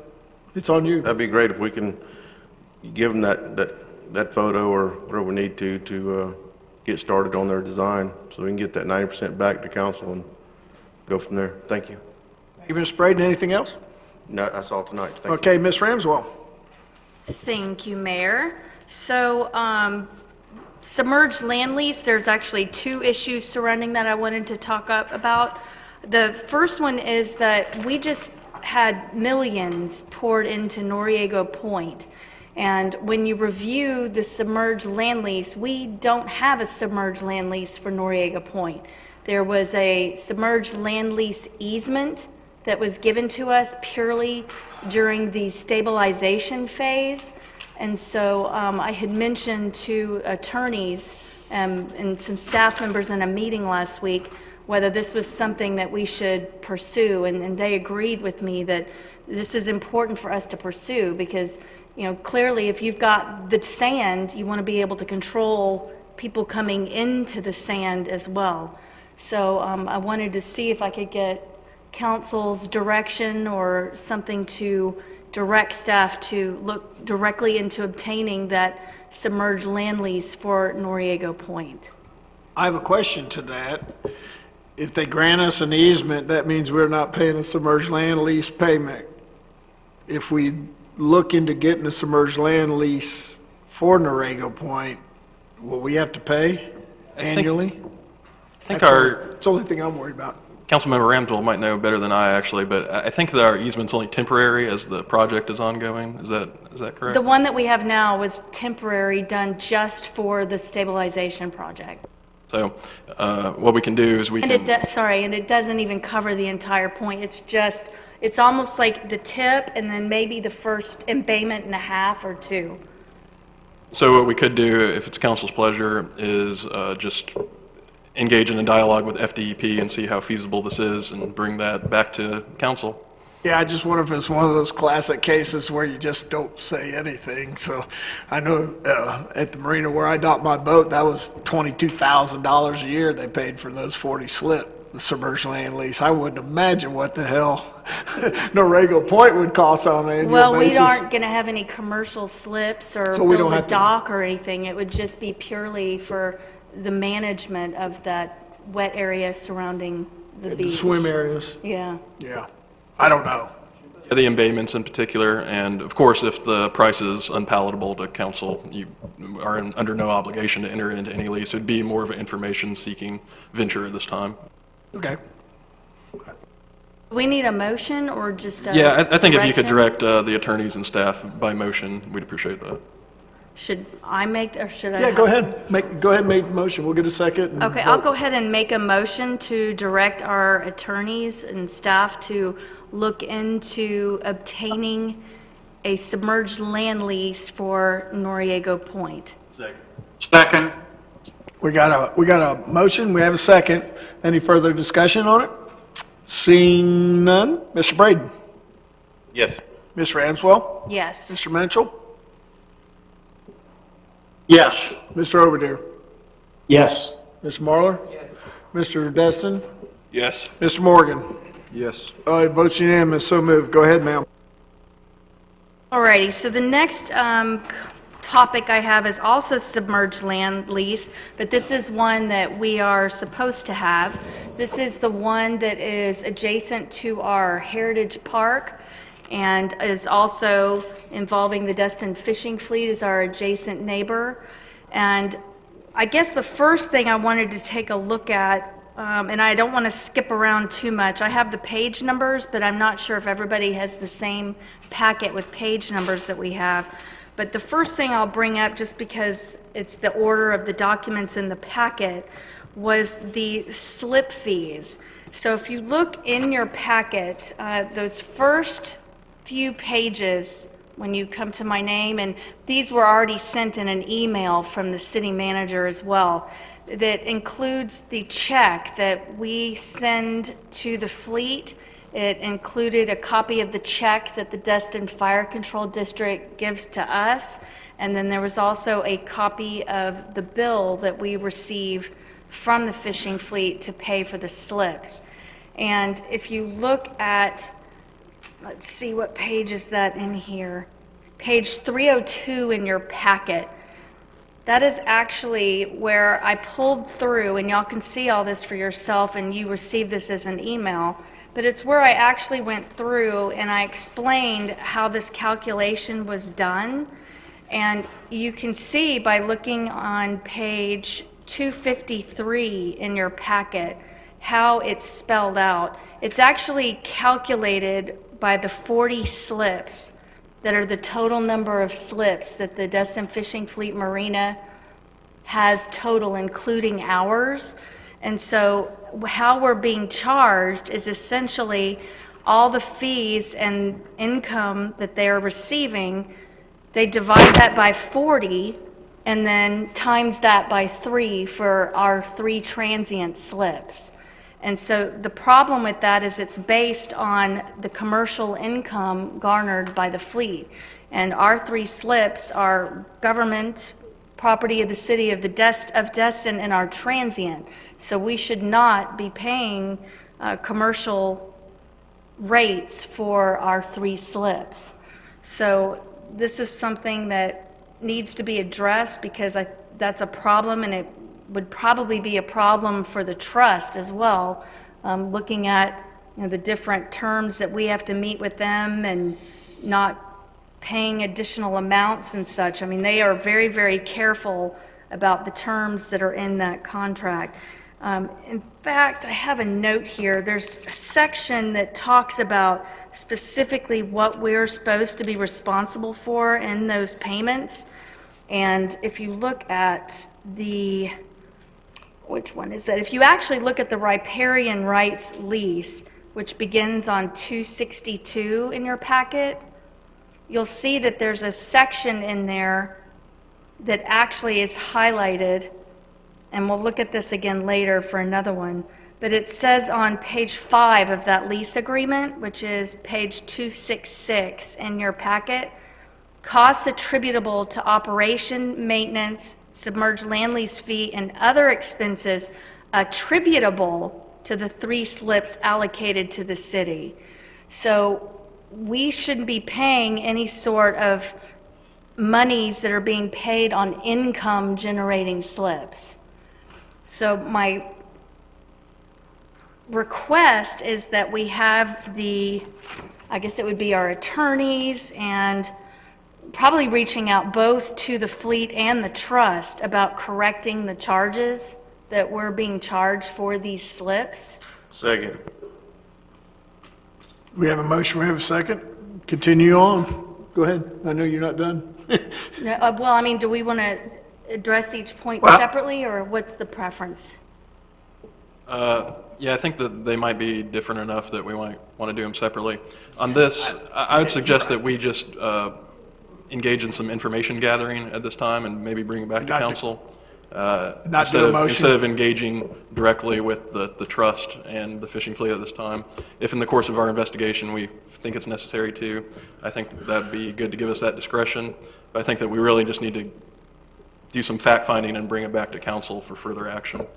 Yeah, because there's going to be a couple things that are going to come up. They rebuilt the dock at X amount of dollars, and that included, they didn't charge us for that. So there might actually be outside of fact-finding, maybe some negotiation that needs to take place at some point. I think that the purpose of the motion would be for us to just kind of see how the facts sit, bring it back to council, and then seek further direction at that time based on those facts. Sure, that's fine. You want to go ahead and make a motion to that effect? Go ahead. Go ahead, Steve. We don't have a motion. Steve, we don't have a motion on the floor yet. Or we do?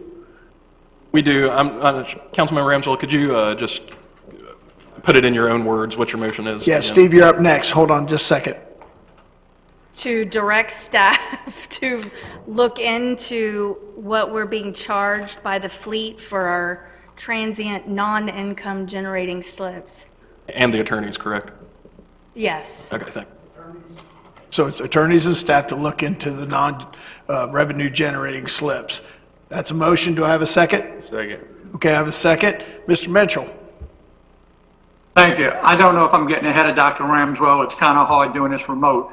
But in reference to that, what about with that fact finding, take a look at any refund that's due the city?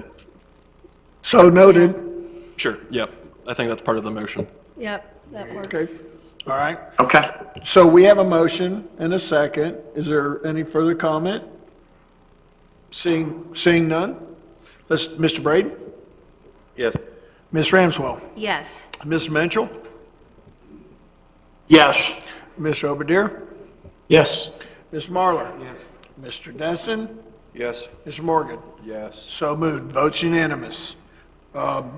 Go ahead. Thank you, sir. Okay, so the next issue is the actual submerged land lease. And the problem with that is that it has now been expired since 2018. So there is no active submerged land lease adjacent to our property and the fleet's property for our slips.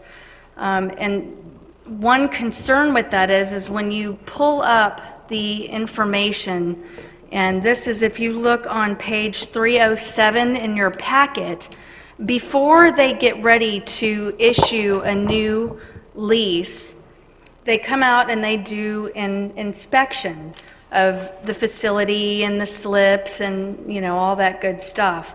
Well, if you look at page 307, we have a big problem in that this is 68 feet of that is, we're the upland owner, right?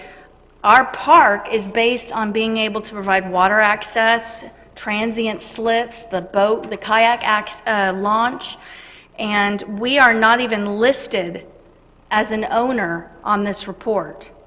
If you look at, let's see, I have it highlighted here to make it a little bit easier, but if you look at, let's see,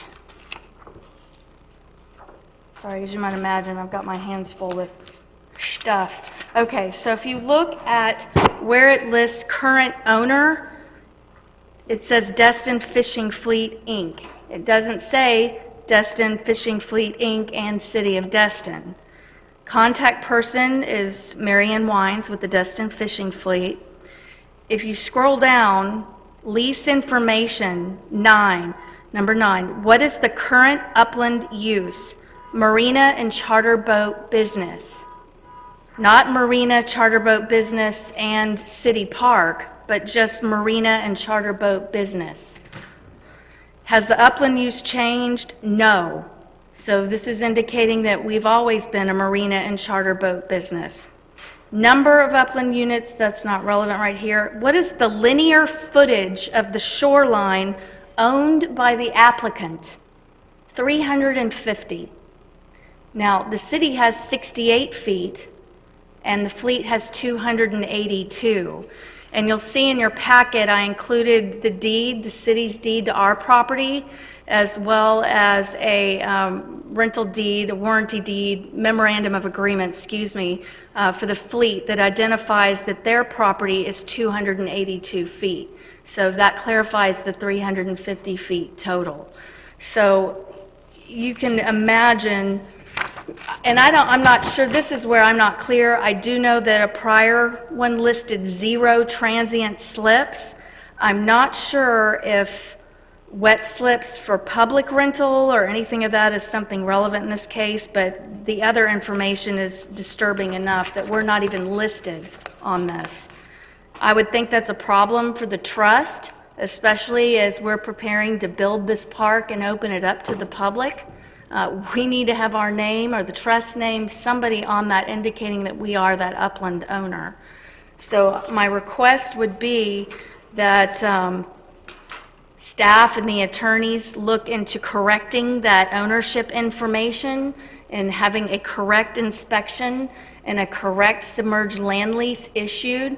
Because once again, if you look at, and I didn't even show you this, but if you look at the submerged land lease itself, which is on page 271, you'll see that it expired in 2018 and there is no current expiration. And that could be that perhaps around that time, I requested our land use attorney to look into that because I'd seen this inspection report issued.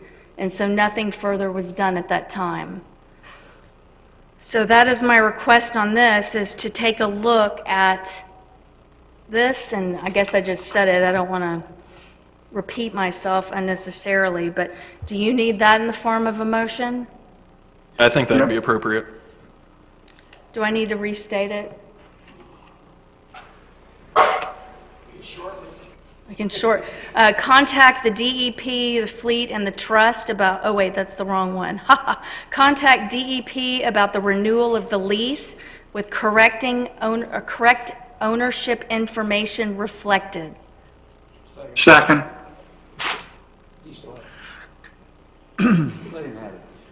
All right, we got a motion, got a second. Is there any further comment?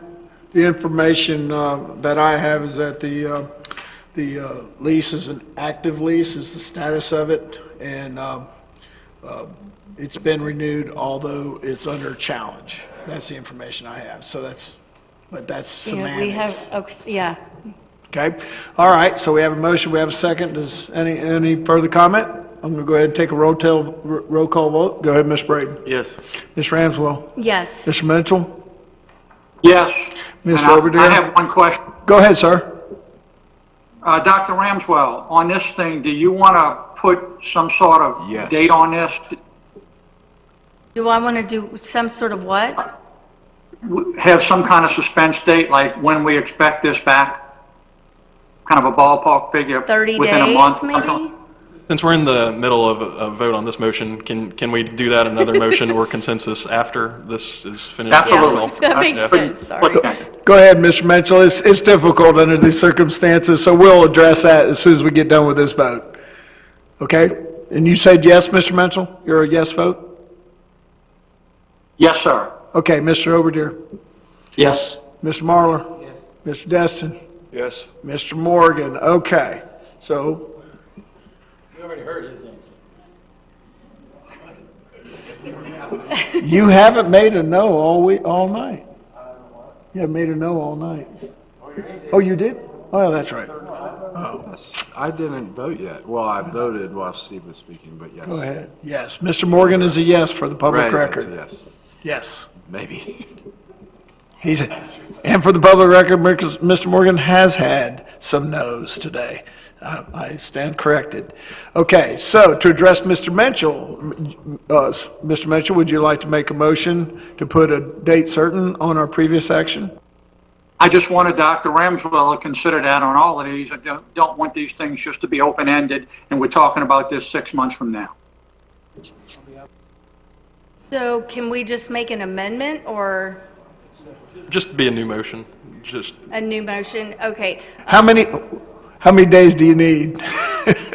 We'll do it that way. We can try 30 days. I think we can probably do it in 30 days and bring you back that information. I hope if we can't, maybe you guys would be understanding, but we'll try our best.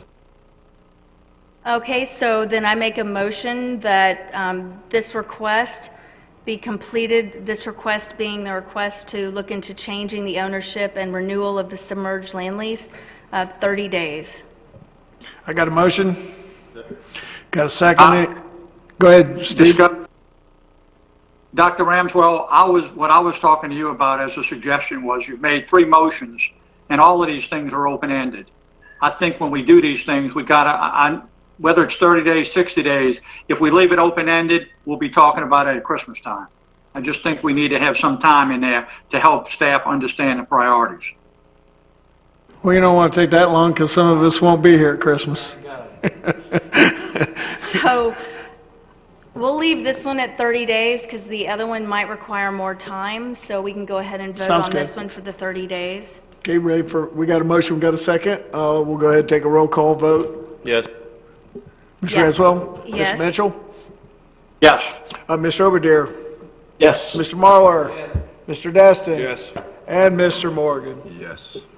Ayes have it, so moved. And? Okay, and then the final thing here is if you take a look at the, sort of the back of the thing, if we look at page 321, actually, if you're at 319, you can take a look at that. I don't know if y'all are scrolling or just, so I'm scrolling through because these, of course, all overlap, so, yep, you can see that on 319, but what I want to point out, I guess, first here is, and I don't know why the page, 327. So this comes directly from the submerged land lease. It's a survey that is repeatedly used. It's been used ever since they built this dock. You'll see the numbering of the slips is clear. It starts, that northernmost slip is 1, and then it goes straight down. The concern is that, take a look at that yellow line. Now, all of us that are familiar with riparian know that riparian rights are adjacent to the upland property. So you go straight out from the upland property. When you look at this, it is clear that we actually have 10 slips. I believe I've brought this up before, but perhaps not as in great detail with as good of sketches and drawings, but I say that we have 10 slips, meaning the public technically has 10, but the lease for riparian rights does acknowledge that we have given use and control to the fleet for 3 slips. They gave us the northernmost slips kindly in the lease agreement for riparian rights, and then the Destin Fire Control boat was supposed to be in slip number 4. If you look on here at page 321, you will see the original lease with the Destin Fire Control District that notes that their lease is for slip number 4. And in that drawing that I showed y'all just a second ago where you can see boats in slips, the Destin Fire slip boat is actually in slip 3, which is supposed to be one of the city's 3 transient slips. So we're not even getting the 3 transient slips that we're supposed to have. So right now, if you look at this, we're supposed to have the 3 northernmost, then the fleet would have the next 3, and then those other 4 actually were never even encumbered in this lease agreement. So all this time, they're not part of the lease, they're just completely not addressed at all, but yet they're in our riparian. So these are tremendous value to the taxpayers of Destin. We're putting in a park that everybody's thrilled to death about, and there's 4 slips here that haven't been accounted for. So I'm not saying let's rip them out from behind and underneath the fleet, but we certainly need to address this because they are not accounted for in a lease, and we are not the sole proprietors, so you will, or the sole owners of Heritage Park. The land trust is deeply enmeshed in this situation. So my final request of the evening is to have staff and attorneys look into this slip issue, and that would need to be coordinated with, I think, both the trust and the fleet, and I guess report back and see what we need to do, because those are a tremendous value, clearly to the fleet, but also clearly to the public. I mean, imagine if we had 4 more slips that the public could use. We may not need them, we might, but it's certainly something that the trust needs to be involved in the decision about, and the council as well. And I'm probably guessing that this might require more than 30 days. Yeah, this one is, I think, much more significant. So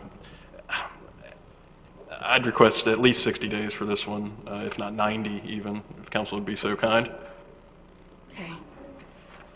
So then the motion would be to request staff and attorneys in coordination with the trust and the fleet to take a look at the fleets that are actually in the city's riparian, the slips and all of this, what did I say, spaces? Oh, yeah, slips.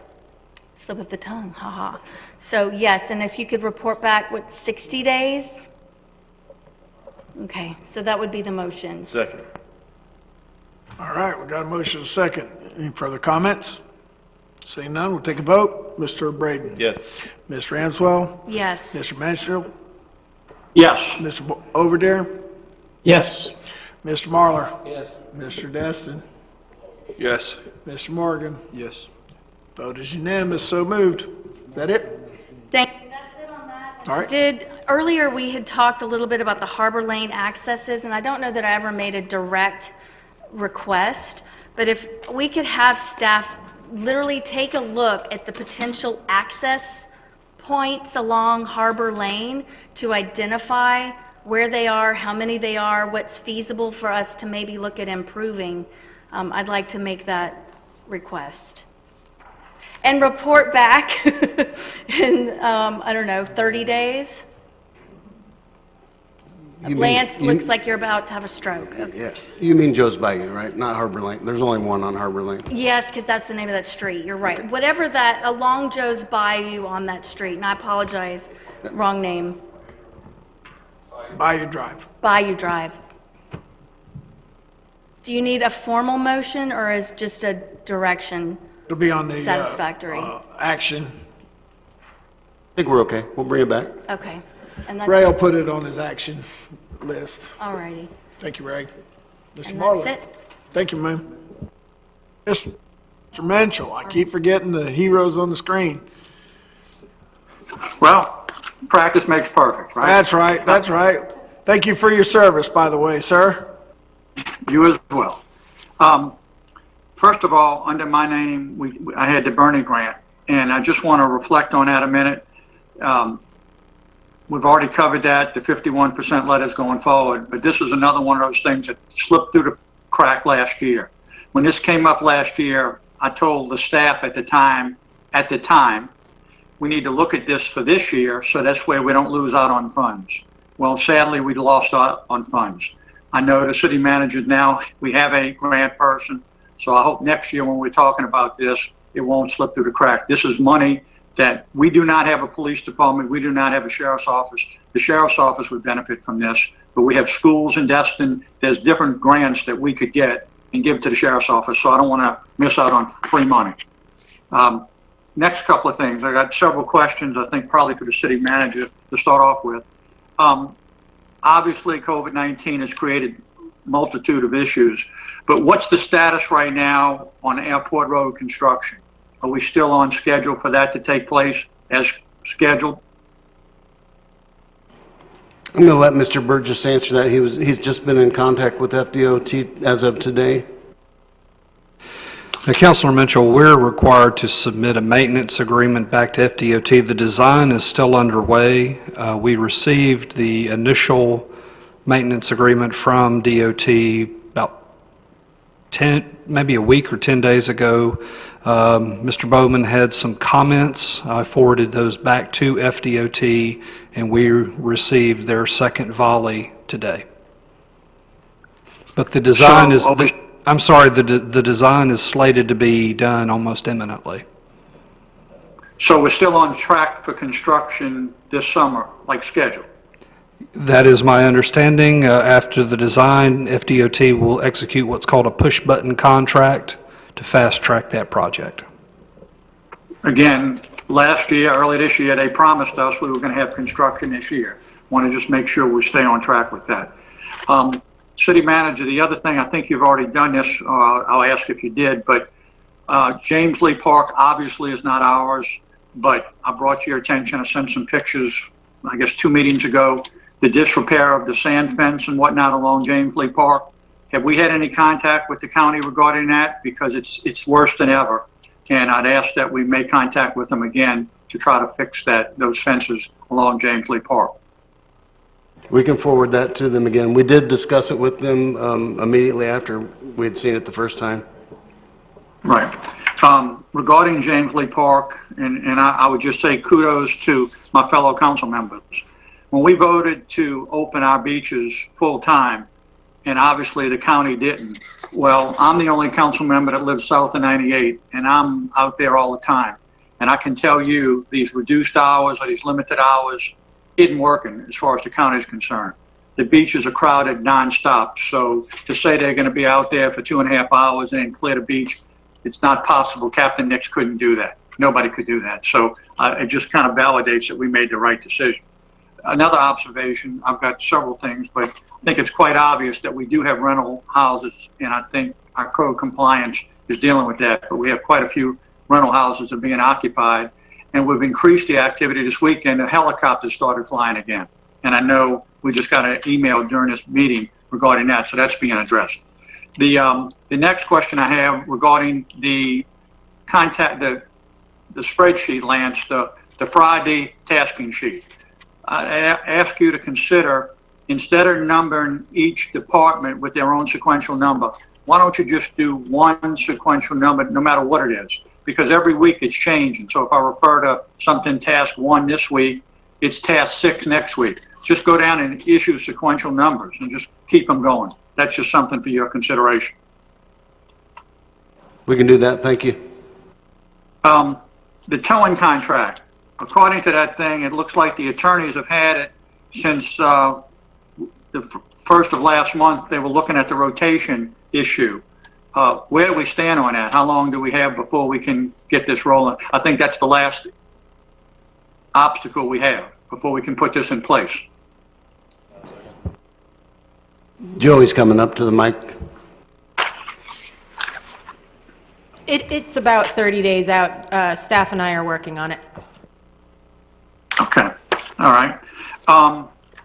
Next one is under public services, the issue with the street lights. We identified 101 street lights that aren't operational.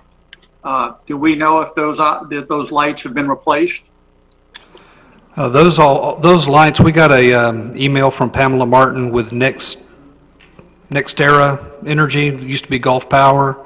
Their portal has changed, and we had to re-enter those, but those have all been re-entered into the system, and you don't really get a follow-up. If you go back to the map, they'll take it to a red, and then when it's fixed, it'll go back to a green. So you have to go back and check them individually.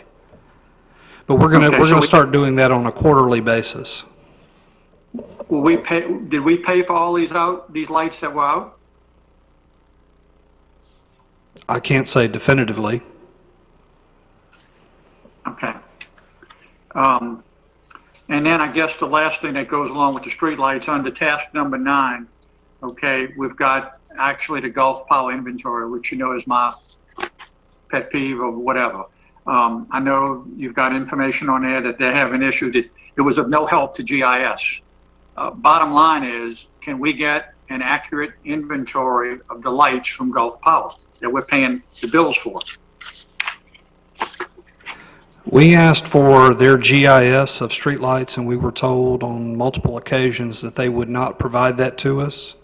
So what we did is they did provide us a paper version that our GIS manager digitized and has put into the GIS. However, the spreadsheet that accompanied the inventory didn't exactly match up with the paper map. So we're still trying to work with Ms. Martin to rectify the spreadsheet to the paper maps. And I appreciate everything, and I know this is just the number one pain in the butt. But my question is, again, we still don't know, sitting here tonight, if we're paying for lights that we're not supposed to be paying for because we can't get an accurate inventory. If at home you got a bill, you wouldn't pay a bill unless you validated that. This goes back to the contracts and all the things I keep talking about over and over and over. We're potentially paying for services we're not getting.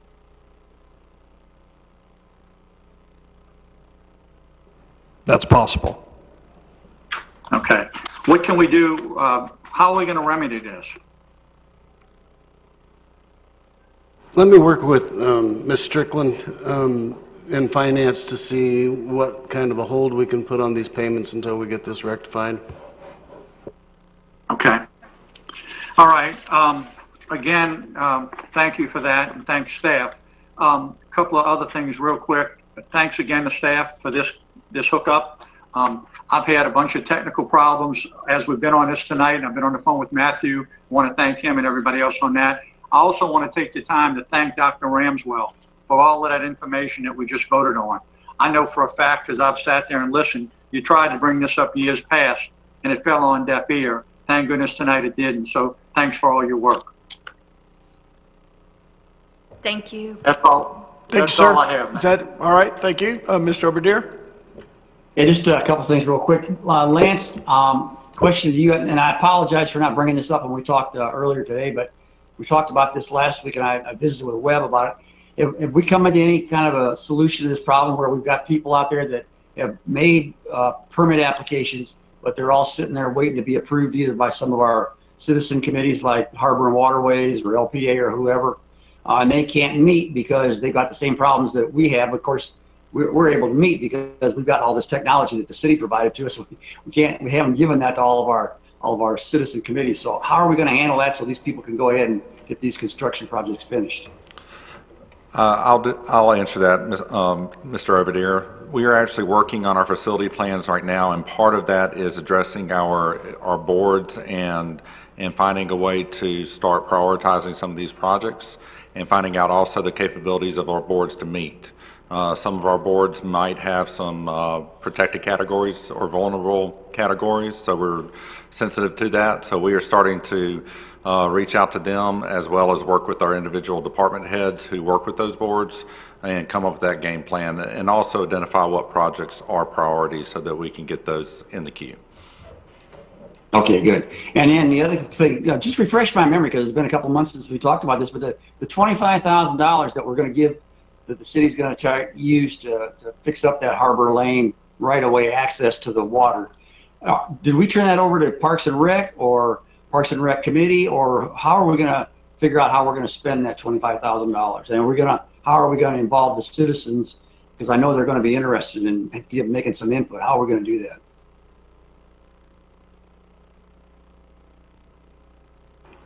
Mr. Overdeer, I think we're going to have to bring that back to the Rec Committee for their input at this point, and it has not been done as of yet. So that's another one of these committees that we're trying to figure out how we're going to get them all together to meet. And then I assume that when they do finally start talking about it, they're going to involve the citizens as well. Could you repeat that for me? Once Parks and Rec takes this up and starts figuring out how they're going to spend that $25,000, we're going to involve the citizens as well to get input from them. Yes, absolutely. Okay, thank you. That's all I got. Thank you. Thank you, sir. Ms. Marlar? I have nothing, Mayor. Mr. Destin? Yes, very briefly. Webb, can you give the council an update on beach acquisitions and where we stand with the trust? Absolutely. So the TPL did reach out to us, the Trust for Public Land did reach out to us last Friday, and they have asked us to schedule individual meetings with council members. And we will be reaching out to you this week to find out appropriate dates and times so that you can have individual sessions. They would like to provide you an update on that project and provide you an opportunity to ask any questions that you might have. Thank you. All right, Mr. Morgan? Okay. I move to, thank you. All right. Shorten my term to May 4th. I second that. That's been wonderful. I think you're all great people, and I've certainly enjoyed it. I move to, let's do city parks first. I move to, well, I don't think we need to do this, but can we open our city parks? Maybe not playgrounds. You know, we've been getting a lot of parents talking to us about the baseball fields. So I think nationally what they're recommending is that we still maintain the groups no greater than 10 and the social distancing of 6 foot. So practices could be held. Games, we're not quite there yet. Sure. So yeah. Are our parks open currently? All the parks are open to one degree or another, with the exception of Dalton Threadgill is pretty much shut down right now because there's no way that we could have used it during the zero phase. Sure. Morgan's Sports Center, the ball fields, the softball, baseball fields are currently shut down, but we're looking at phasing them back in gradually, just like we were just talking about. Can we loosen up Dalton Threadgill? Yeah, I think I spoke with Ms. Firth today. We could easily and pass the straight face test, allow practices out there with the players and a coach, because we would not be exceeding the CDC guidelines at that point. Okay. Yeah, that's great. I'd have a hard time us opening the beaches and not opening our facilities for the locals. And then, Ray, just carry Coleman Lake outfall to the next meeting. It's too late. God bless you, sir. All right. Can I jump in for 2 seconds? And I apologize. I know everybody wants to go home. 1001, 1002. Too late. Lance, can you and Kyle look into whatever liability may have occurred with regard to turning off power at Dalton Threadgill Park and causing some spoilage of some food, I think, that was in the in the concession stand? And just, bring it back when we get some some facts and a clear picture for council. Sure, absolutely. All right. Our city land use attorney? I have just one item, which is the proposed agreement that is in your packet for the Point Mezzanine land use litigation. I think I spoke to most of you on the phone about it, but if anyone has questions, let me know. Otherwise, I'm just going to ask you to approve it. We need a motion for that, please. Yeah. Yes. So moved. So moved. So moved. Second. And I have a second. Any further discussion? Of course, I have questions. I noticed in a few places, it talks about the city shall process a development order, the city will process. Is that language intentional rather than saying review? Yeah, it means that we will put it through the process, which means... And I know that sounds ridiculous, Well, it's but over semantics. It includes more than review. It's review, and when it's ready, bring it to council per the process in the code.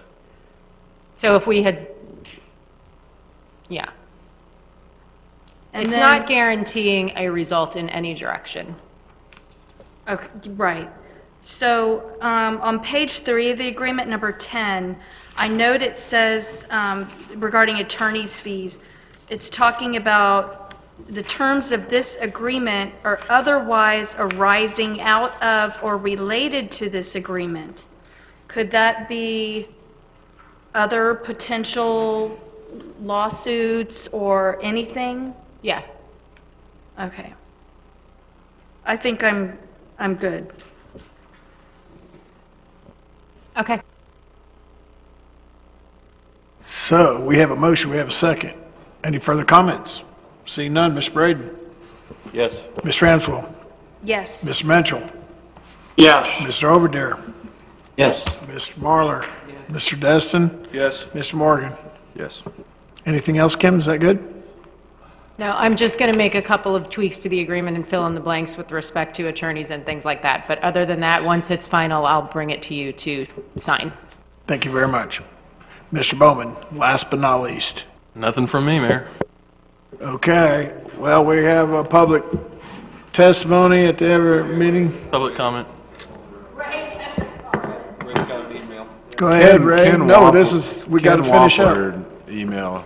Couple of messages from Mr. Wampler. Got it. Read it. First one reads, attaches the letter and cleaning standards that I tried to reference. Not covered in this is the fact that one of the local management companies moved from their local vacation rentals to their Alabama vacation rentals valued at $180,000. Please remember that for every dollar paid for accommodations, you also get an additional $3, so the lost economic value for this week for that one company is $540,000. That is what I know, but others have lost income that we cannot quantify as going to Alabama, but very likely. There's a couple of attachments, and I forwarded this message to the council earlier, so. And then the other one, just very short, the ask here for a city council to endorse and/or reach out to all elected officials on the state and national level, asking them to open up vacation rentals on or before May 15. And in light of his request, I would like permission for the council to write a letter to that extent, to ask the governor to treat Northwest Florida. Yep, go ahead. I'll make a motion that you... Okay, so the motion is for the mayor to write a letter to the governor recommending that he reevaluate his ban on short-term rentals for the Destin. We'll just leave it at that.